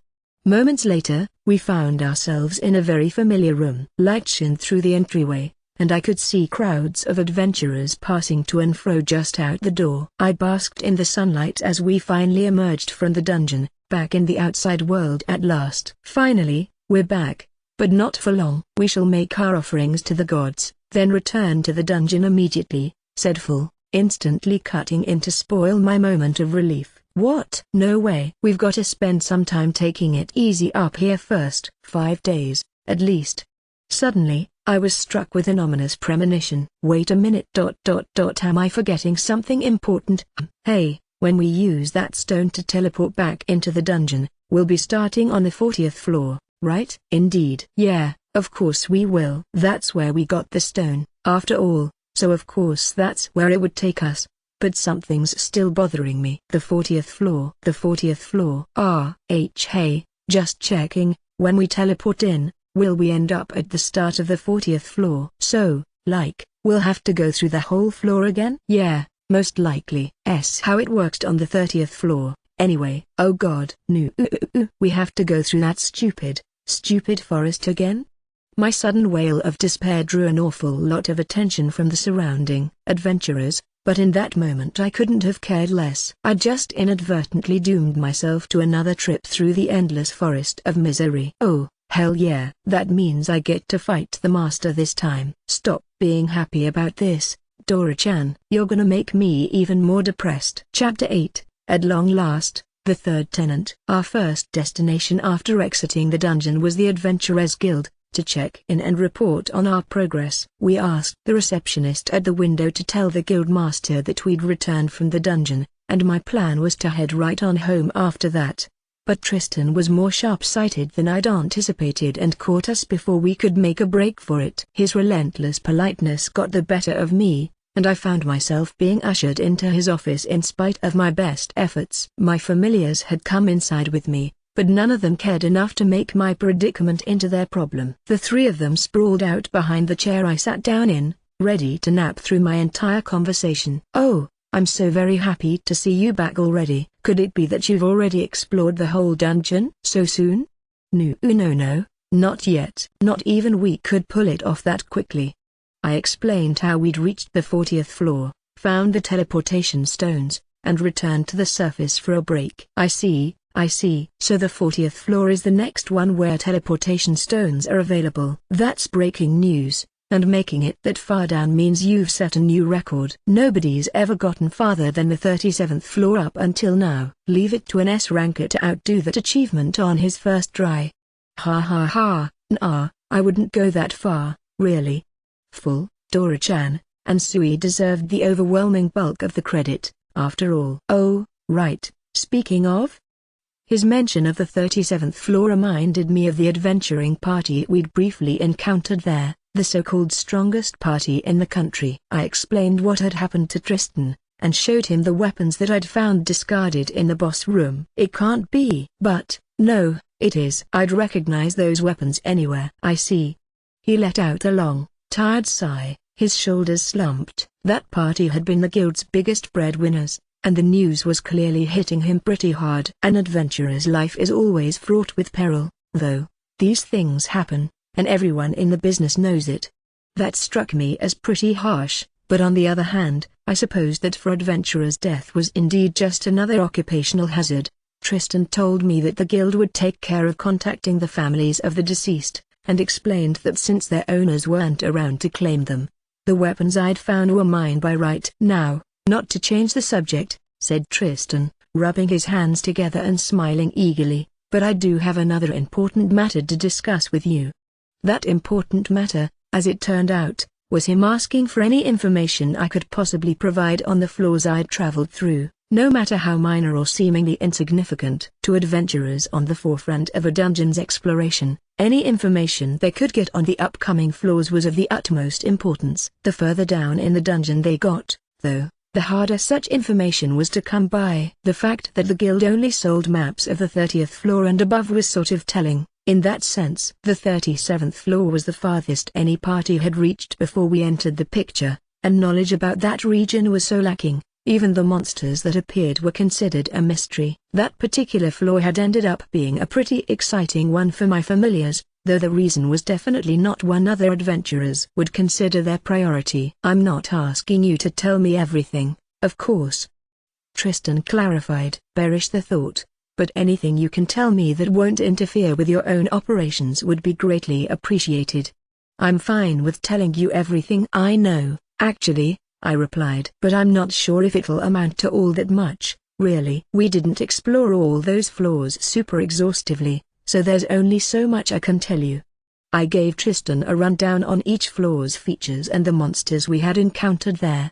He asked me all sorts of questions about the previously unexplored levels after the 37th floor in particular, and I answered them all to the best of my ability. "So the 37th floor is home to gigant minotaurs." "I do believe I've heard that name before," he said, flipping through the pages of an illustrated monster reference guide. "Would these be the ones?" he asked, pointing at the page he finally found. "Yeah, that's them, all right. They were about twice the size of a normal minotaur." Tristan skimmed the page. "I see. Their meat is exceptionally delicious, while their hides and horns are top-quality materials for arms and armor." He cracked a smile as he mumbled to himself. Eventually, he explained that when he first became a guild master, he decided that knowing everything he could about monsters and the value of their drops would be essential for his job, and had splurged on that book to help study up on the subject. Needless to say, the decision had quickly proven extremely prudent. The 38th floor had gigant minotaurs too, but way more of them than the 37th did, I continued. I see. In other words, any party that can make it through that floor will come back with more meat, hides, and horns than ever." His eyes were practically sparkling with excitement. "I'm not selling you any meat, though, no matter how much you beg for it. My party's resident carnivores would have my hide if I even considered it." I did my best to ignore the look in his eyes as I kept describing what I'd seen. Next was the 39th floor, which turned out to be a forest. "Oh ho, a forest, you say?" "I've heard rumors of floors with that sort of environment in other dungeons, but this is the first I've heard of such a thing turning up here in Brixton." "This is a major discovery," said Tristan, jotting notes down on a sheet of paper. "Yeah, and it was absolutely full of bug monsters." "The boss was a Hexslim bear, though." Tristan did a double take. "A Hexslim bear?" "Why yeah, that's right." That seemed like an overreaction, and when I asked him what the deal was, he explained that not only were Hexslim bear furs exceptionally highly valued among the nobility, their livers could be used as an ingredient for a powerful aphrodisiac. He swore me to secrecy before he was willing to tell me more, but once I promised it would stay between the two of us, he revealed that those aphrodisiacs were invariably snapped up by elderly nobles the second they hit the market, no matter what price was demanded. I very pointedly didn't ask why elderly nobles would want something like that, but the important takeaway from the story was that Hexslim bear livers were incredibly valuable. I didn't have any need for bear livers myself, so I immediately agreed to sell the one I'd found to him. "And what about other materials?" He instantly followed up. "Tristan, please, dial it down a little. I picked up quite a lot of them, but I'd like to keep some of them for myself, and I haven't had a chance to sort through it all. I'll get back to you on that once I've finished taking inventory." I'd only explored the 20th floor and the 30th through 40th floors, but in terms of the number of drops I'd obtained, my haul from the dungeon already rivaled my total acquisitions from the Dolan and Overling dungeons. I'd need to spend a solid chunk of time looking through it all before I'd feel comfortable discussing it. Selling stuff could come after. "I don't suppose there's any way I could convince you to make a sale at this moment?" asked Tristan hopefully. "Sorry, but number. I really need to take inventory first. I understood where he was coming from, but I just couldn't budge on it. Ugh. Very well, then. I won't press the point. Tristan looked extremely disappointed, but I appreciated that he backed off anyway. I decided to take inventory and get back to him as quickly as I could manage. Anyway, I have a little more information about the dungeon, I said, jumping back to the previous discussion. The 40th floor was another forest level, but it had fewer bugs and more beast-type monsters. The boss was a monster called Azlatarog. Azlatarog, would that happen to be? Tristan paused for a moment to flip through his monster manual. One of these? He asked, showing me a page with a deer-like monster I recognized instantly. Yeah, that's the one. It was crazy huge, and every part of it was colored gold. Well, in that case, you stumbled across another incredible monster. Indeed. Though I suppose I shouldn't have expected anything less from the 40th floor's boss. According to Tristan, not only were Zlatarogs themselves extraordinarily rare, their golden antlers and pelts were extremely valuable. The most recent recorded sighting of a Zlatarog was a full century ago, when an S-ranked adventurer slew one of them and presented its pelt and antlers as a gift to the king of Marvale. The most recent one was a century ago, and it was given to a king. The materials are that valuable? They most certainly are. Do you have any in your possession? Yup. And I've got 2 Zlatarogs worth of them too. Two of them?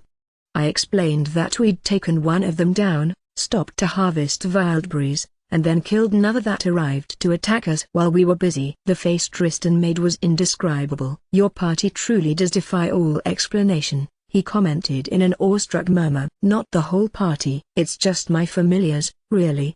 The conversation came to a close not too long after that, and we finally left the Adventurers Guild behind, though not before Tristan reminded me that I should come back to sell him my materials as soon as possible. We made our way back from the guild to the massive, luxurious home I'd rented, had a quick and simple dinner, then enjoyed our first soak in a proper bathtub in a very long time. Man, nothing beats an Ishoot bath. Agreed. The water feels so good. I cannot fathom how you enjoy this experience. One of us, of course, was being a huge spoilsport. Full scowled as Sui showered him with hot water using one of its tentacle-like appendages. Well, you're filthy from all that time in the dungeon, so you're just going to have to live with it. I am not filthy. No, seriously, you really are. You might not look that bad, but after running through the woods for that many days on end, your fur's got to be absolutely full of dirt. Just suffer through it. We'll be done soon. Ha ha ha, yeah, that's right. Besides, baths aren't even close to as bad as you make 'em out to be. Full. It feels so nice, Uncle Full. Here, Sui'll shower you with more water. Grrrr. The two of you enjoy baths, and as such your opinions carry little weight. Full griped as I scrubbed his fur with a special veterinarian-recommended dog shampoo I'd bought from my online supermarket. For all his complaints, he didn't hesitate to give me very specific instructions about where and how hard I should scrub. After Sui finished washing the suds from his coat, Full dried himself off with a mighty shake and practically sprinted out of the bathroom. Dorican, Sui, and I lingered for quite a while longer, soaking it up in the tub and letting all the exhaustion that had built up over the course of the dungeon just melt away. After I finished with my bath, I headed out into the living room, where I found Phil lying on the floor. He'd already finished totally drying himself off with wind magic. See? You really were filthy, but your fur looks so much nicer now. Phil let out a frustrated harumph. My fur is always immaculate, he groused. Master, Sui wants to drink something sweet. Okay, the usual fruit milk, right? You want some too, Phil?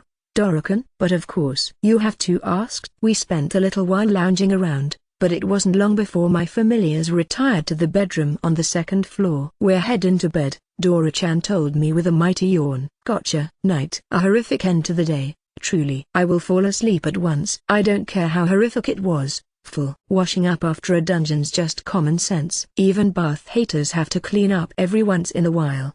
After my familiars went to bed, I was left to check my status and ponder the tenant problem. Speaking of status, man, the three of them sure did level up a lot, especially Sui.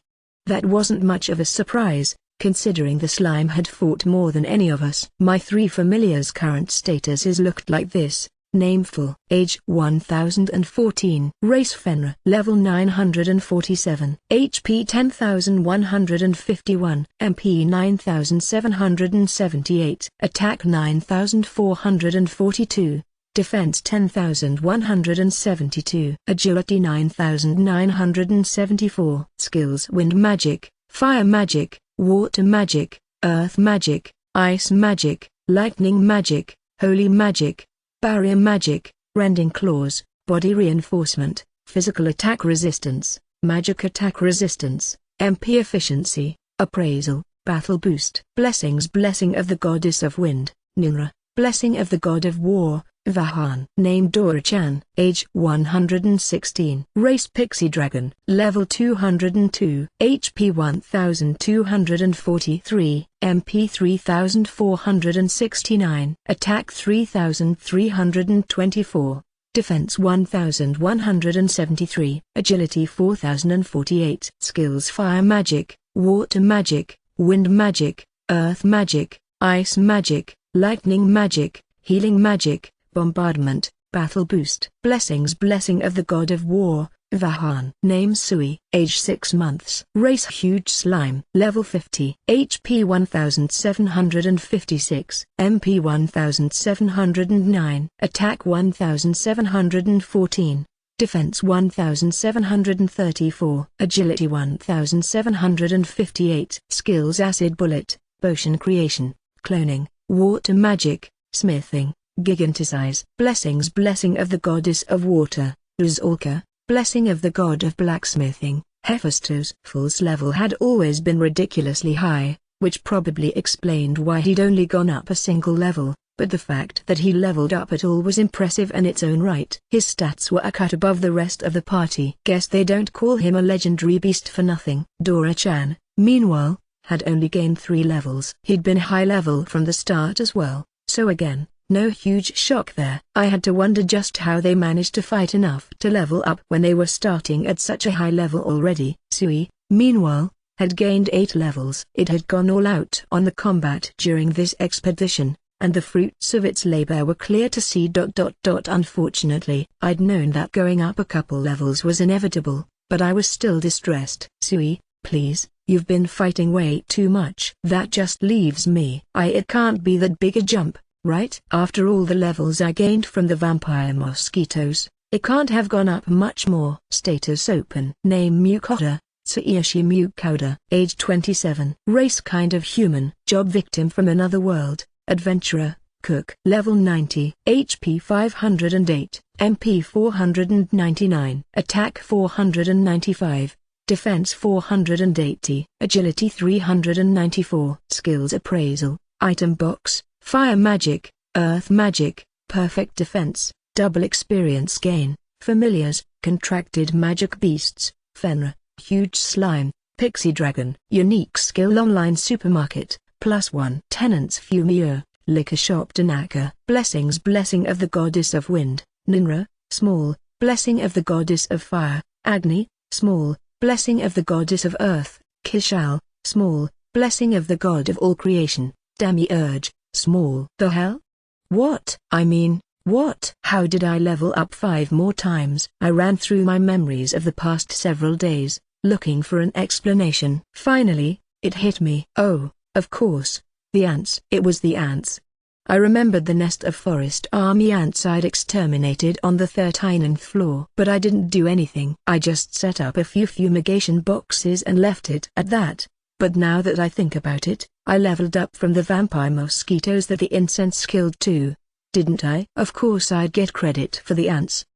The levels, of course, weren't the real problem. The big issue was something I would have had to face whether I'd leveled up again or not. Guess it's finally time for me to figure out what to do about this tenant. Guess I should start by checking what my tenant options are, huh?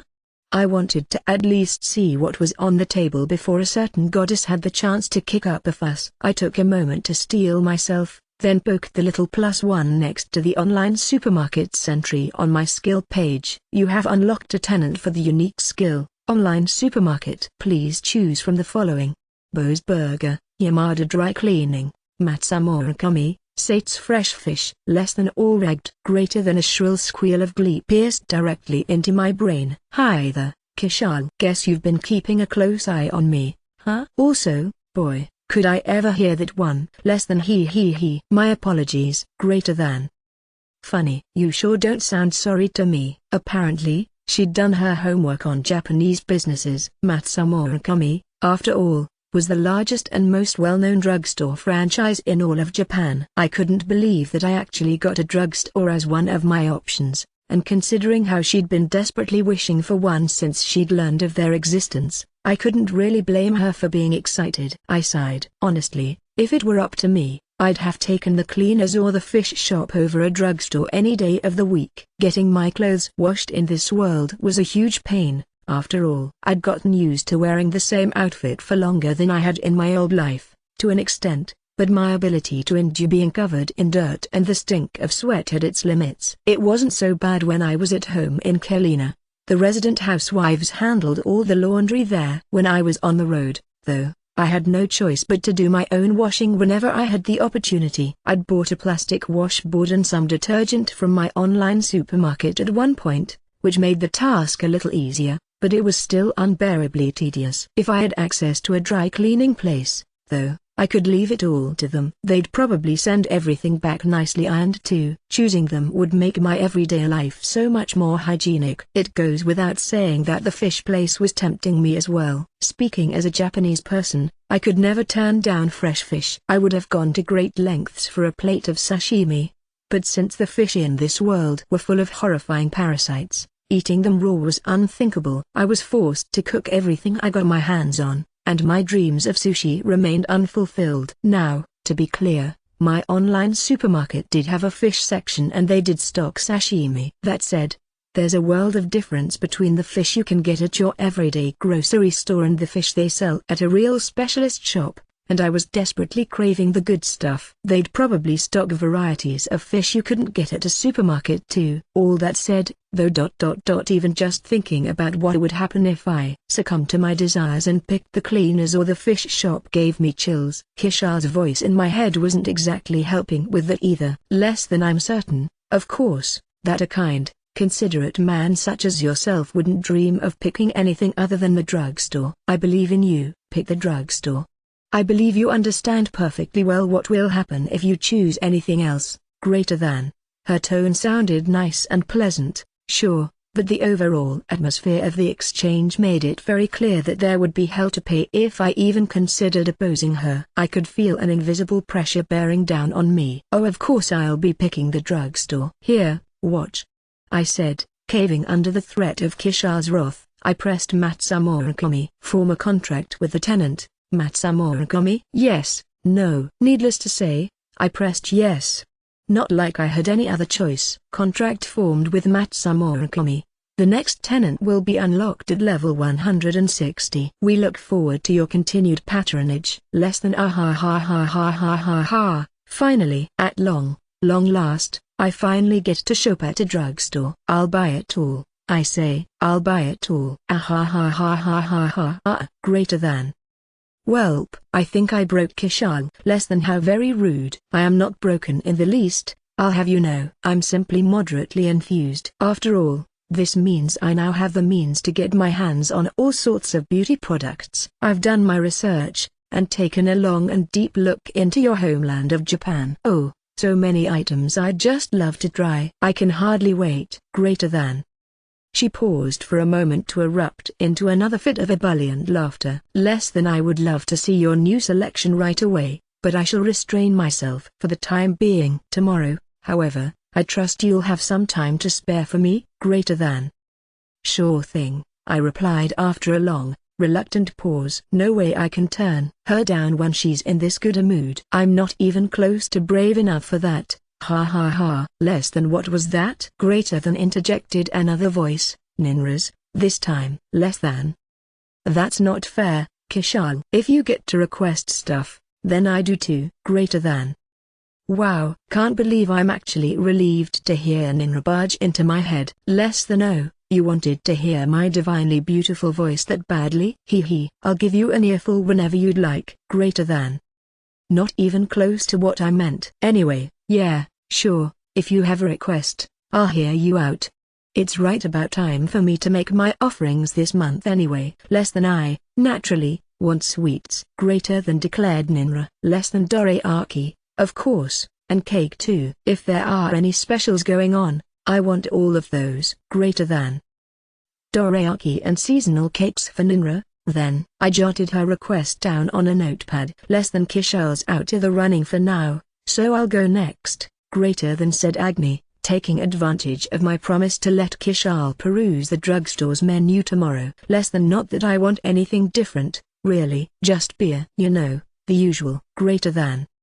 She asked for the same as always, a case of the premium beer that comes in blue cans, a case of Weißbier beer, and a variety of local beers from smaller breweries. She had her favorites, of course, but she also wanted to test out as many different types as she couldn't emphasize that I should pick out a nice, varied assortment. Normally Agni would ask for some snacks to go along with her drinks, but this time she'd decided to go all in on the beer. According to her, she could get her followers to make all the snacks she could ever want, but I was her only means for getting her hands on really good beer. She was clearly looking forward to it, so I decided to pick out a few extra nice variety packs for her to enjoy, within the confines of her monthly budget, of course. Less than, I'm next. I want ice cream. As many types as you can. Also cake, I want the limited ones too. Greater than.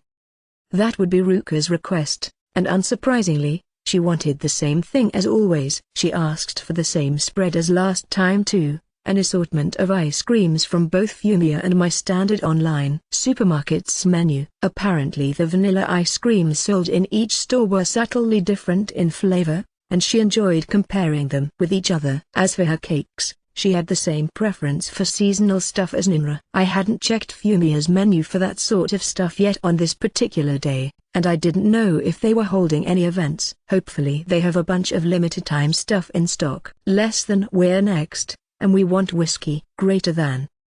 Less than, as if you even had to ask. Greater than. I really didn't. Hephaestus and Vahan's alcoholic tendencies were hopelessly predictable. They asked for their usual bottle of the world's best whiskey each, and told me to fill the rest of their order with stuff they hadn't tried yet. Apparently they'd turned their mountains of empty booze bottles into a sort of collection, and had made a routine out of gazing at it and discussing all the varieties they'd tried as they enjoyed their daily dose of whiskey. That covered everyone's requests. All right, then. I'll send word tomorrow once I have it all ready. As the gods all went on their way with the usual, literally, heavenly chorus of thanks and excited shouts, one especially enthusiastic voice rose above the others. Less than, he. Oh, I cannot wait. Greater than.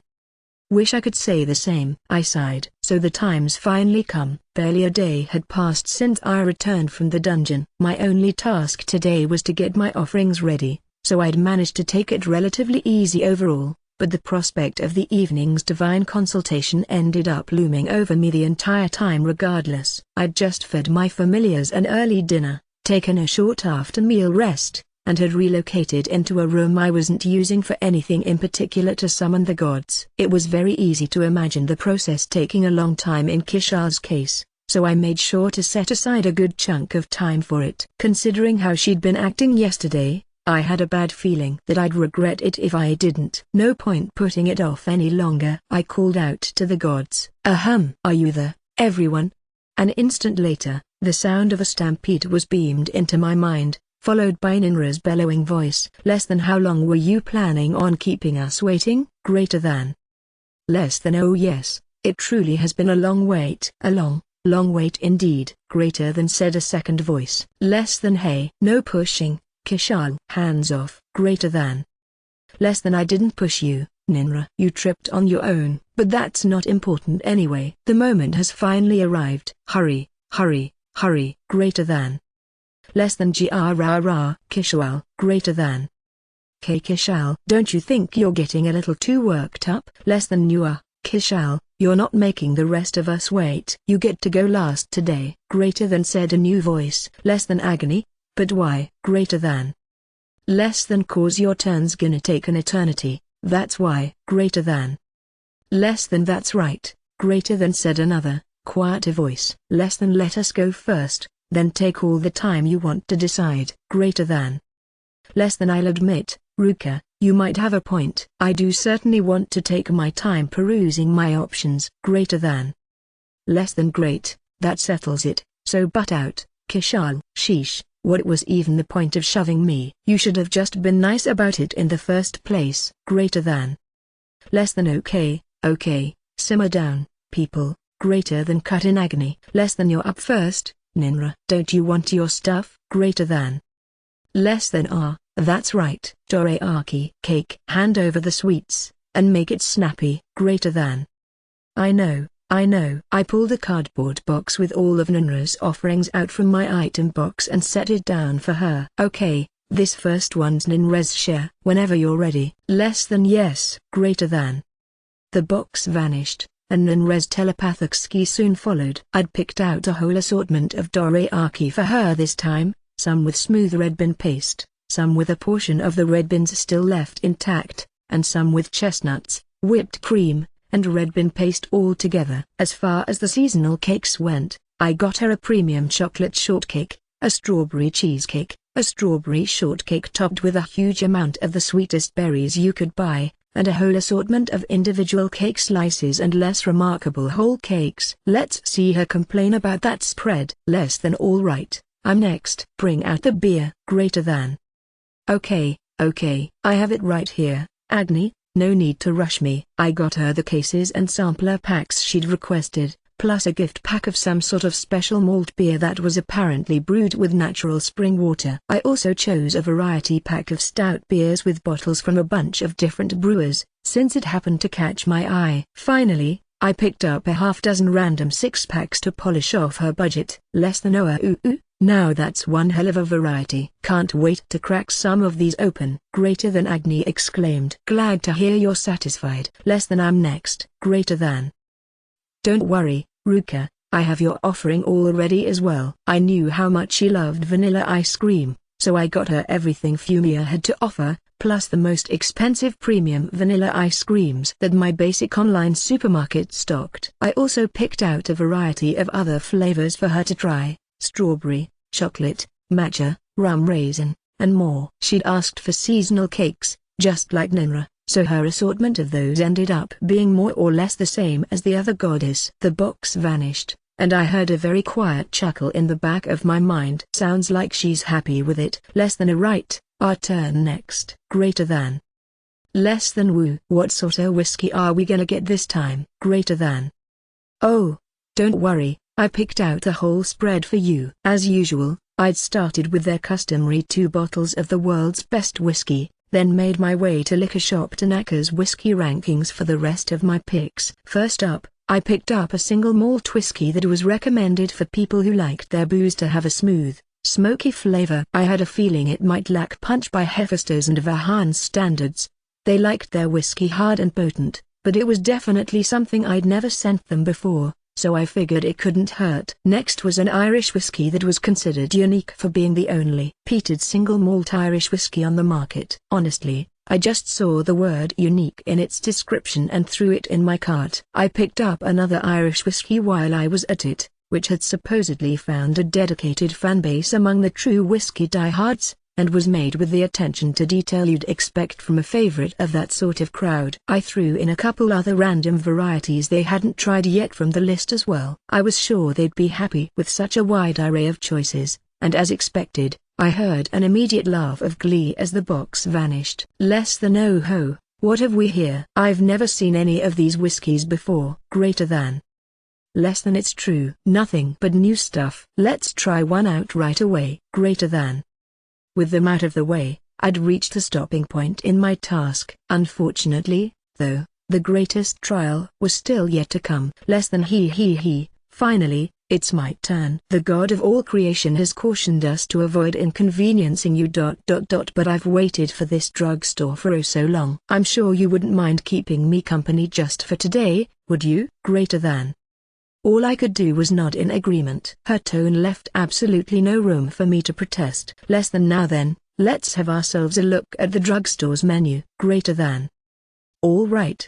I did as she told me, opening up my online supermarket's new submenu. I would have loved to be doing anything else at that moment, but I just couldn't think of a way to get out of it. Is this just my life now? I have a horrible feeling it might be. Kishal wanted to start by taking a moment to casually browse through the new menu, so I opened it up and navigated to a famous cosmetics brands page, where our journey began. A very considerable amount of time later, we'd finally finished our first run through the store's stock. Less than I really did think I'd done my research, but there are so many more options than I ever imagined. What a treasure this store is. Greater than Kishal muttered ecstatically. She explained to me that among the gods' powers was the ability to look into other worlds, and that she'd been using it to scope out mine. Specifically, she'd been peeking into the cosmetics sections of every Japanese drugstore she could find and eavesdropping on the conversations of the women she came across in the process. That's where she had learned about fashion and cosmetics magazines. Her next step was to tail the women she saw buying them and read over their shoulders at every opportunity. They proved to be very good references, from the sound of things. Less than they let me learn about all the newest products,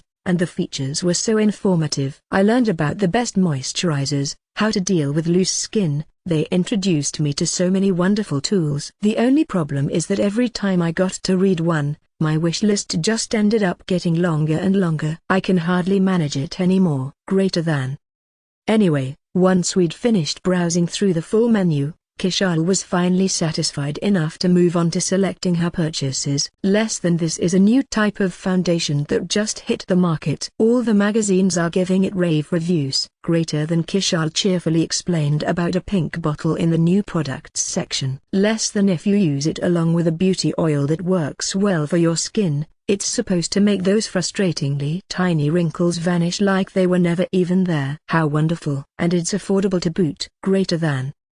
Evidently, she really had done her homework. Even her grasp of their typical pricing was on point. Obviously, I could tell that the prices of items in my online supermarket were based on what you'd pay for them in Japan, but apparently Kishal had managed to pick up on that fact as well somewhere along the way. Less than oh, but it would be so hard to pass up this skin cream. Greater than, she continued, pointing out another product she must have learned about from a magazine. The cream was part of a series of skincare products manufactured by some pharmaceutical company or another, and it had been so well received by the public that drugstores everywhere were starting to stock it. It supposedly had a smooth, rich texture that made it feel exceptionally pleasant, and it was extremely effective at managing wrinkles and increasing the elasticity of skin. Why not just buy both of them? I suggested. The foundation cost 6 silver coins and 5 copper coins, while the skin cream was a single gold coin even.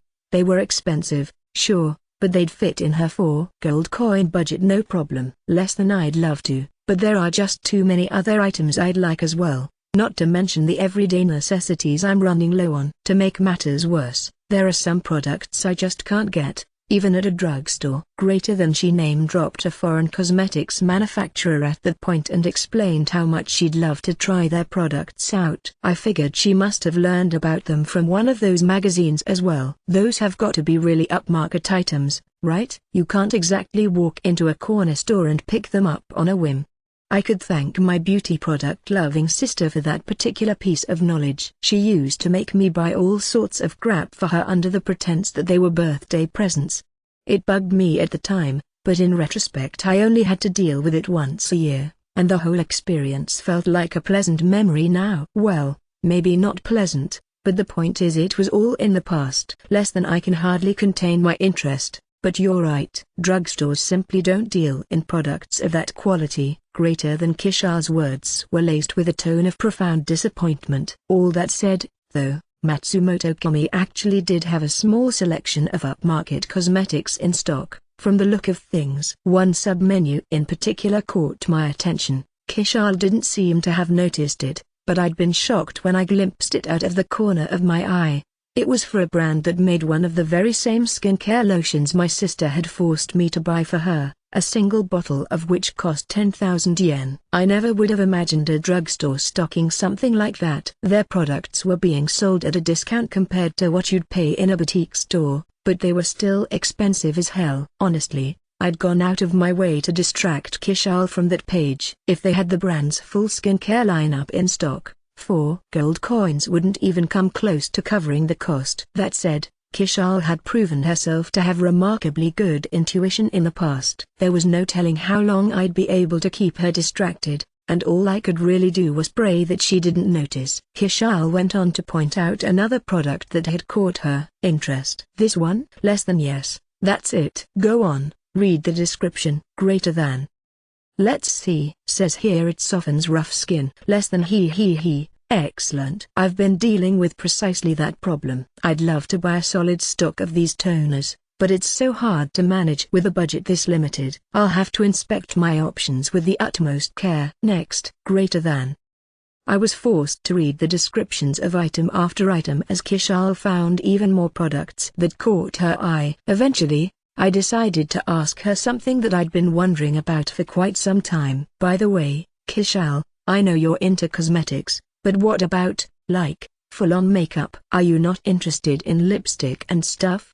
Considering how many magazines she'd read, there was no way she wasn't aware of them. My sister bought a ton of those magazines on a monthly basis, so I'd been exposed to them often enough to know that they featured tons of heavier makeup. My sister was super into skincare, of course, but she spent plenty of money on that sort of thing as well. Less than I'm interested, certainly. Greater than, replied Kishal. Less than, but in my view having beautiful skin is of the absolute utmost importance, beyond all else. And besides, if I started down that path then no budget could ever be big enough to satisfy my needs. I wouldn't say no to a tube of lipstick and a manicure set, of course, so I suppose I'll have you give me a glimpse at those menus while we're at it. Greater than.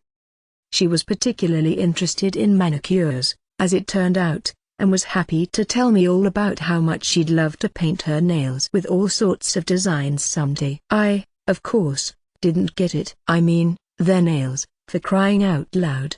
They look nice if you glue sparkly crap to them or paint flowers on them or whatever, sure, but I could only imagine how much that sort of decoration would get in the way when you were trying to cook. I didn't even understand what the point of getting your nails all prettied up was in the first place, really. A short while later, Kishal had finally looked at everything she was interested in. So, what'll it be?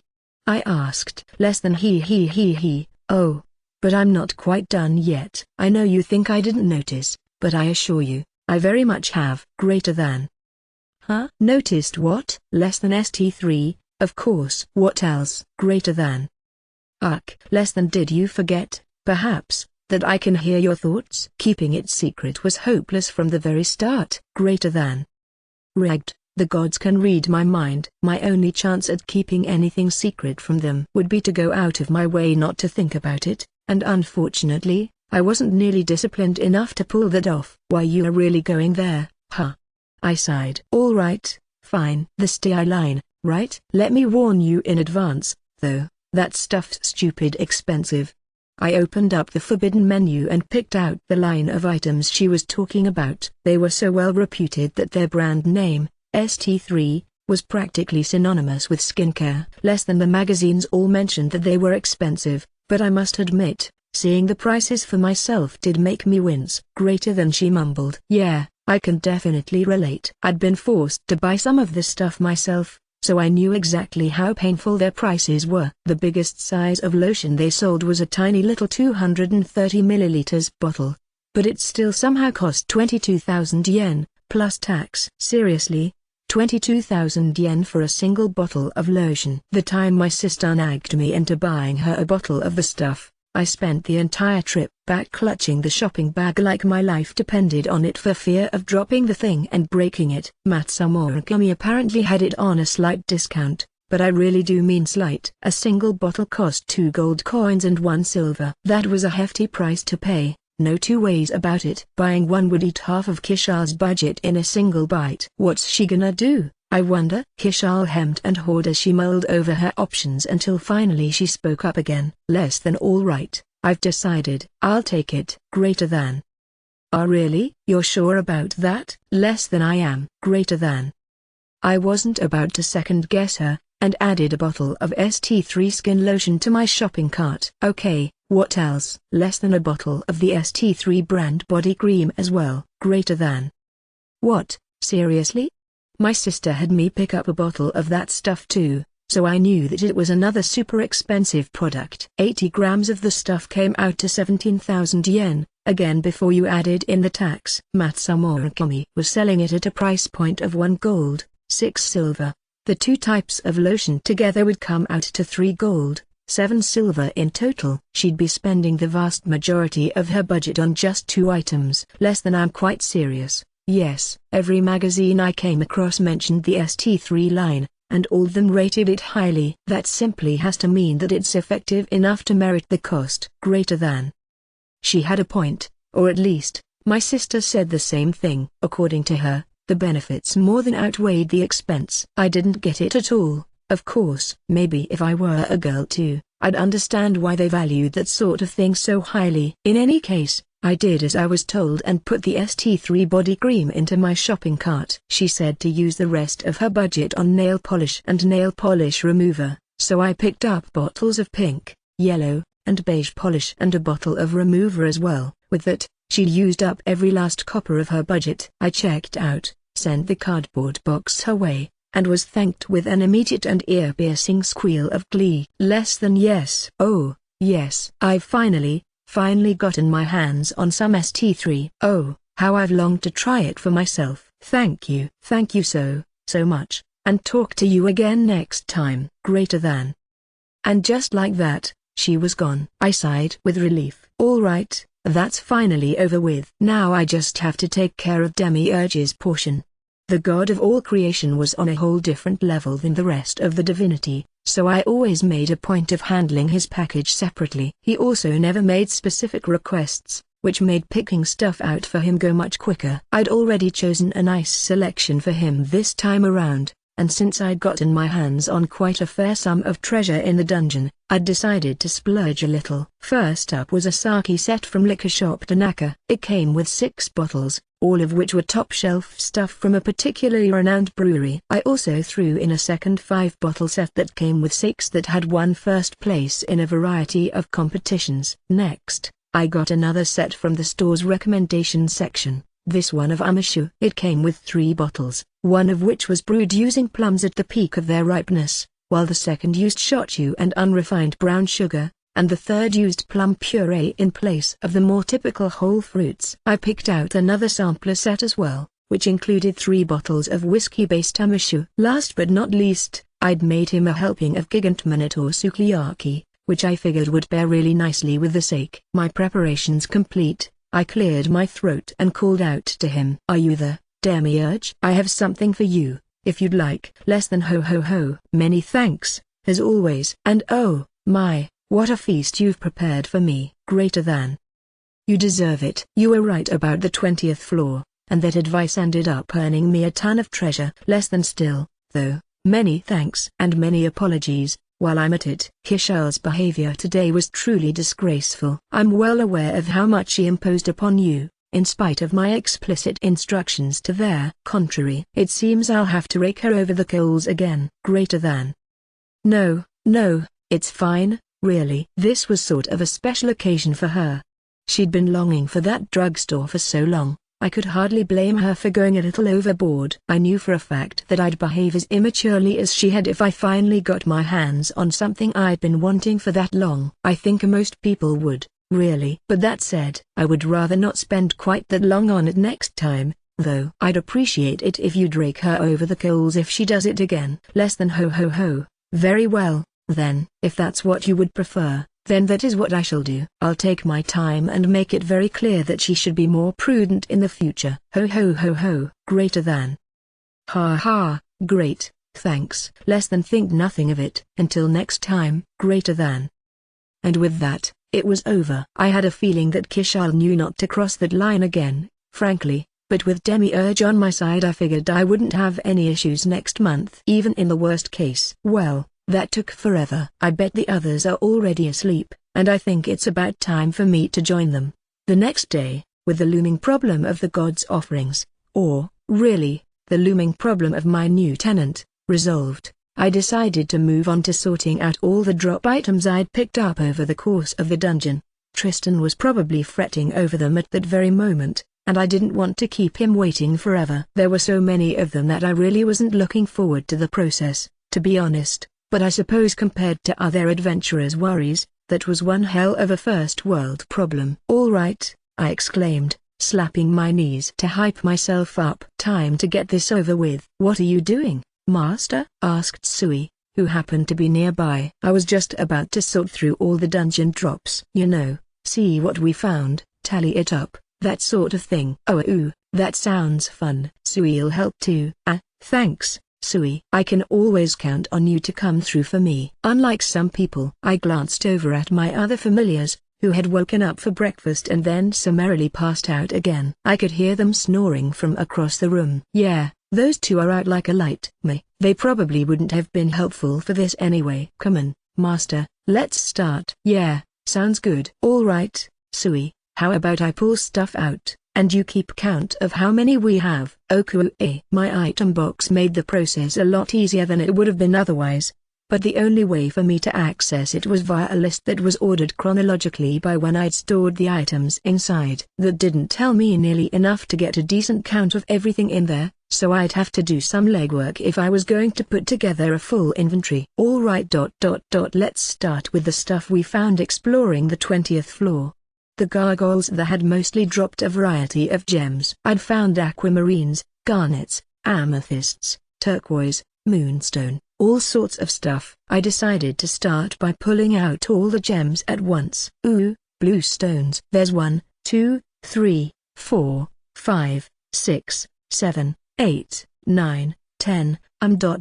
Next is Master, what comes after 10? The sheer childlike innocence of Sui's question nearly gave me a heart attack. My little slime might have been a living weapon that could give Phil and Dora-chan a run for their money in terms of overwhelming violence, but it was also still a little kid. It forgot how to count higher than 10 all the time when we took our baths together. Unfortunately, that meant it wasn't going to be very productive to put Sui on counting duty. I had a feeling it might cry if I told it that I didn't need its help, though.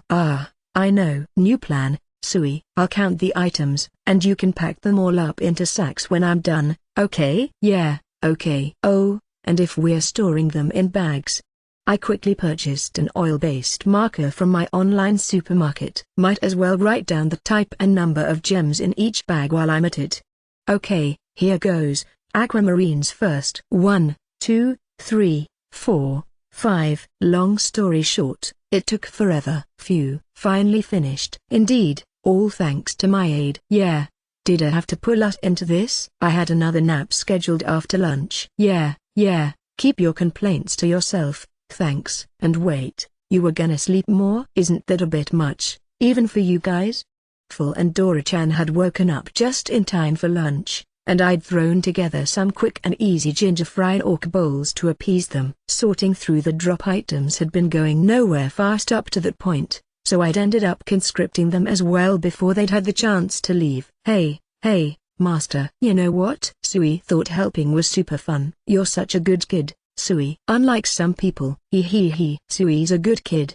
The slime jiggled happily. With all familiars lending a hand, I'd somehow managed to sort through the whole mountain of items. I wasn't about to sell the meat, wildberries, or magical pendant I found in that one chest, though, so I left those off the list, which read as follows: aquamarine, tiny, x22, garnet, tiny, x11, amethyst, tiny, x13, turquoise, tiny, x16, moonstone, tiny, x21, citrine, tiny, x15, lapis lazuli, tiny, x14, rose quartz, tiny, x10, cat's eye, tiny, x9, aquamarine, small, x2, amethyst, small, x1, citrine, small, x3, ruby, small, x1, sapphire, small, x1, emerald, small, x1, onyx, small, x72, jade, small,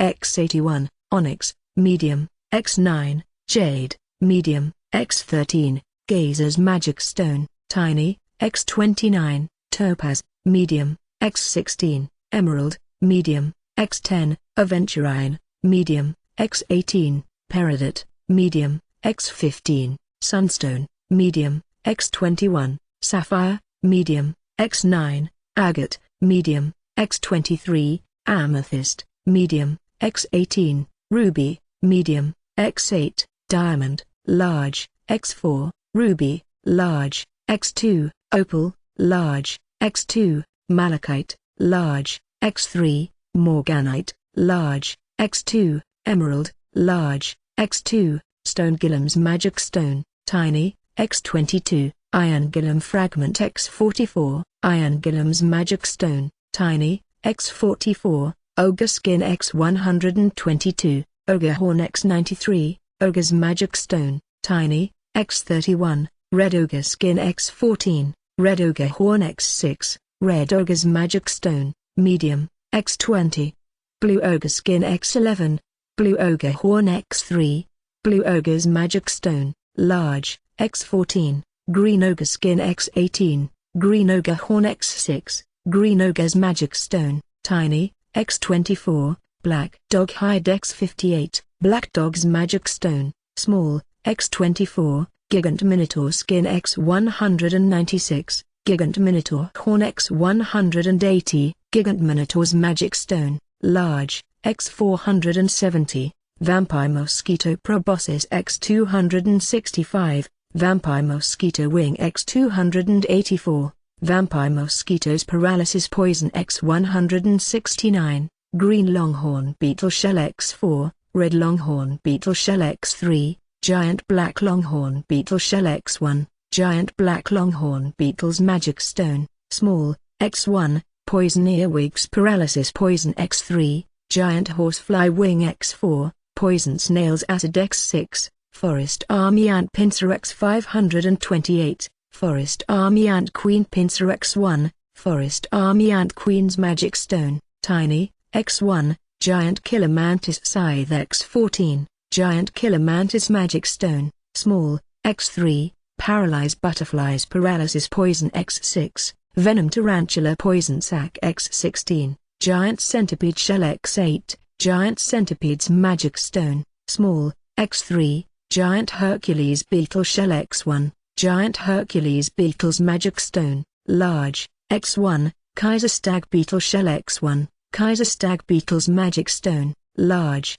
X1, Hexlim bear pelt X1, Hexlim bear liver X1, Hexlim bear claw X1, Hexlim bear's magic stone, huge, X2, red boar pelt X18, red boar tusk X6, cockatrice feather X23, rockbird beak X16, rockbird feather X24, giant dodo beak X8, giant dodo feather X13, giant dodo's magic stone, tiny, X2, giant deer pelt X9, giant deer antler X8, giant deer's magic stone, tiny, X1, giant horn rabbit pelt X3, giant horn rabbit horn X4, giant horn rabbit's magic stone, tiny, X1, wild ape hide X28, great wolf pelt X8, great wolf's magic stone, small, X8, red tiger pelt X4, red tiger's magic stone, small, X4, forest panther hide X3, forest panther's magic stone,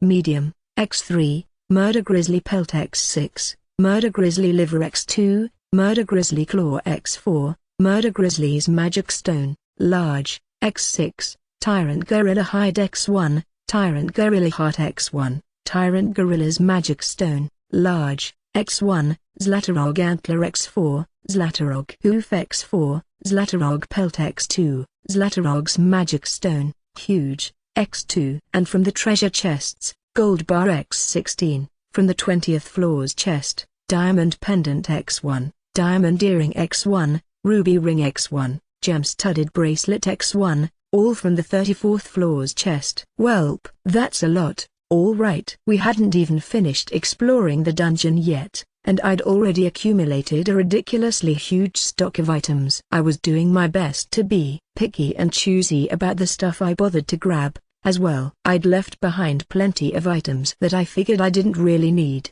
The only thing I could possibly complain about was how few treasure chests I'd come across, but that was to be expected, considering I hadn't explored every nook and cranny of each floor. Even so, I'd found a dazzlingly huge number of gems, which I'd been told were considered the dungeon's local specialty. Both the gargoyles and gazers had dropped them, though only small ones, and when I made it to the stone golems, they sometimes dropped mid-sized gems. To top it off, all 3 types of monsters would occasionally leave a really big gemstone behind. It was sorta like hitting the jackpot in the monster lottery. I'd found a ton of different varieties, and I was sure Tristan would be ecstatic to see them. Well, I hoped so. Anyway, I couldn't care less about gems, myself, so I was hoping that he'd take the whole lot of them off my hands. In any case, my big task for the day was all wrapped up. Alright, guys, that's a wrap. Wanna have dinner? But of course, and I shall expect an especially luxurious one as thanks for my aid. I like the sound of that. Oh ooh, fancy dinner. Sui's gonna eat a ton. Ha ha ha, something fancy, huh? I think I can make that happen. Let's put some of these drops to work. I made my way to the kitchen and got right to cooking. My parents used to end up receiving an awful lot of a certain ingredient every once in a while, and they'd always send me a portion of their haul. That meant that I had to figure out how to eat it all, and I found myself looking up recipes to try out online. That's how I learned about the dish that I was planning on making. I'd only ever made it once before, but I thought I remembered it well enough to pull it off again. At least, I did my best to remember the recipe as I stocked up on ingredients. My plan was to make a blueberry sauce to serve on 3 different cuts of meat. Though since I'd be using the wild berries from the dungeon, I guess it was technically going to be a wild berry sauce. Blueberry sauce pairs surprisingly well with just about any sort of meat, and I figured that using 3 different types in the same dish would give the whole thing a really luxurious impression. It seemed like the perfect meal to fulfill my familiar's request. And as long as I'm using wild berries, I mumbled to myself, I might as well make a dessert with them too. Having an all wild berry meal could be kinda fun. I have that magic fridge, so I should be able to put something simple together easily enough. I knew just the dessert to make. Yogurt jelly with wild berry sauce on top. The yogurt jelly would need time to cool and set up, of course, so my first step was to bring out my magic refrigerator and get it running. After all, I didn't want to waste the ingredients if it turned out the fridge was on the fritz for whatever reason. I pulled it out from my item box. Let's see. How did Full say to get this running, again? The front side of the fridge's top half had a magic circle drawn on it, and at the center of that circle was a little cavity. If I remembered correctly, all I had to do was install a magic stone into that slot and it would activate on its own. I selected a small magic stone that looked like it was about the right size and shape, and slotted it in. The magic circle instantly began to glow faintly, and I heard a dull whirring sound as the fridge started up. I opened up the door to check the inside temperature, and was surprised to find that it was already nice and chilly. Even better, it was easily as cold inside as the fridges in my old world got. Alright, looks like the fridge won't be causing any problems. Time to make some yogurt jelly.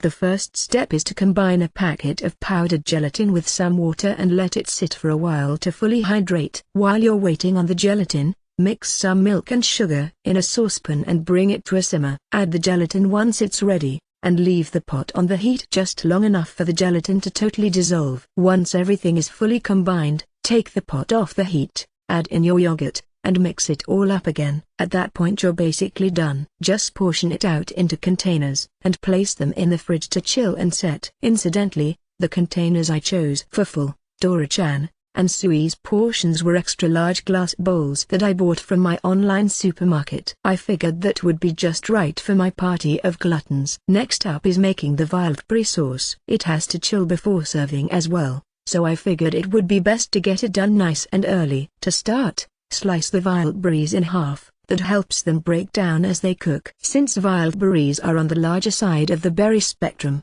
it doesn't take nearly as long as it would with blueberries. Once the berries are all halved, dump them in a saucepan with some granulated sugar and a bit of lemon juice, and put them on a low flame, simmering and stirring until the berries' juices have fully seeped out, the sugar's totally dissolved, and the whole mixture is starting to get just a little bit jammy. That's all it takes. Once it reaches that stage you just pull it off the heat and refrigerate it. With that, my dessert preparations were complete and I could move on to the main course. I decided to use Gigant Minotaur, Rockbird, and Red Boar meat as my 3 cuts of choice. I roasted the Gigant Minotaur in my oven and sautéed the other 2 meats in a frying pan. They'd all be getting the wild berry sauce treatment in the end, so I kept the seasoning simple. Just salt and pepper for all three of them. Speaking of which, while the meats were cooking I had to actually make the savory batch of wildberry sauce. Somewhere around that time, a thought struck me. Man, not to talk myself up or anything,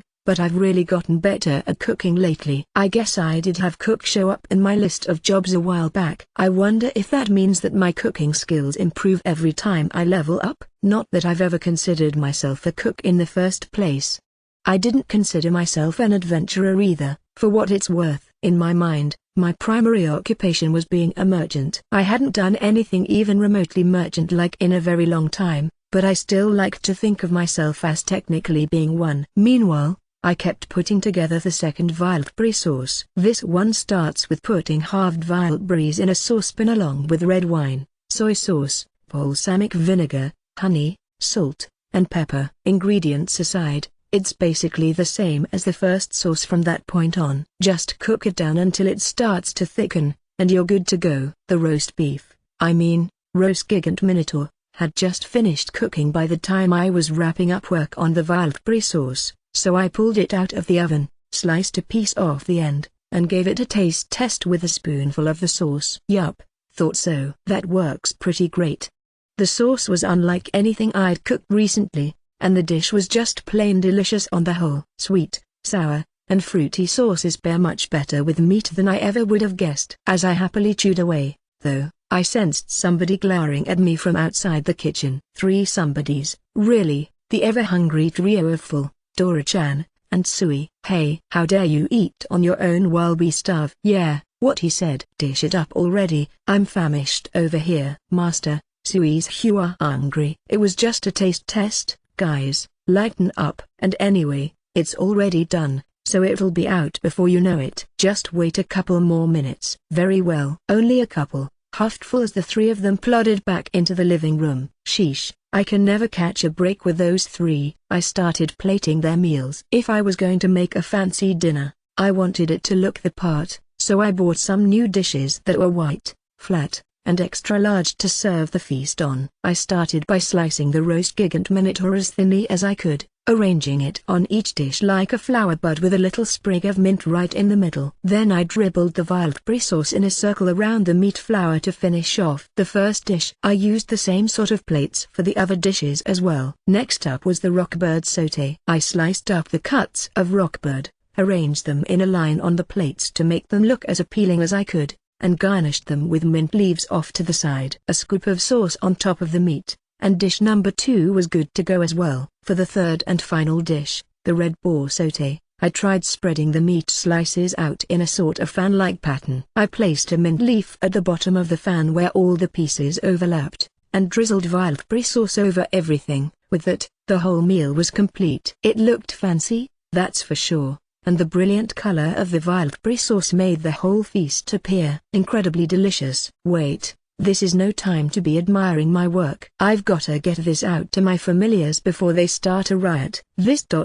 is remarkable. I would not have expected a sauce that is so sweet and yet sour to pair with meat as perfectly as this one does. You said it. It's so tasty. I was devastated as I watched my familiars inhale their meals. They clearly liked the food, of course, but they'd also pounced on it the second I set it down in front of them. I'd hoped that they'd take at least a second to appreciate the effort I'd put into making my plating all that nice and fancy, but nope, not so much as a passing comment on the aesthetics of the meal. It was probably a mistake to expect anything of the sort from them, honestly. Full, the one you're eating is gigant minotaur meat. The one Dora-chan went for is red boar meat, Sui's is rockbird, and the sauce is made from wildberries. What do you think? Pretty fancy, right? Indeed.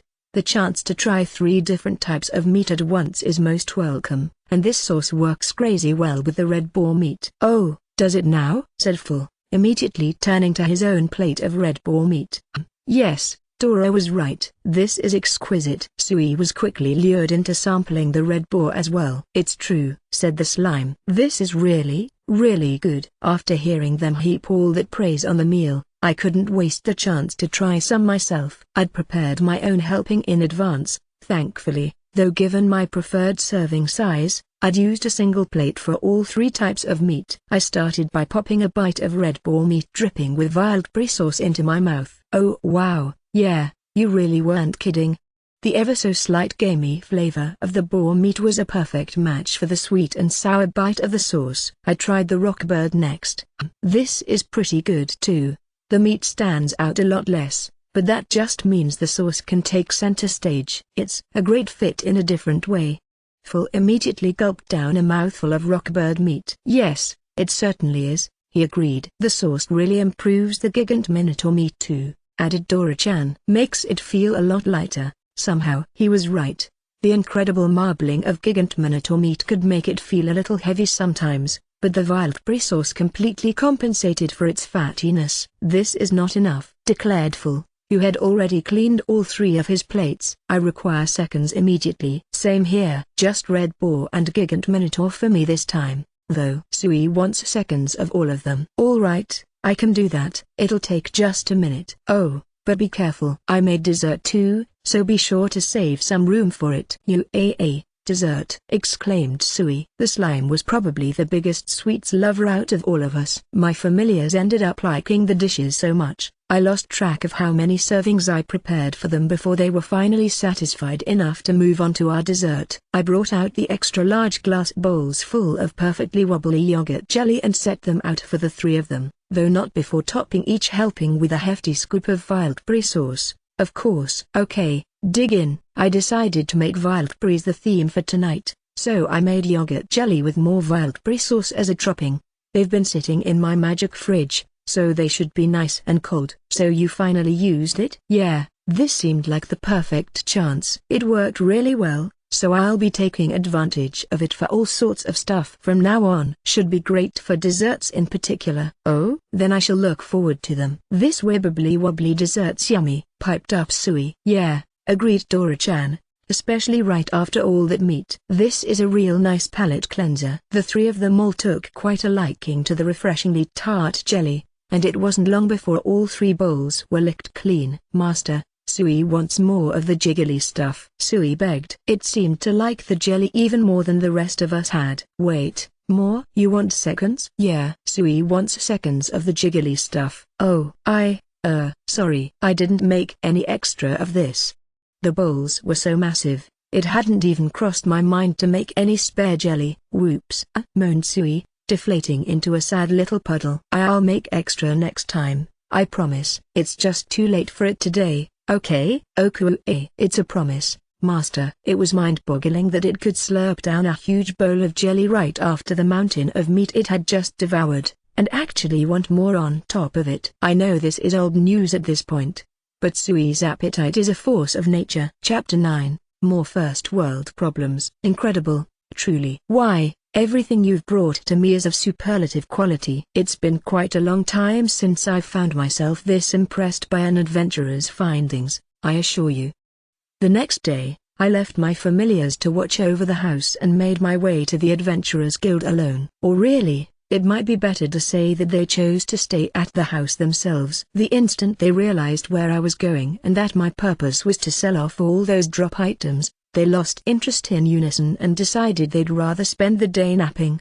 The moment I arrived at the guild, I was escorted into the guild master's office, where I found Tristan waiting for me. I cut right to the chase and brought out the many drops I had available, and he got so worked up about them he could hardly contain himself. I have to admit that, his distressing level of enthusiasm aside, he was clearly very good at his job. He assessed the items and determined which he wanted to purchase at a breakneck pace. I was impressed, and figured it went to show that he wouldn't have made it to his current position unless he had what it took to judge items objectively. Though that said, it wasn't like he was being all that picky. For one thing, he quickly decided to buy up literally all of the gems I'd obtained. I shouldn't have been surprised, really. They were the Breaks Dungeon's equivalent of a local specialty, and demand for them was so high it almost always outstripped the guild's supply.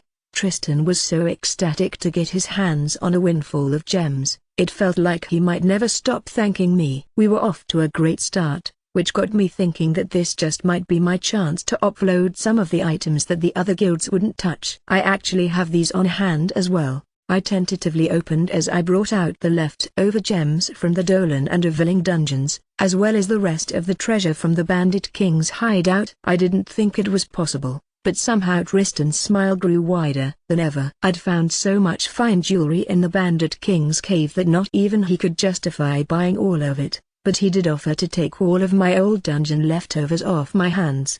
He seemed really torn up about not being able to buy the Bandit King's loot as well and let out a terribly frustrated sigh as I stowed it away again in my item box. He was still more happy than upset overall, though.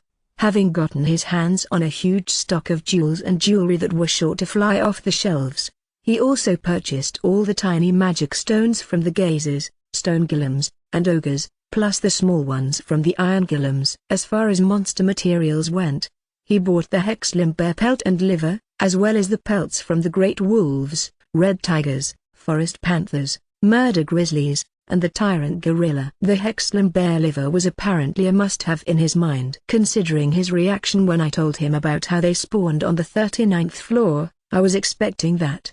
He clearly wanted to get his hands on the ingredients for that aphrodisiac he'd mentioned at all costs. All those pelts, meanwhile, were apparently popular among the nobility as materials for winter clothes and rugs. He beamed like nothing else when he realized how many high-quality, almost undamaged pelts he'd be able to acquire. Tristan really wanted to buy the Zlatrog pelts as well, but explained with tears in his eyes that he had no choice but to pass on them. Considering the limitations of his budget, he'd be forced to give up on a sizable portion of my gemstone haul if he were to buy the Zlatrog pelts, and that was simply out of the question. The whole exchange reminded me that Zlatrog's golden pelt was considered precious enough to offer up to a king. Tristan sighed with regret once again as he handed the pelts back to me, but, nevertheless, he didn't hesitate in his decision to part with them. He passed on quite a few items, but in spite of that, by the end of our negotiations his desk was still all but buried in gemstones, magic stones, and pelts of all shapes and sizes. Tristan was clearly delighted by his haul, and had one of the guild's staff members bring me a cup of tea when we finished. I accepted it gratefully and breathed a sigh of relief. "We'll appraise all of your items as soon as possible and have your payment ready by tomorrow," Tristan cheerfully explained. I wasn't about to complain about getting paid quickly, so I decided to stop by again the next day. "So," he continued, "will you be returning to the dungeon after your business in town is concluded?" "Yeah, that's the plan. I mean, my familiars are gonna drag me back down there whether I like it or not," I admitted with an awkward chuckle. I wouldn't have complained if I never set foot in that place ever again, but Teamful was hell-bent on conquering every last floor of the dungeon. Considering Demiurge's warning about the danger that awaited us on the final floor, I really would have preferred to move on and never look back. "To think you've already acquired such an incredible assortment of drops in your run to the end of the 40th floor. Why, when I consider what you might find past that point." "Oh, I can hardly suppress my excitement." "Hey.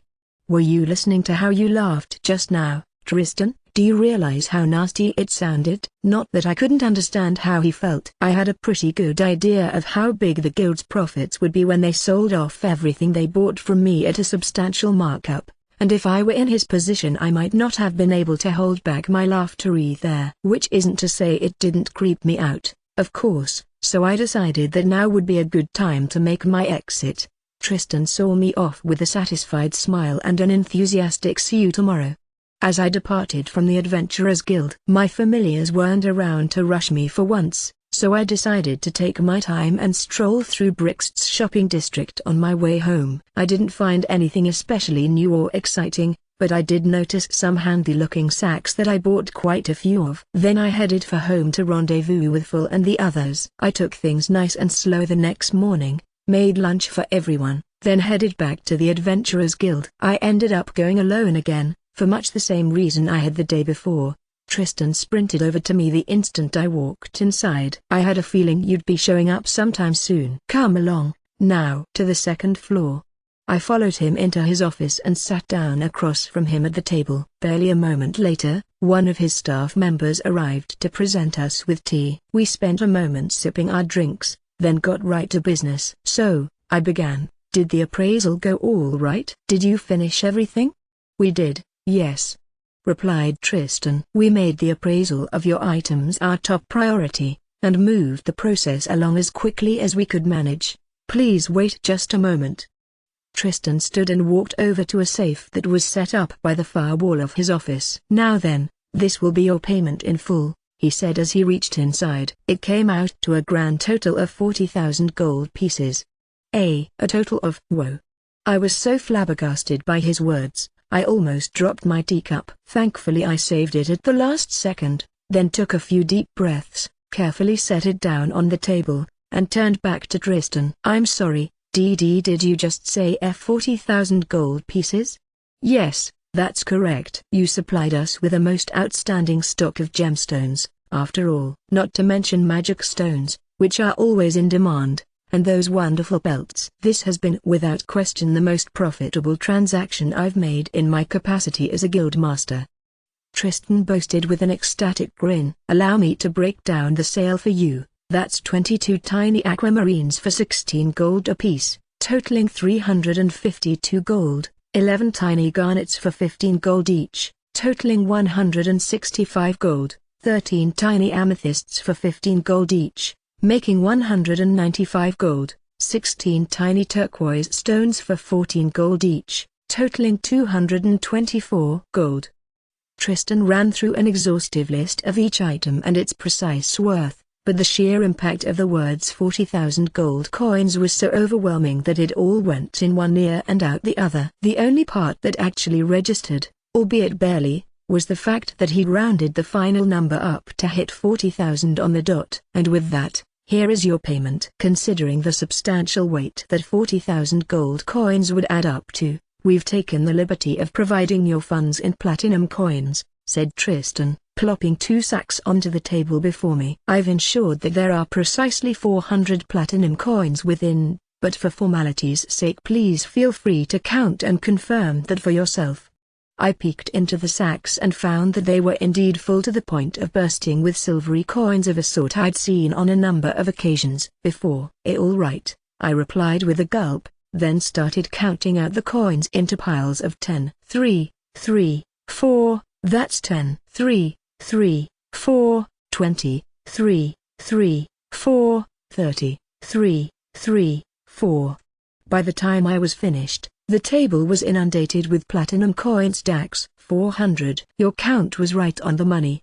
My hands trembled as I swept the coins back into the sacks and stored them in my item box. "Wonderful. And may I just say that I'm very much looking forward to your next visit, Mr. Mukota," said Tristan with another of his trademark grins. I was glad he seemed pleased, but a small part of me had to wonder if this was really all right. It wasn't exactly my business, of course, but could they really afford to buy anything else from me after forking over 40,000 gold? His attitude made me wonder if they were perhaps holding back some of their funding in anticipation of whatever else I might find down there. I decided to check as tactfully as I could manage, and asked if he'd be willing to purchase materials from me again. Tristan replied with an immediate and enthusiastic yes, of course. He must have read my train of thought too, since he followed it up by asking, "Are you concerned about our coffers, perhaps?" "If so, no need to worry. The truth is, certain sharp-eared individuals have already approached us with inquiries regarding the purchasing rights for any items you might bring in."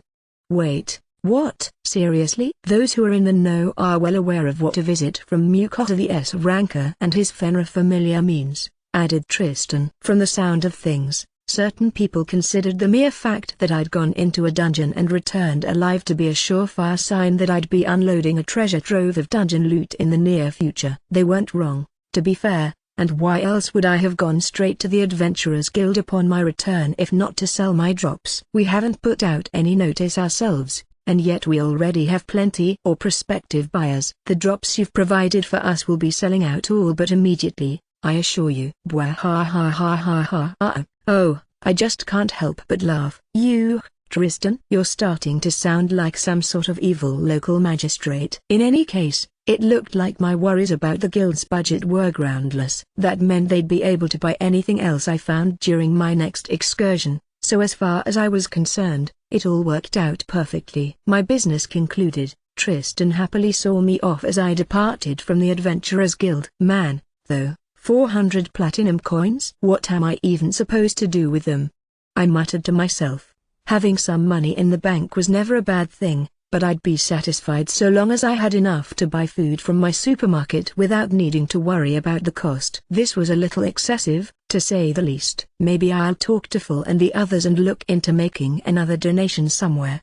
It wasn't a bad idea or anything, but considering the sheer amount of money that had been piling up in my coffers lately, no number of donations would be enough to make a substantial dent in my savings. I was cursed with the most flagrant example of a first-world problem you could find, an excess of money and nothing to spend it on. I'm back, and at long last. I hunger. Same over here. Sui's hungry too. I was disappointed to find myself greeted by an immediate and unanimous demand for dinner. Come on, guys. I literally just got home. Which does nothing to alleviate my hunger. Matters of food must take precedence above all else. You could make that point just fine without glaring at me, Full. Right? Getting to eat tasty grub's the source of our power. Master's cooking is always so yummy, it gives Sui tons of energy. Dora-chan and Sui were right on board with Full's logic. But at least they were decent enough to butter me up at the same time. I certainly didn't mind that. And I was starting to feel like making dinner right away might not be so bad after all. Oh, okay, I'll make something now. Great. I want gigant minotaur meat tonight. That stuff never gets old, said Dora-chan. Phil agreed with a nod and a simple indeed. Sui wants that tasty meat too, the slime added. All three of them had taken a real shine to that meat, though of course, so had I. Okay, sounds good. I'll come up with something to make with gigant minotaur meat for dinner. I left my familiars behind in the living room and moved over to the kitchen. And so I soon ended up standing before my rental home's massive kitchen counter, muttering to myself once again. I'd really like to talk with them about the money situation first. But I guess it can wait until after dinner. I'll just whip up something to eat, nice and quick. That said, I hadn't even started deciding what to make yet. Think I'll browse my online supermarket and see if anything sparks an idea. I opened my skills menu. Oh, mushrooms are on sale? Mushrooms and gigant minotaur meat. Yeah, that could work really nicely. And I think they had just the right tool for it in stock a while back. I navigated to the kitchenware page, where I'd bought all my pots and pans. Aha, thought so. They do sell steamer pans. The ones my online supermarket had in stock were essentially just little metal plates with holes in them. You needed a pan of the right size to use them. But they also came in various sizes, so really all you needed was some sort of pan with a lid. Alright, that settles it. I'll make a steamed beef, that is, a steamed gigant minotaur dish tonight. Seeing all those cheap mushrooms reminded me of a great method for cooking just about any sort of meat. You just trap your meat up in aluminum foil with whatever other ingredients you want, pop it in the steamer, and that's more or less it. Recently, our meals had been trending toward having lots of really heavily seasoned meat in them, so I thought it might be nice to have something a little lighter for a change. I'll just need some of those mushrooms, onions, and a bunch of bell peppers. I piled the ingredients into my shopping cart, then checked out. Alright, that should do it. Let's get cooking.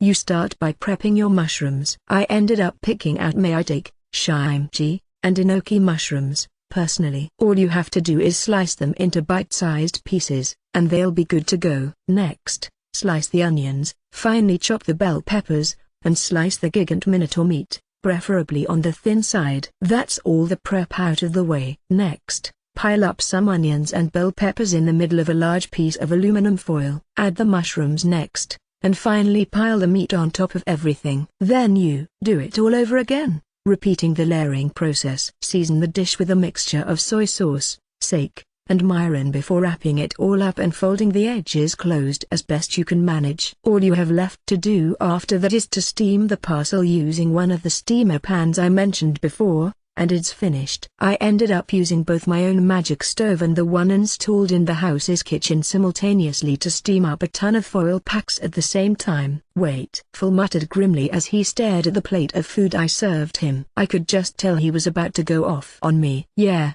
I know. You're gonna say it has too many veggies and not enough meat. Please, at least try it before you complain, just this once. HMPH. Hey, Phil, this stuff's actually pretty great, said Dora-chan, who had already started in on his helping. "It's super juicy and delicious," added Sui. "That's right, Sui. You really know your stuff." The juices that seep from the vegetables during the cooking process end up incredibly rich in umami. That plus the veggies themselves, not to mention the meat, comes together to form an incredibly tasty whole. "If you insist, I shall deign to at least try it," grumbled Phil, grimacing as he tentatively bit into his meal. He started out slow, anyway, but with each bite, he picked up a little more speed until finally he was devouring it at a breakneck pace. I seriously almost cracked up.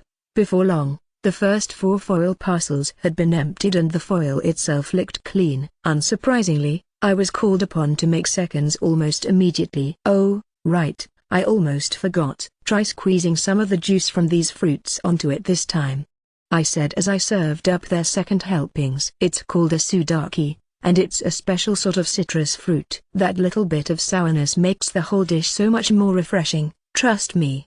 I seasoned half of my own helping with sudaki juice, demonstrating the technique to my familiars. "Sour and refreshing, you say? Very well, then season mine." "Mine too." "And Sui's," I quickly obliged, squeezing a sprinkle of sudaki juice onto each of my familiars' plates. "Indeed, this does grant the dish a certain freshness. It is quite the satisfying variation. I think I might actually like it better this way, myself." "So refreshing." I spent a moment watching them try the new variation, then gave my own helping a taste. I'd also made a couple side dishes for myself, a bowl of instant miso soup, some sliced and seasoned kombu strips, and a small dish of lightly pickled cucumbers. Last but definitely not least, a heaping bowl of freshly cooked rice. I tried some of the steamed meat and veggies, followed immediately by a bite of rice. "God, that's so good," I murmured. I was firmly of the opinion that any food that went well with rice was a winner, no questions asked. We all ate our fill of the steamed meat and veggies, then took some time to lounge about and relax after dinner was done. Full, Dora-chan, and Sui requested their usual fumia cakes and puddings for dessert, while I brewed myself a cup of black tea and breathed a sigh of relief. My work finally finished. "Oh, right. Hey, guys. I've got a question for you," I said, taking the opportunity to ask about the massive sum of money I'd obtained from all those drops. "What is it?" "It's about the drops from the dungeon. See, you know how I went to pick up the money we got for selling them today?" "Quite. Well, it was a lot. Like, way more than I expected. I've had too much money for a while now, and I've been making donations like I talked about before, but this made up for all the money I've given away and then some." "What do you think we should do with it?" "Matters of money are hardly my area of expertise, right? As long as we keep getting plenty of tasty grub, I don't think any of us need anything else." "Yeah, as long as Sui can eat yummy food, Sui doesn't mind at all." "Yeah, figures. I don't have anything I'm itching to buy either. Our needs are pretty much met as is." "You donated a bunch of cash to that one orphanage, right? Why not just do that again?" suggested Dora-chan. Phil nodded in agreement. "Indeed, and another donation to the goddess's temples would not go amiss." "You must not forget to pay your respects, and I am certain that Ninra will be most pleased if you do." "Yeah, that was my best idea too, honestly.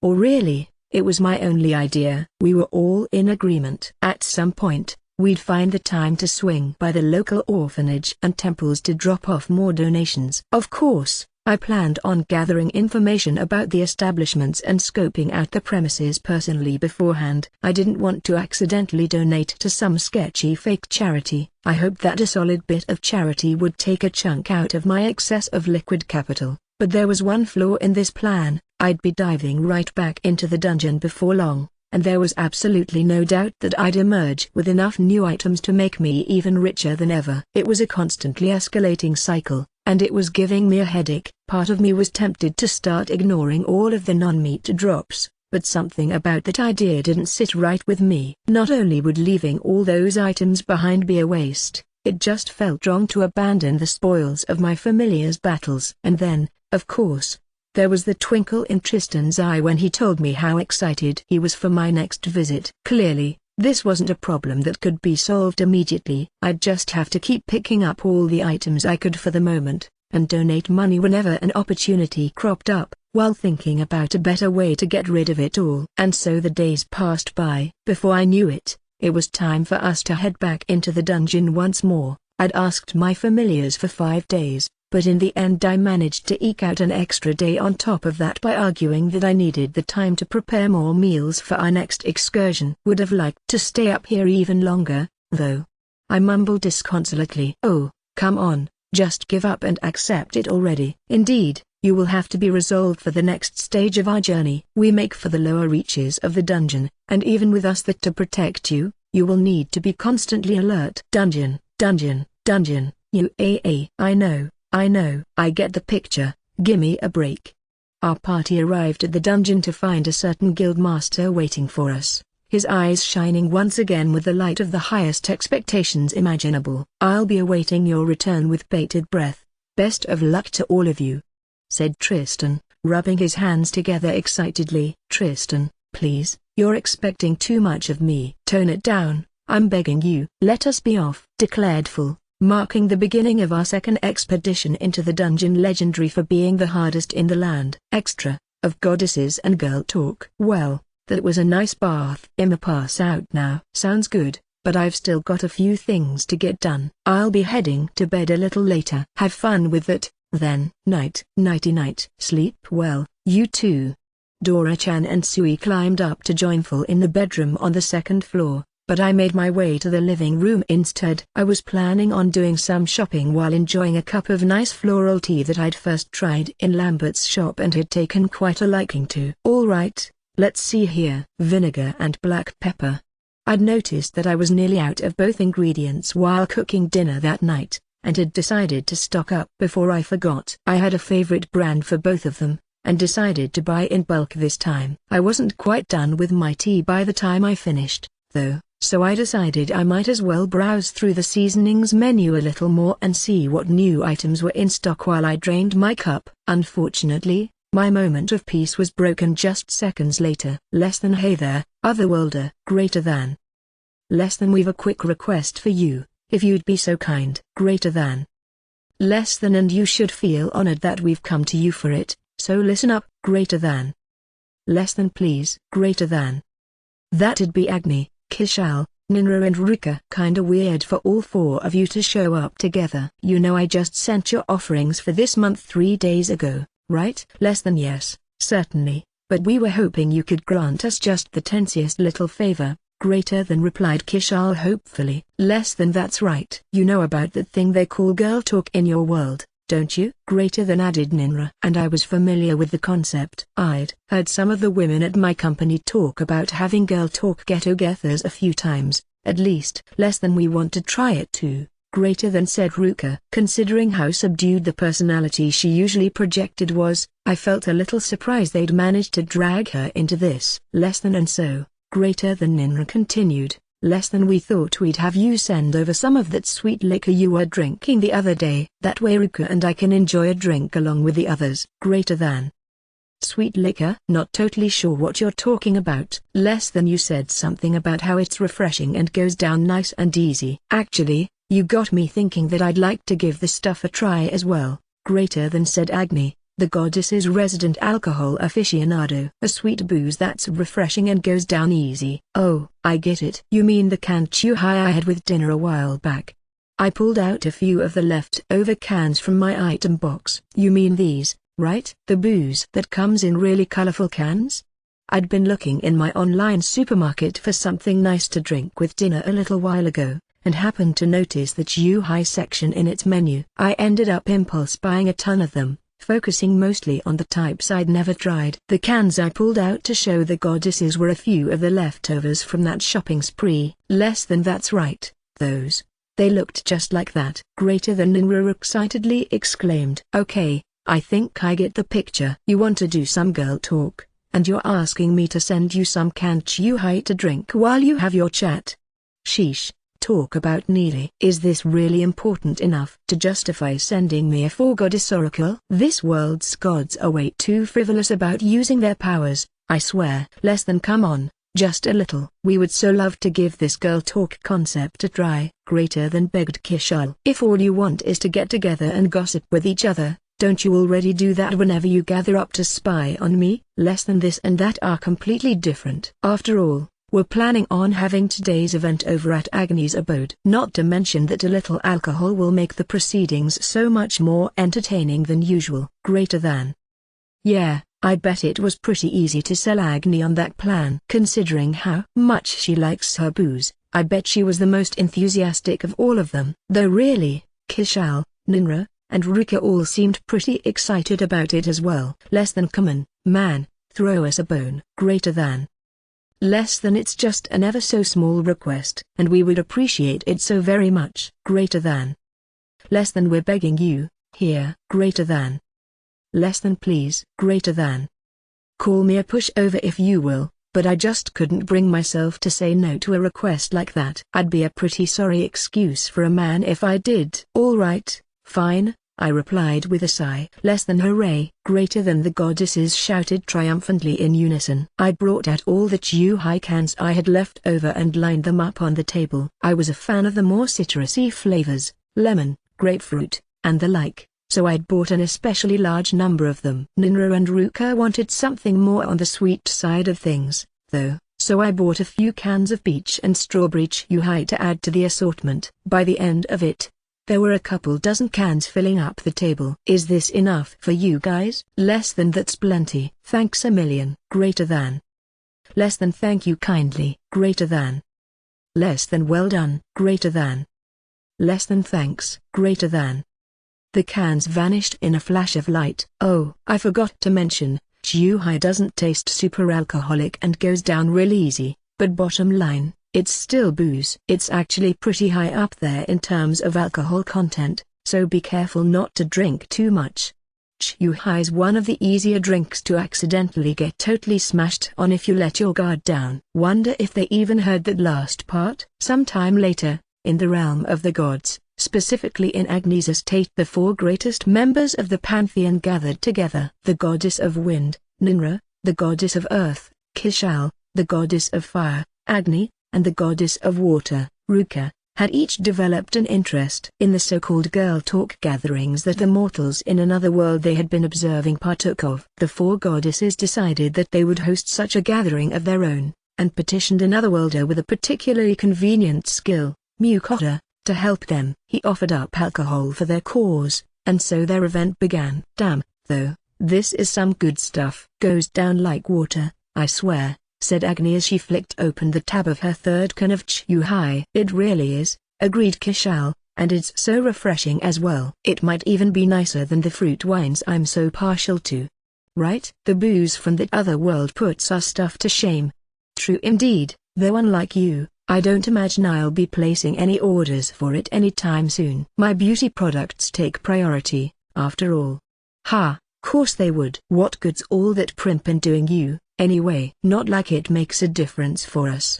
Complacency is the enemy, Agni. We may be gods, yes, but time passes by for us just as it does for mortals, albeit much slower. Our looks may fade slowly, but they do still very much fade.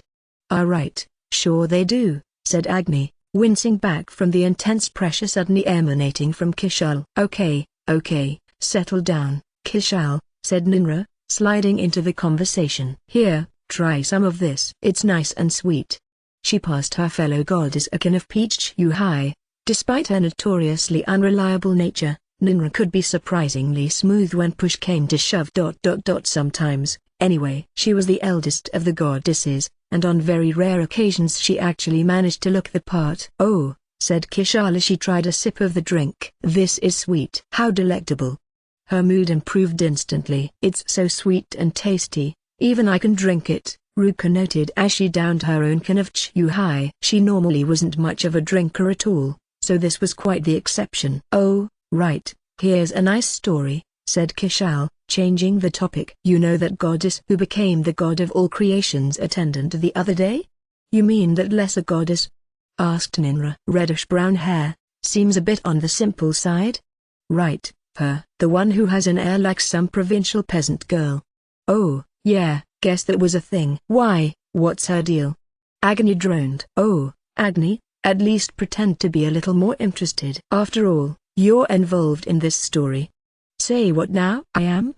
You are, or at least, A lesser god in your service is. Most of your followers are incredibly muscular tough guys, but you have that one boy who's comparatively slender. Yes, the one with the blonde hair and blue eyes? Oh, him. Yeah. Why, what did he do? I've heard that he and the god of all creation's resident peasant girl have been sighted together quite often recently, and that they seem to be getting along very well indeed. They what? That kid's such a fresh-faced little brat, he's never even managed to land a single hit on me. What's he think he's doing, acting like some sort of adult? I heard they were spotted getting friendly with each other by the Eastern Gardens recently. You knew about this too, Rika? That little punk must not even be trying to hide it. That does it, he's sparring with me tomorrow morning, whether he likes it or not. Oh, my.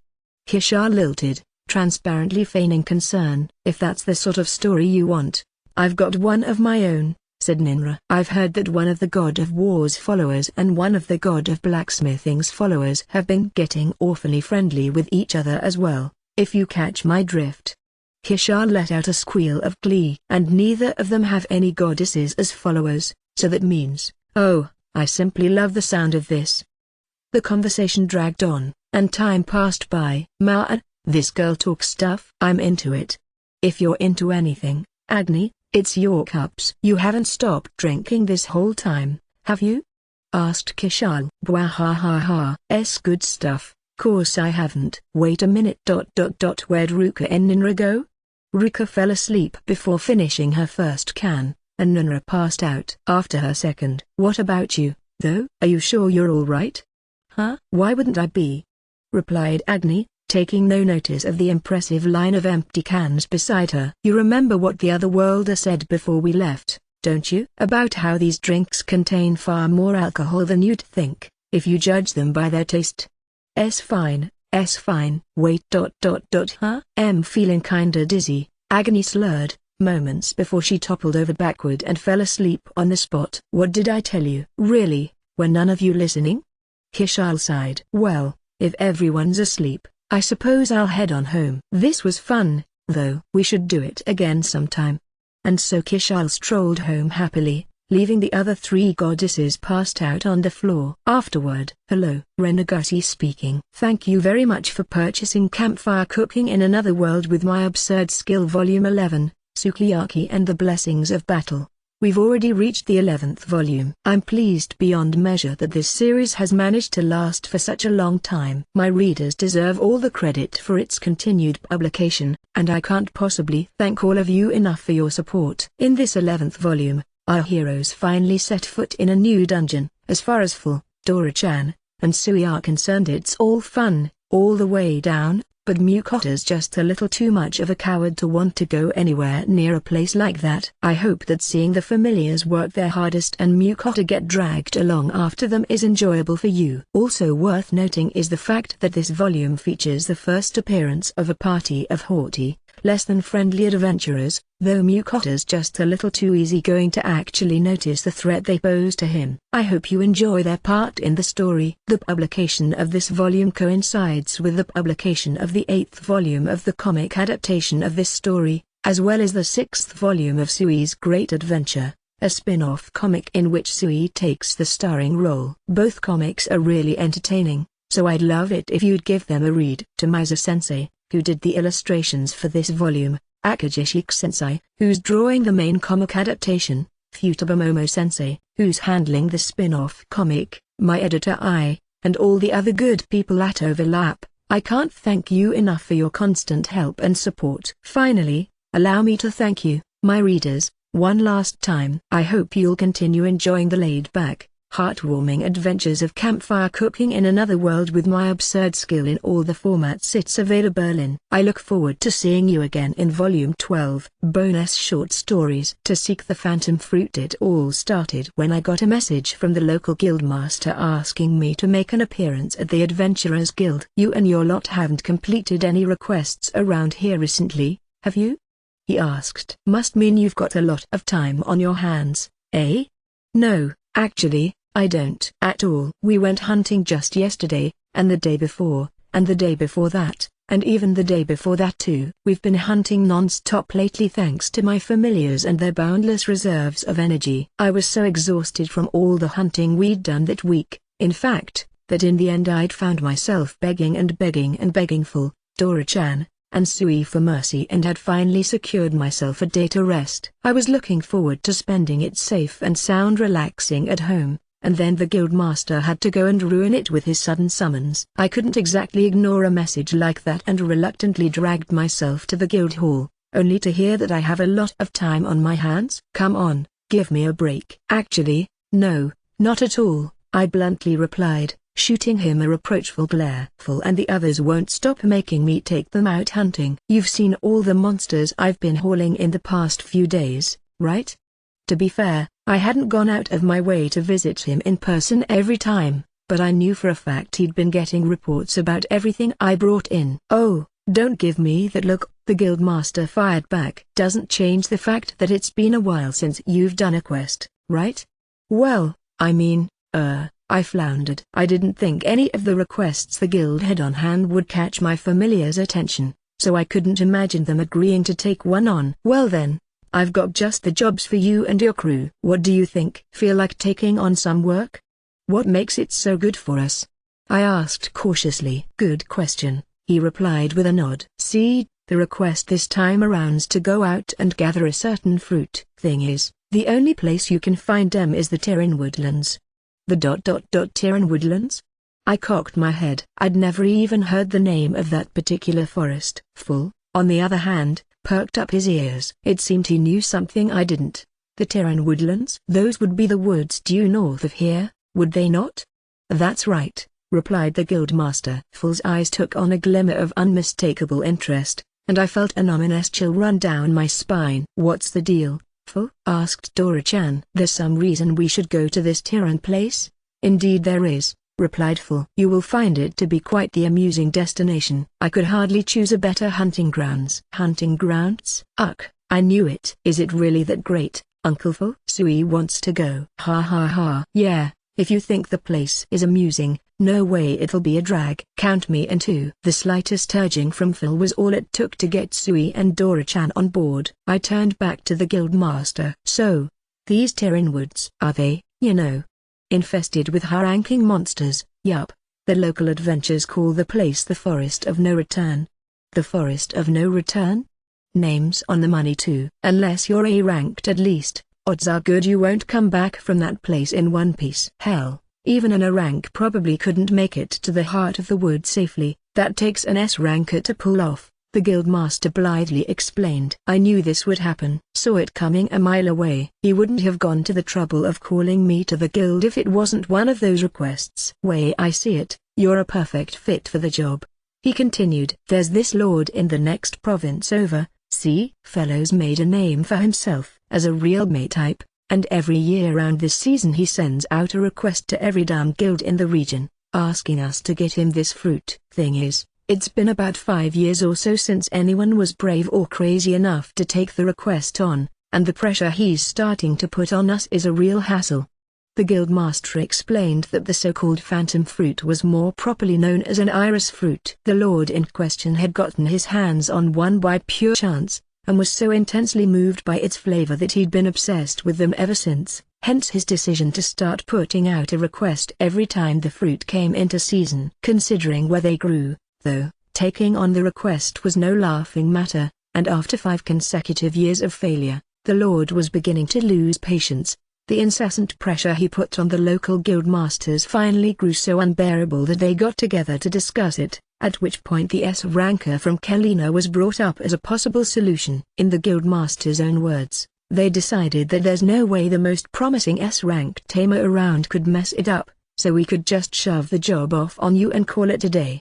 And, to be fair, they were probably right. The request would be a piece of cake for Full and the others. By Full and the others, however, I very specifically mean Full, Dora-chan, and Sui, not me. I would just be forced to tag along as their chaperone into a death trap of a forest filled to the brim with high-ranking monsters, and it probably goes without saying that I was not in favor of doing that. Unfortunately, my fate was sealed the moment the Terran Woodlands came into the picture. My familiar's interest had been piqued, and there was no longer anything I could do to stop them. I ended up taking the request for the iris fruit and agreed to set out for the Tiran woodlands the very next day. Guess this must be the place, I muttered. A thick, verdant forest stood before us. And the fruit's supposed to be, just somewhere in there? We don't really have much to go off of here, huh?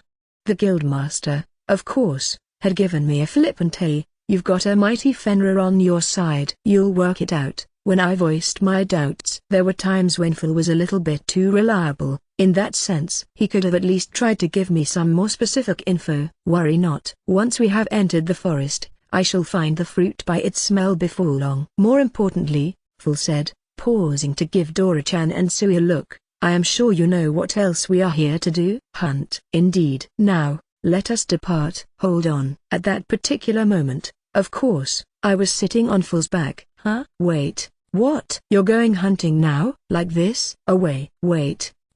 Why are you taking me? It was too late. All I could do was cling to Phil for dear life. Some time later, I heaved an exhausted sigh of relief. Finally, it's over.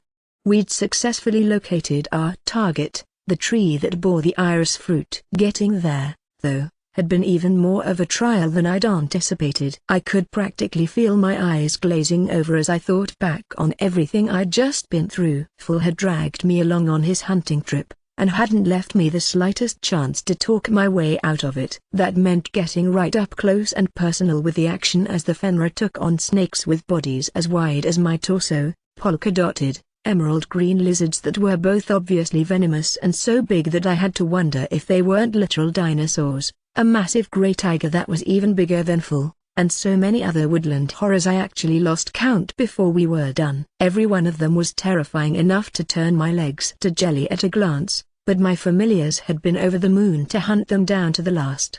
The worst part was when I finally got so sick of it that I straight up told Phil it was time for us to make for the iris tree, and the fuzzy jerk just said not yet, and ignored me. Dora-chan and Sui both begged me for more hunting time as well, and I just couldn't say no in the face of all the fun they were having. But finally we'd reached our destination. I can see why they call it a phantom fruit. Can't believe it was this deep into the woods, I observed, glancing around the area. There surely couldn't be that many adventurers capable of brushing aside the sort of monsters we'd encountered on the way here. So, these are the iris fruits, huh?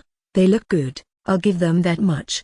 The fruits were remarkably plump, each around the size of a melon, and hung heavily from the limbs of a massive tree. More remarkable than their size, though, was their coloration. The top of each fruit was red, but then they gradually shifted to orange, then yellow, then green, eventually passing through all the shades of the rainbow before reaching their bottoms. They smell really good, master, said Sui, who was riding on my shoulder and gazing hungrily up at the iris fruits. I know, right?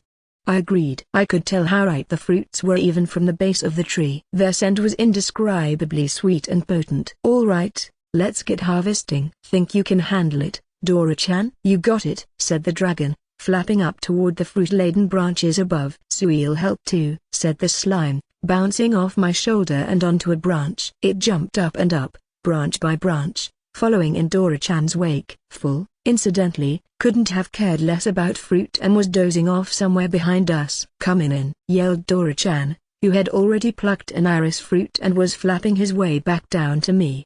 Nice, thanks. And oh, man, this really does smell great, I said as I accepted the fruit from him. Its aroma was even more intense this close up. It's so tasty. Dang it, Sui, no sneaking a taste before me.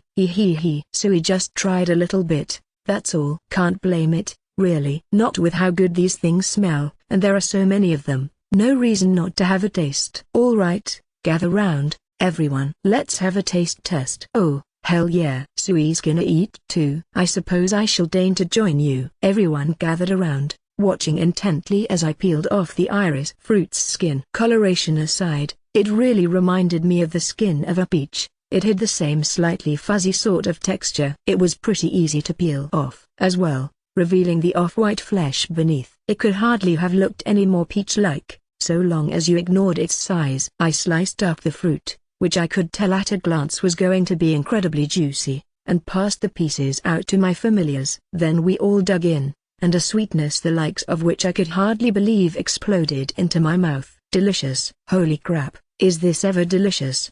I shouted. It was so amazing. It had robbed me of my vocabulary. It really was just that good. It did taste an awful lot like a peach in the end, or at least, the flavor was best described as peachy. It differed in the sense that I'd never, ever had a peach that came even close to rivaling it. I was a pretty big peach fan to begin with, and I'd splurged on some expensive fruits in my time, but this one put all of them to shame. Maybe it wasn't a fair comparison since it technically wasn't a peach at all, but I couldn't think of anything closer to relate it to. Hot damn, that's good. It's even yummier without the peel. I must admit, this is at least somewhat satisfactory. From the sound of things, my familiars unanimously approved of the fruit. You know, the request only asked us to bring back 5 of them. And that means we get to keep the rest, said Sui, excitedly finishing my thought for me. We can't just leave fruit this good lying around, after all. Indeed, if the request specifies 5, then 5 they shall have, and no more. I'm with you on that one. And so we harvested every iris fruit we could get our hands on. We'll have to come back again next year, huh? Perhaps. I would not object. Seconded. Sui wants to come back too. I left the now bare tree behind, returning to town in a considerably better mood than I'd been in when we left. I just can't stop eating. One day, I had made an early lunch at full Dora-chan, and Sui's urgings. The nice, sunny weather lulled my trio of gluttons right to sleep after they finished scarfing down their meal, and I was left with an afternoon to myself. For once, I decided to kick back and take it easy, brewing a nice cup of coffee and browsing through my online supermarket. That had become one of my favorite ways of entertaining myself. There was always some sort of surprise waiting for me among the new products, so every time felt fresh and exciting. I was expecting something new on that particular day as well, and I wasn't disappointed. Ooh, a special on yuzu, huh? A mountain of the distinctive yellow citrus fruits was prominently displayed at the center of the menu. Colorful writing danced across the screen, describing the fruits as organic and fresh from the orchard. Maybe I should pick some up. Putting a few yuzu into a bath gives it such a nice scent. After all, I mused. I'd shown that trick to Dora-chan and Sui a couple of times, and they loved it. I can cook something with them too, of course. Nice to see they're organic. On that note, a lot of yuzu recipes used the peels as well as the fruit's flesh, so not having to worry about pesticides getting into the dish would be a load off my mind. That was when an idea struck me. I happened to have quite a sizable stock of daikon at the time, and if there's one thing that paired well with yuzu, it was daikon radish. It's been ages since I've made that stuff. All right, that settles it. I'm making yuzu daikon. A lightly pickled dish like yuzu daikon made for a perfect palate cleanser, and it was surprisingly nice for a drinking snack as well. Full and the other carnivores probably wouldn't even consider giving it a try, of course, which meant that I'd have a snack purely for myself. For once, I considered sticking to just a small batch for a moment, but then decided that I might as well go all out and make a ton. No harm in having a stock of this stuff, after all. Okay, let's get some yuzu. My mind was made up, and I added a box of the fruit to my cart before going back to leisurely browsing through the various other new items in stock. Eventually, I finished paging through the online supermarket's full menu and down the dregs of my now cold coffee. I got up, stretching as I glanced around the room, and found that my familiars were still fast asleep. They looked so peaceful when they were napping, and I found myself wishing that every day could be this calm and laid back. The sun was still shining brightly overhead, and I had plenty of time left before I had to start getting ready to make dinner. Might as well get a jump on making that yuzu daikon, since I have the time and all, I said to myself. I might have said it a little too loudly, though, since Full opened his eyes and sat up the moment I spoke. Dora-chan and Sui had been using him as an improvised bed, so they woke up right along with him. Making what? Asked Full in a sleepy drone. Is the meat in it? I chuckled. Full's hearing was incredible even at the worst of times, but it sometimes felt like he could hear for miles whenever food was involved. What's that? Grub time? Food? Nah, not quite. It's still too early for dinner, so you can go back to sleep for now. That's okay, then, nap more. If there's no food, Sui's going back to bed too. Dora-chan and Sui quickly drifted back off to sleep, but Full wasn't quite so easily dissuaded. Well, is there meat in it or not? Not. I'm about to go make some yuzu-flavored pickles, that's all. I lifted up the box of yuzu for full to see. No meat. Then do not wake me up for it, said the Fenrir, already curling up into a ball once more. I didn't wake you up for it. You misinterpreted me and woke up on your own. I don't put meat into everything I make, you know. Hey, are you listening? He wasn't. Was, in fact, already fast asleep, leaving me to grumble fruitlessly as I carried my citrus into the kitchen. Step 1. Prepare the daikon. I pulled a fresh, thick, leafy radish out from my item box. You could tell how high quality it was from the slight glossy sheen of its skin alone. This particular daikon had come from Albans field, and I knew from experience that it would be just as tasty whether I cooked it or ate it raw. I usually bought my daikon from my online supermarket, but since I had access to a field overseen by a pro with a green thumb, I figured I might as well make the most of the vegetables he gave me. Man, though, this thing is huge, I muttered to Nor. I'd bought the seeds it had been grown from off my online supermarket, which might have had something to do with their exceptional yield, but I figured I also had Albans' expertise to thank. Considering how well they'd turned out, I was already eagerly considering what I'd ask him to grow next. Anyway,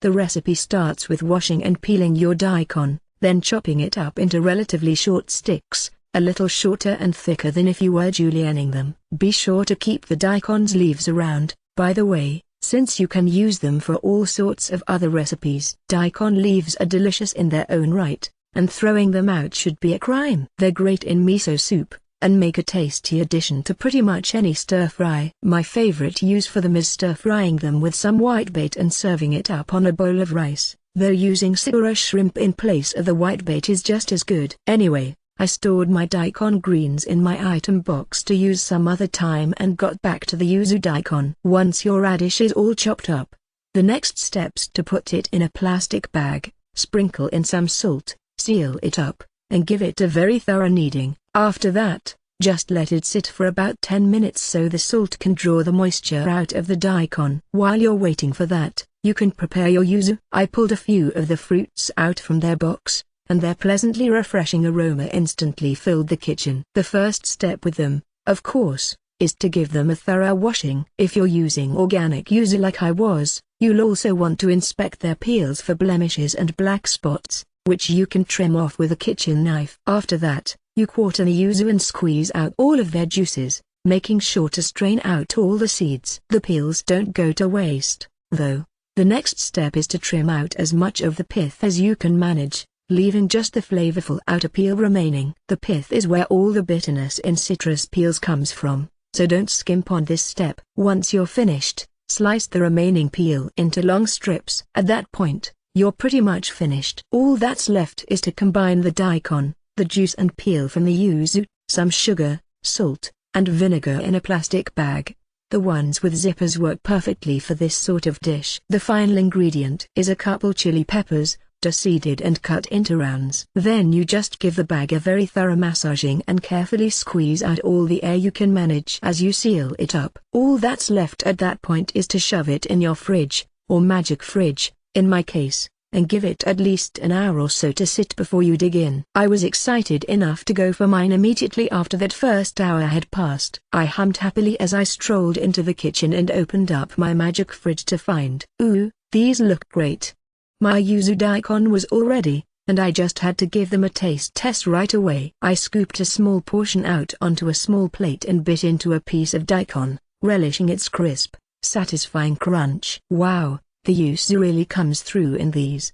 Both the skin and juice of the citrus fruit had thoroughly permeated the daikon, and its texture was out of this world. Yeah, these turned out awesome. They're delicious. Munch, crunch, munch, munch, crunch. Munch, munch, crunch, munch. Whoops. I'm all out. I couldn't resist serving myself a second plate of pickles. Munch, crunch, munch, munch, crunch, munch, munch, crunch, munch. God, these are so good. So good, in fact, that I just couldn't stop eating them. Shame that Phil and the others don't appreciate how awesome this sort of food can be. If they'd only give them a chance, then maybe they'd pester me to make stuff like this every once in a while and lay off the meat for once. Good food trumps all few, I sighed, pausing for a moment to wipe the sweat off my brow. Man, I've really pulled out a solid clump of this stuff, huh? Only because you have been brushing so insufferably hard, grumbled Phil with an indignant glance. Oh no, you don't get to blame me for this. If you'd just take a bath every once in a while, this wouldn't have to be such a big deal. I keep telling you that you should take one at least once a month, but you gave me the slip last month and the month before that. We'd also been going out into the woods to hunt more than usual lately, which meant his fur would have been filthy whether or not he'd bathed in the past month. And yet, it had still been a Herculean ordeal to convince Phil to suck it up and take a bath for once. Man, though, we're not even in the bath yet, and I'm already exhausted. Can't believe that just brushing out all your loose fur is this tiring. The fluff on your belly was the worst. It was so full of dirt, it was practically one solid piece. I commented, maybe just a little more snidely than was strictly necessary. Phil scowled, but that didn't change the fact that I was right. Dematting all his hair really had been a nightmare. Grr.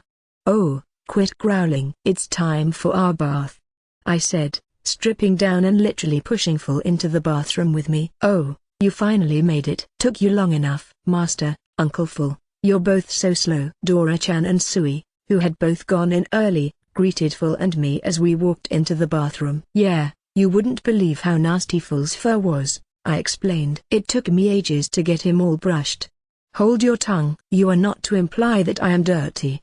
I wasn't implying anything, I was saying it straight up, 'cause you really were. Well, yeah, of course he was. Since the last bath Phil took, we've gone hunting how many times? Uncle Phil's dirty. No, I am not. I groom myself on a daily basis, and that is more than sufficient to keep me clean. Sorry, Phil, but that can only take you so far, especially considering how often we end up going out into the wilderness. Going hunting meant finding yourself in all sorts of less than sanitary places. After all, seriously, I don't know what we're gonna do with you. I can't believe you hate baths this much, right? Especially considering they feel so good. So good. Dora-chan and Sui laid back, basking in the water. I had added in some bath salts in advance, and they were making it look really appealing. I have never been negligent in my grooming. Not once, grumbled Phil with a frustrated grimace. His usual routine just wasn't going to cut it with all the running around we'd been doing, unfortunately. Yeah. Look, we're gonna get you nice and clean today, Phil. Just accept it, alright? Sui, can you do the usual? Okay. Sui extended a tentacle, turning it into a makeshift showerhead, and started hosing Phil down. Meanwhile, I pulled out a bottle of unscented, additive-free, 100% all-natural dog shampoo I'd bought from my online supermarket and started lathering him up. At this point, Phil had finally resigned himself to his fate and was standing stock still. I took the time to wash every inch of him, even scrubbing down his face and washing away the bubbles to leave him sparkling clean. All right, much better. Is it over, then? Phil asked, transparently relieved. Unfortunately for him, I wasn't done yet. Nope, not quite. What? I've still got to rub the conditioner into your fur. We used it last time, remember? I care not for such things. Spare me the trouble. Hey, Dora-chan, what do you think? If we're gonna do this we might as well do a proper job, right? Yeah, I mean, duh. And you like it when Uncle Phil's nice and fluffy, right, Sui? Yeah, Sui thinks Uncle Phil's super cool when he's all fluffy. Well, you heard might as well give up, Phil. And hey, Dora-chan, Sui, wanna give me a hand? Can do. Sui'll help. Hey, wait. Nope. Then Dora-chan, Sui, and I slathered Phil with conditioner before he could get a word in edgewise. Okay, now you're all washed up. Once we dry you off, you'll be as fluffy as you've ever been. That was all the permission Phil needed. He immediately gave himself a mighty shake, covering the entire room, and me, in water and, more importantly, his fur. Fell, I moaned. I meant with a towel. I was gonna do it for you. I do not have the time for such sluggish means. My way was faster, and I am leaving now, replied Phil, stomping out of the bathroom without waiting a second longer. Come on. Gross, his fur's in my mouth now. PFF. Phil really must have been excited to get out of here, huh? Snickered Dora-chan, who had returned to the bath the moment he finished helping wash Full. I could tell he was on the verge of cracking up at the sight of me covered in fur. "Yug, this sucks. It's all over me." I scooped up a bucketful of water from the bath and poured it over my head, washing most of the fur onto the floor, then finally climbed back into the tub. "Ugh, now that's more like it," I sighed, stretching my legs out in the water. "Full sure does shed a ton every time we do this, though, doesn't he?" "Not like he can help it, I guess." I'd brushed a massive amount of loose fur off him this time, and for lack of any better place to put it, I'd just shoved it into a garbage bag I happened to have on hand. I never knew what to do with the stuff. I'd tried burning it once, but it just wouldn't seem to light up, so I'd been burying it when I had the energy and sealing it away in my item box when I didn't feel like bothering. I'd had Sui dissolve it for me once, but the more I thought about the slime eating Full's dirty sheddings, the more the idea grossed me out, so I decided not to resort to that trick again. "I'm glad you two don't shed, or anything," I commented. "You take your baths without making a capital issue out of it too." "I mean, not like I have fur to begin with," countered Dora-chan. "And baths feel good, so that works out for me." "Yeah, baths are so nice," agreed Sui. "So nice is right." "For sure." "Oh, and they smell real nice too." "That's a big plus. The hot water smells so good." "Hey, yeah, I'm pretty particular about my bath products." The bath salts I used this time were lavender scented. "That's a type of flower, by the way." "Yeah, I think I'm into it." "I like the flower smell too." It was nice to hear that they both shared my taste in bath salts. "Oh, right," Dora-chan piped up. "I don't have fur and it's not as big of a pain as Full's whole deal, but I do sorta shed something." "Oh, you do?" "Yeah, my teeth. I grow new ones about twice a century or so." "Not the scales, though. Those stick around unless they get real beat up." "Oh? Huh. News to me." "You can have the old ones next time I grow a new set, if you want 'em." "I bet somebody would fork over an awful lot of coin for a couple, eh?" "Which somebody is that?" "You know, the elf." That was all the reminder I needed. "Oh, you mean the one in Dolan?" I muttered. He could only be talking about a certain elf we'd met there who had such an abnormally intense fixation on dragons, it bordered on pathological. "That wouldn't bother you? Selling off a part of your own body to a guy like that?" Nah, I mean, I've just been throwing my old teeth out up till now. Might as well make some coin off 'em, right? "Bet that guy'd give you just about anything you ask for," Dora-chan added with a sneer. "Where has he been getting these ideas?" "So, yeah, they're all yours. You can pay me in advance with some of that otherworldly meat of yours." "You mean the waja I made for you geese before?" "Sheesh, I should have known you were after something along those lines."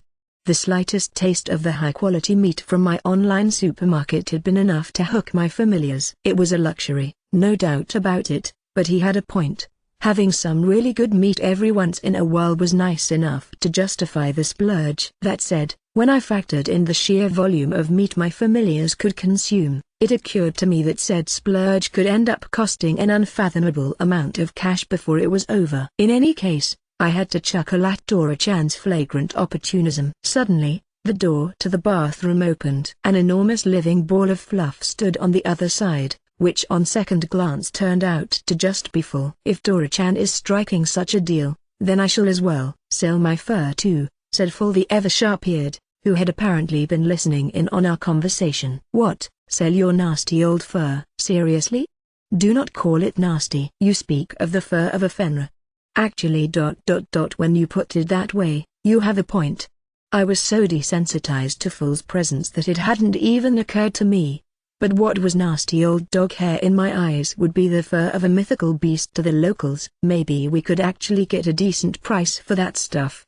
There is no maybe about it. "You will, without question. And that wouldn't bother you?" "Clean or not, if it were me, it'd feel weird to think about selling something that grew from my own body. If it allows me to eat good food, then I care not for the details. Good food trumps all." "So if I get a good price for your fur, you get waja in exchange, is that the deal?" "Indeed." "Dora and Sui may also partake," Full added with a smug grin. "Ooh, now that's the Full we know and love." "Generous as hell." "Thanks." "Man, I'm drooling already." "Thanks, Uncle Full." I still wasn't totally convinced we'd actually get much of anything for Full's fur, but in my familiar's eyes the deal was already sealed. They were working themselves up into a beef-induced frenzy, and I could only shake my head in exasperation. Of course, I had no idea at the time that when I did finally try and sell Fool's Fur, I'd get quoted a price so astronomically high it would leave me shaking my head in dumbfounded astonishment. Beach jellies. I was in the kitchen, arms crossed and mind preoccupied. "Master, what are you doing?" asked Sui as it bounced into the room and onto the counter. It must have heard me mumbling to myself. "Oh, just thinking to myself. I've been starting to wonder if there's something else we can do with these. I'm getting kinda tired of eating them on their own," I replied, tapping on a remarkably colorful fruit. We'd been sent out on a request to collect the so-called phantom fruits, more technically known as iris fruits, at the personal request of the local guild master some time ago. I tried a piece of one of them on the spot and was shocked to find that they tasted like the freshest, sweetest peaches I could possibly imagine. I've always been a peach lover, and Dora-chan, and Sui had taken a liking to them as well, so we'd harvested the whole crop and even made plans to go back again for another haul that next year. And that was all well and good, of course, but the thing is, the request had only required us to hand over 5 of them. The rest of the harvest was ours to keep, and there were a lot of them. They were downright delicious, don't get me wrong, but we'd been eating iris fruit for days on end at this point. No matter how tasty a dessert is, you can't eat it for a week straight without starting to get at least a little tired of it. I might have been a peach lover, but even I had my limits. Yes, first world problems, I know. I really like these things, of course, but I figure there's got to be something else we can do with them. So I've been thinking about what sort of dessert they'd work well in, I explained. The problem, however, was that I'd walked into the kitchen, stared at the fruit for minutes on end, and only then remembered that I was more or less clueless when it comes to cooking desserts. I'd been compensating by following recipes on the backs of ingredient boxes recently, and that had been working out well enough that I'd sort of tricked myself into thinking I'd picked up the knack for sweets. "Ah, did you have an idea, Master?" "I sure did. Peach jellies." "Of course. It's so obvious." I'd finally remembered an incident that happened back when I lived with my parents. Our family had received a ton of peaches for some reason or another, and my mother ended up making them into peach gelatin in the end. I recalled it clearly since I'd helped her peel the peaches, and I was pretty sure I could more or less remember the recipe. "Let's do this, Sui." "We're making peach jellies." "Peach jellies?" repeated the slime with a puzzled giggle. "Oh, right, not peach, I guess. Since they're iris fruits, it'd be iris jellies. But anyway, jellies are a really tasty dessert that jiggles around just like you do." "Oh, Sui wants to make jellies. Then Sui'll help." The slime raised 2 little tentacles into the air and bounced about in excitement. It always got a little worked up when dessert was figuratively on the table. First things first, I had to do some grocery shopping. That said, the recipe didn't take very many ingredients and I already had most of them on hand, so in the end, all I needed to buy from my online supermarket was a packet of gelatin. I picked that up,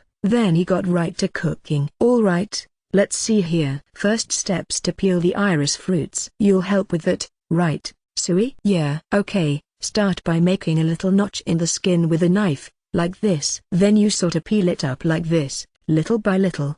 I demonstrated the technique to Sui, showing it how the skin came off cleanly if you did it right. "Woo." "Sui wants to try." "Sure." Just a second. I pre-notched an iris fruit and passed it over to Sui. "Okay, see the cut I made here? Just grab the skin there and peel it off, nice and smooth." "Nice and smooth." It worked. Sui did it. "Oh, nice, that was great." "Okay, let's keep up the good work." "Yeah." Sui and I peeled one iris fruit after another until we had a very solid pile of them stacked up on the counter. "Phew." "Okay, I think that'll be plenty," I said, looking over our handiwork. "Next, we have to chop them up into good-sized chunks."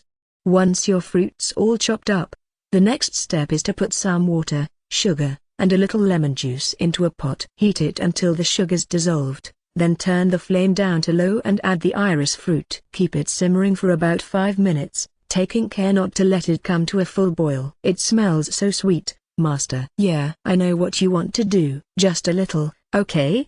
If you stopped at this stage, you'd be left with a perfectly serviceable compote, so I didn't see any harm in stealing a quick bite in the name of taste testing. Sui and I sampled the mixture as we waited for it to finish cooking. Finally, the kitchen timer ride set started beeping, informing me it was time for the next step. Okay, now we take the pot off the flame, high up. I heaved the pot off the magic stove. Pretty much all the pots in my collection were of the stock variety, so it took quite a bit of muscle to make that happen. And now we just wait for it to come down to room temperature. Sui, can you stir this in the meantime? Be really gentle about it, though. Okay. I tasked Sui with keeping the mixture moving for the sake of saving time. A gentle stirring would help it come to room temperature much quicker than if we just left it alone. I, meanwhile, set about dissolving the gelatin powder in a bit of boiling water. Once the fruit mixtures cooled down, strain out the chunks of the chunks of iris fruit, and portion them out into the bowls you're planning on serving the jellies in. I went with the usual massive glass bowls for my trio of gluttons, and a much more reasonably sized glass for me. At that point, all you have to do is stir the hydrated gelatin into the leftover iris fruit juice mixture and pour it into your chosen serving receptacles. I gave Sui a ladle and had it handle that step for me. Master, Sui's all finished. Great. And nice job.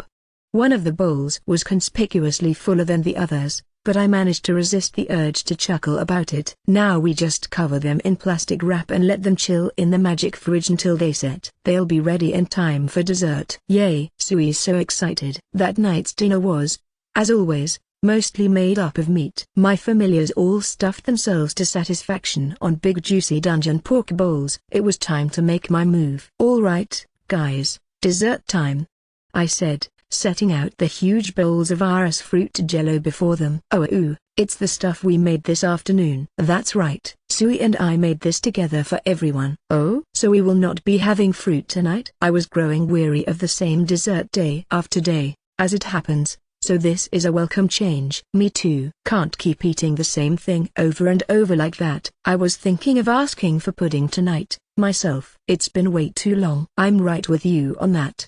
But just so you know, this does have iris fruit in it. I thought it'd be nice to make it into a jello instead of just eating it as is. Let me see, said Full, taking a big mouthful of the jello. This jiggly texture is quite satisfying. It cleanses the mouth, in a way. Yeah, I get you. I like that it's nice and cold too. Hear that, Sui? Hee. Sui's really happy, right? It turned out super tasty.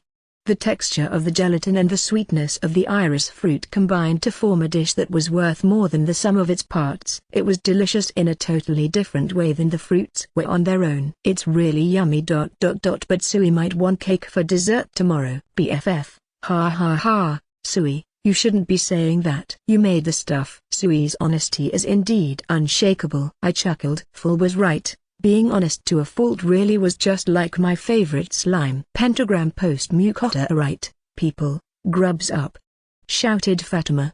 The tanned, muscular adventurer stirred the pot on her party's newly purchased magic stove, then ladled the soup inside into bowls and passed them out to her eagerly waiting part-time mates. Damn, that's tasty, said one of them as he sipped the hot soup.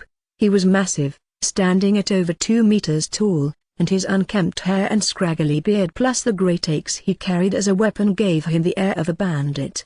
His name was Alekandrov, aka Alek. It feels like it's washing all the exhaustion right out of me, agreed Axel, a handsome young beastman with dog-like ears and a fluffy tail. Yes, it really is delicious. I feel like I can finally relax, added Edelmira, a blue-eyed girl with features so striking one might mistake her for an intricately crafted doll. She let out a long, relieved sigh as her muscles untensed for the first time in who knows how long. Perfectly seasoned too. Nothing beats going on a rampage and following it up with a good meal, said Samuel the dwarf, pausing just long enough to get the words out between bites. The 5 of them together made up the A-ranked adventuring party known as Pentagram, and they'd spent nearly 2 years now exploring the Bricks dungeon. Oh, please, said Fatima. It's just soup, nothing fancy. You're gonna embarrass me, complimenting me over nothing like that. Nothing? Ha. Alek chimed in. Don't be ridiculous. Everything you cook's delicious, no exceptions. Alek, said Fatima, gazing deeply into her husband's eyes. Watching them was like seeing a scene from Beauty and the Beast acted out in real life. "Oh, gods above, spare us the flirting, please," jabbed Axel. "We weren't flirting," shouted Alec. "Alright, yeah. Any more of that talk and you won't be getting seconds, Axel," added Fatima. Yeah, Axel said, rolling his eyes. Samuel and Adelmira, meanwhile, just snickered at the entire exchange. It wasn't long ago at all that Pentagram had come dangerously close to losing their lives on this very floor of the dungeon, but now they chatted casually, whiling away a moment of leisure time over a hot meal. "Seriously, though, it's really something that decent food could change things this much for us," Alec mumbled. "I've always thought that quantity trumps quality when it comes to dungeon food," Samuel said. "Long as it filled my belly, I didn't much care for how it tasted." "Same," Axel said, nodding in agreement. "Not like we can carry an unlimited amount of stuff with us into the dungeon," noted Fatima. "Dungeon food means dried meat and hardtack. I always thought that was just common sense." "That is standard practice for this line of work," agreed Adelmira. "I've started reconsidering that stance recently, though. Comparing tough, over-salted meat and bread so hard it chips your teeth to this soup, I think it's a given which meal would give us the energy we need to keep up the fight." The members of Pentagram paused for a moment to think back on the adventurer who had taught them that all-too valuable lesson. It happened about a month ago, during their first expedition into the 32nd floor. They'd come in search of magic iron, but were thrashed so soundly that they'd only just managed to make it to a safe area with their lives. That's when they met him, an adventurer with the sheer audacity to set up a magic stove and cook in the middle of a dungeon. He was an S-ranked tamer who commanded a host of powerful familiars, and his name was Mukotta. The stereotype goes that most S-rankers are haughty and arrogant, but Mukotta was nothing of the sort. Not only was he generally good-natured, he even had the decency to share his meal with them. Not just any meal either. He'd cooked a strange, unfamiliar dish of fresh, fragrant bread stuffed to the point of bursting with meat. Pentagram's members have never tasted anything like it. Mukotta's cooking was indescribably delicious. It was only after they'd said their goodbyes and set out on their trip back up to the surface that the true implications of their encounter struck them, though. Suddenly, they found themselves fighting on all but even terms with the iron golems that had almost been the end of them. By the time they left the 32nd floor, they did so with a more than sufficient stock of the magic iron that they'd given up on less than a day before. They were shocked, of course, and more than a little confused. When Pentagram finally reached the surface again,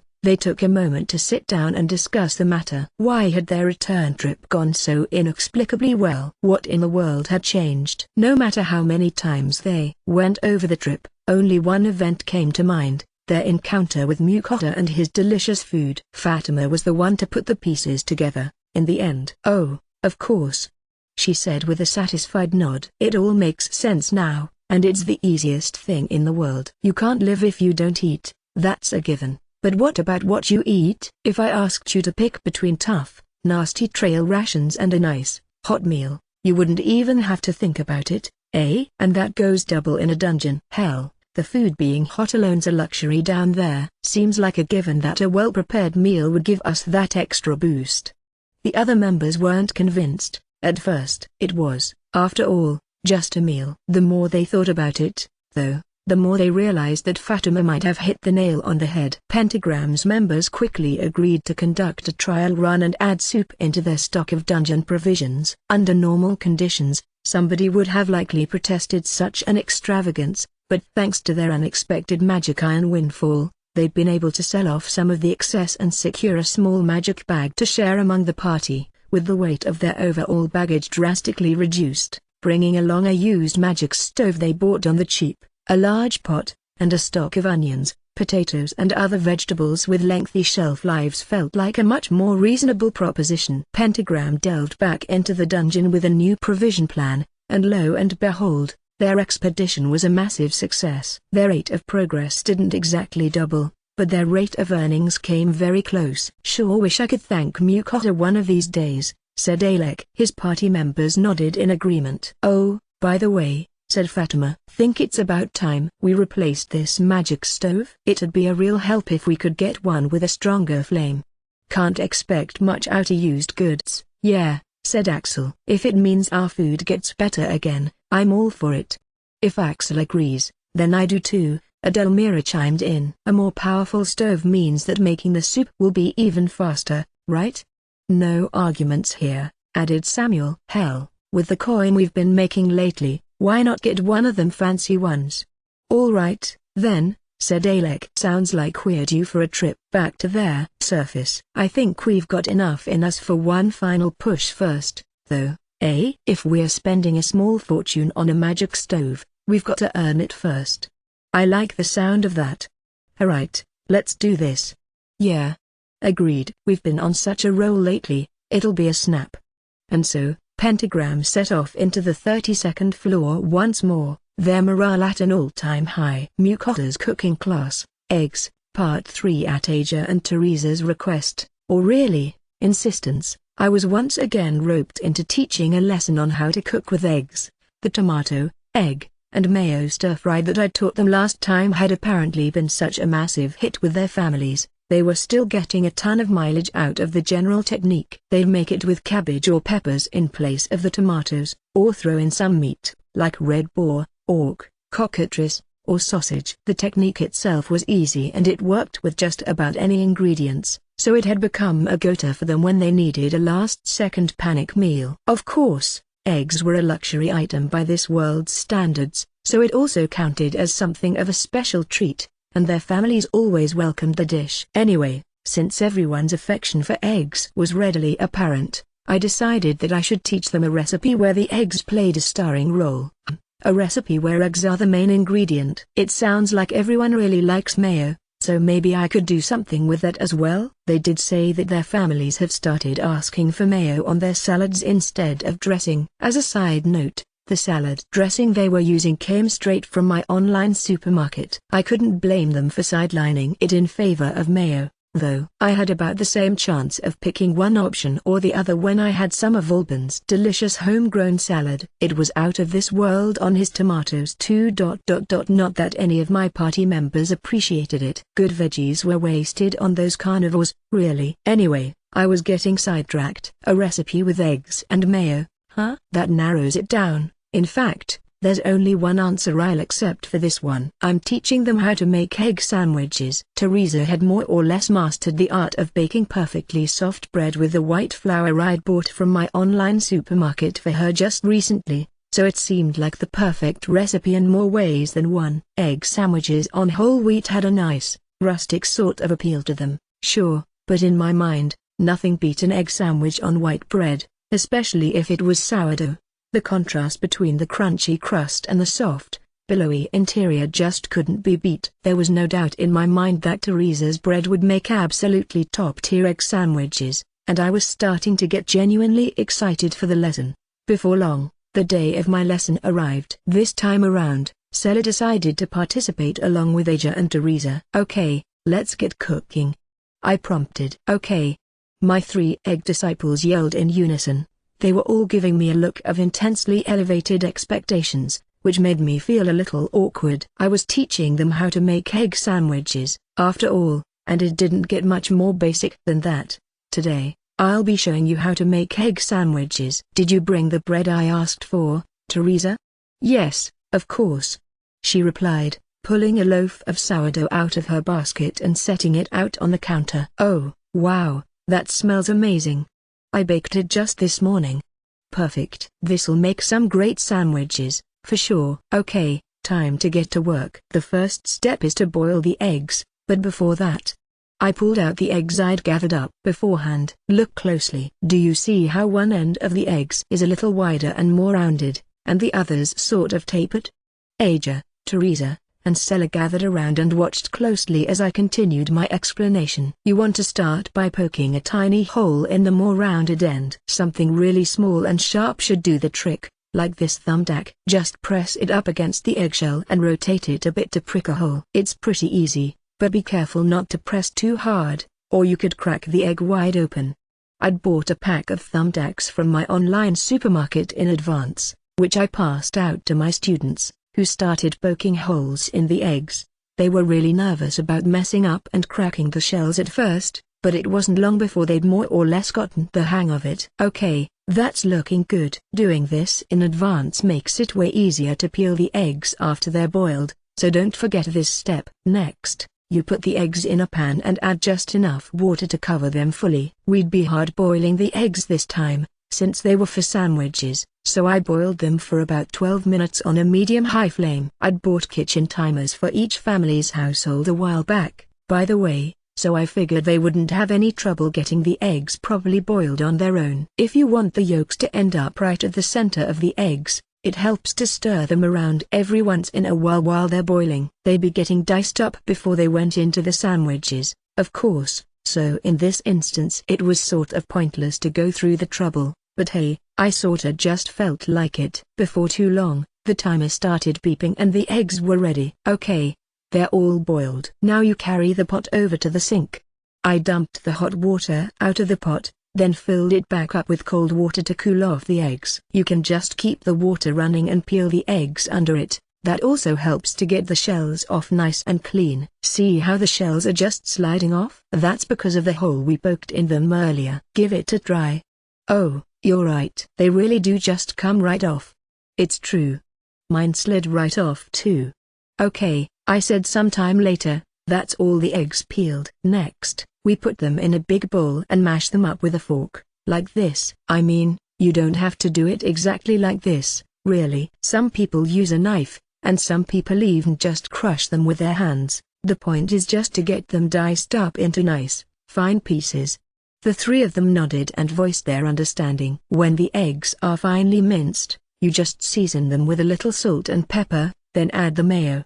I tend to like my egg salad on the fairly mayo-heavy side, so I put in quite a lot of the stuff. Then you just mix it up. Oh, Teresa, would you mind slicing the bread now? All right. Teresa passed me the freshly sliced bread. I took a piece of it, piled on a helping of the egg salad, then sandwiched it with a second slice. And that's all there is to it. That's how you make an egg sandwich. Aja, Teresa, and Sella imitated my technique, quickly putting together egg sandwiches of their own, and then we finally dug in together. Of course, it was delicious. You could always count on egg sandwiches in that regard. We didn't do anything special with the bread this time, I explained, but you can also spread some butter or mustard on it first. Giving the bread a light toasting before you put the sandwich together works really well too. You should try out all sorts of techniques. I looked back over at my students, and oh, wow, those are certainly some faces they're making. I kinda feel like I shouldn't be watching this. They looked downright enraptured by the egg sandwiches. Is this the food of the gods? It's too delicious. Incredible. Ah, really? It's that good? These are just egg sandwiches, right? I was bewildered, but Aja, Teresa, and Sella all told me that they knew they could always count on me and went on their way in the highest of spirits. From what I heard later on, the combination of eggs and mayo had scored the same sort of critical hit on the rest of my employees' taste buds as well. Thankfully, it seemed that egg sandwiches had become another indispensable tool in their cooking arsenal. It was only a short while later that I realized my mistake. Specifically, after I overheard a conversation between Luke and Irvin, the former adventurers. Egg sandwiches are the best, seriously. They're tasty, but that's not all. When I eat them, it feels like I could take on anyone and win. You too? I know exactly what you mean. Wait. Oh, crap. I'd gone and made the sandwiches exclusively from online supermarket ingredients. Whoops. Garlic butter is the ultimate shortcut. Hey, guys, what do you wanna have for lunch? Meat. Yeah, meat. Meat. Why do I even bother? Clearly, that was the wrong question. Yes, of course you want meat. What else is new? I meant what kind of meat. In that case, Gigant Minotaur. What he said. Stuff's tasty as hell. Sui wants the big cow meat too. My familiars had gotten a taste for Gigant Minotaur meat in the Brixed dungeon, and that was pretty much all they'd asked for ever since. Gigant Minotaur again, huh? What to make with it, though? If I wanted to whip up something quick, making a rice bowl was definitely the way to go. As for what sort of rice bowl? Aha, got it. Okay, I'll get that cooked up nice and fast. I made my way into the kitchen. All right, time to get cooking. Time to make some beef, Gigant Minotaur garlic butter bowls. The first step for this recipe is to prepare the veggies you'll be using in the stir-fry. I decided to use potatoes on this particular occasion, since I'd received a ton of them from Auburn the last time I stopped by my house. I peeled the potatoes, sliced them up into fine strips, and washed them off. Next, you heat some oil in a frying pan, make sure the potatoes are totally drained, and toss them into stir-fry for a little while. Once they've been cooked through enough to look slightly translucent, throw in the gigaton or meat, which should be sliced thin for this recipe. Follow that up immediately with a little sake, salt, and pepper, and stir-fry until the meat starts to brown. Once it hits that stage, add in some soy sauce, mirin, salted butter, and garlic. As usual, I used the pre-grated stuff that comes in tubes. Stir-fry everything again until all the liquids come together into a nice sauce that coats the meat and potatoes, and you're good to go. I piled rice into my chowhoun's enormous bowls, then topped them off with plenty of meat. I also added some finely sliced green onions and sesame seeds on top as a final garnish. You can also top them with pepper, a soft-boiled egg, or a raw egg yolk. This dish is delicious no matter how you serve it, really. In any case, lunch was ready and my familiars were probably starving, so I brought their meal out to them right away. So, what do you think? Not bad at all. Indeed, this is quite scrumptious. Yeah, whatever you seasoned this with suits the gigaton or meat ridiculously well. Sui loves it. The garlic butter bowls were a hit, and my familiars were devouring them at an incredibly rapid pace. Nice. Glad to hear it. There was something almost magical about how you could whip up a garlic butter bowl in mere minutes and have it turn out this tasty. The butter gives the stir-fry an incredible richness that goes fantastically with rice. I couldn't wait any longer and dug into my own portion as well. Seconds. Now, same over here. For Sui too. That was fast. Not that my trio of gluttons eating fast was anything new. You know it'd taste better if you bothered to chew, right? Hurry. Come on, get a move on. Master ear, Sui wants seconds, please. Okay, just gimme a minute, geez. I quickly whipped up a second round of garlic butter bowls. This time I tried topping them with black pepper. Here you go. I finished them with pepper this time. Should give them a nice kick that'll make them even tastier, I said, laying the bowls before my ever-impatient familiars. Indeed, it does have a hint of spice to it. This, too, is delicious. It really is. I'm a fan of it this way. It's a little spicy, but not too bad. Sui really likes it too. Apparently I'd judged the pepper ratio just right, and had seasoned it well enough that even the childlike Sui could enjoy it. The pepper-topped garlic butter bowls were inhaled in a matter of seconds, and unsurprisingly, I was called upon to make a third batch, which I topped with soft-boiled eggs. Using eggs as a topping gives the dish a more mellow, almost creamy sort of flavor, and my familiars very literally ate it right up. Then they asked for a fourth round, which I topped with egg yolks and sesame seeds. They loved it, ate it in seconds, and, well, you know the drill. I went right back to the start and prepared another round with green onions and sesame seeds. Dora-chan, the lightest eater of the three, ended up tapping out after 3 rotations through the whole cycle. I lost count somewhere along the way, but Full and Sui probably made it through 5 or 6 before they were finally finished. I actually ran out of meat part way through the process and had to sprint off into the kitchen to cook up a totally new batch. In the end, I was left watching my familiars happily drift off to sleep for their afternoon nap, their bellies stuffed to the point of bursting. Man, I thought, they're a real hassle sometimes, sure, but they're almost cute when I look at them like this.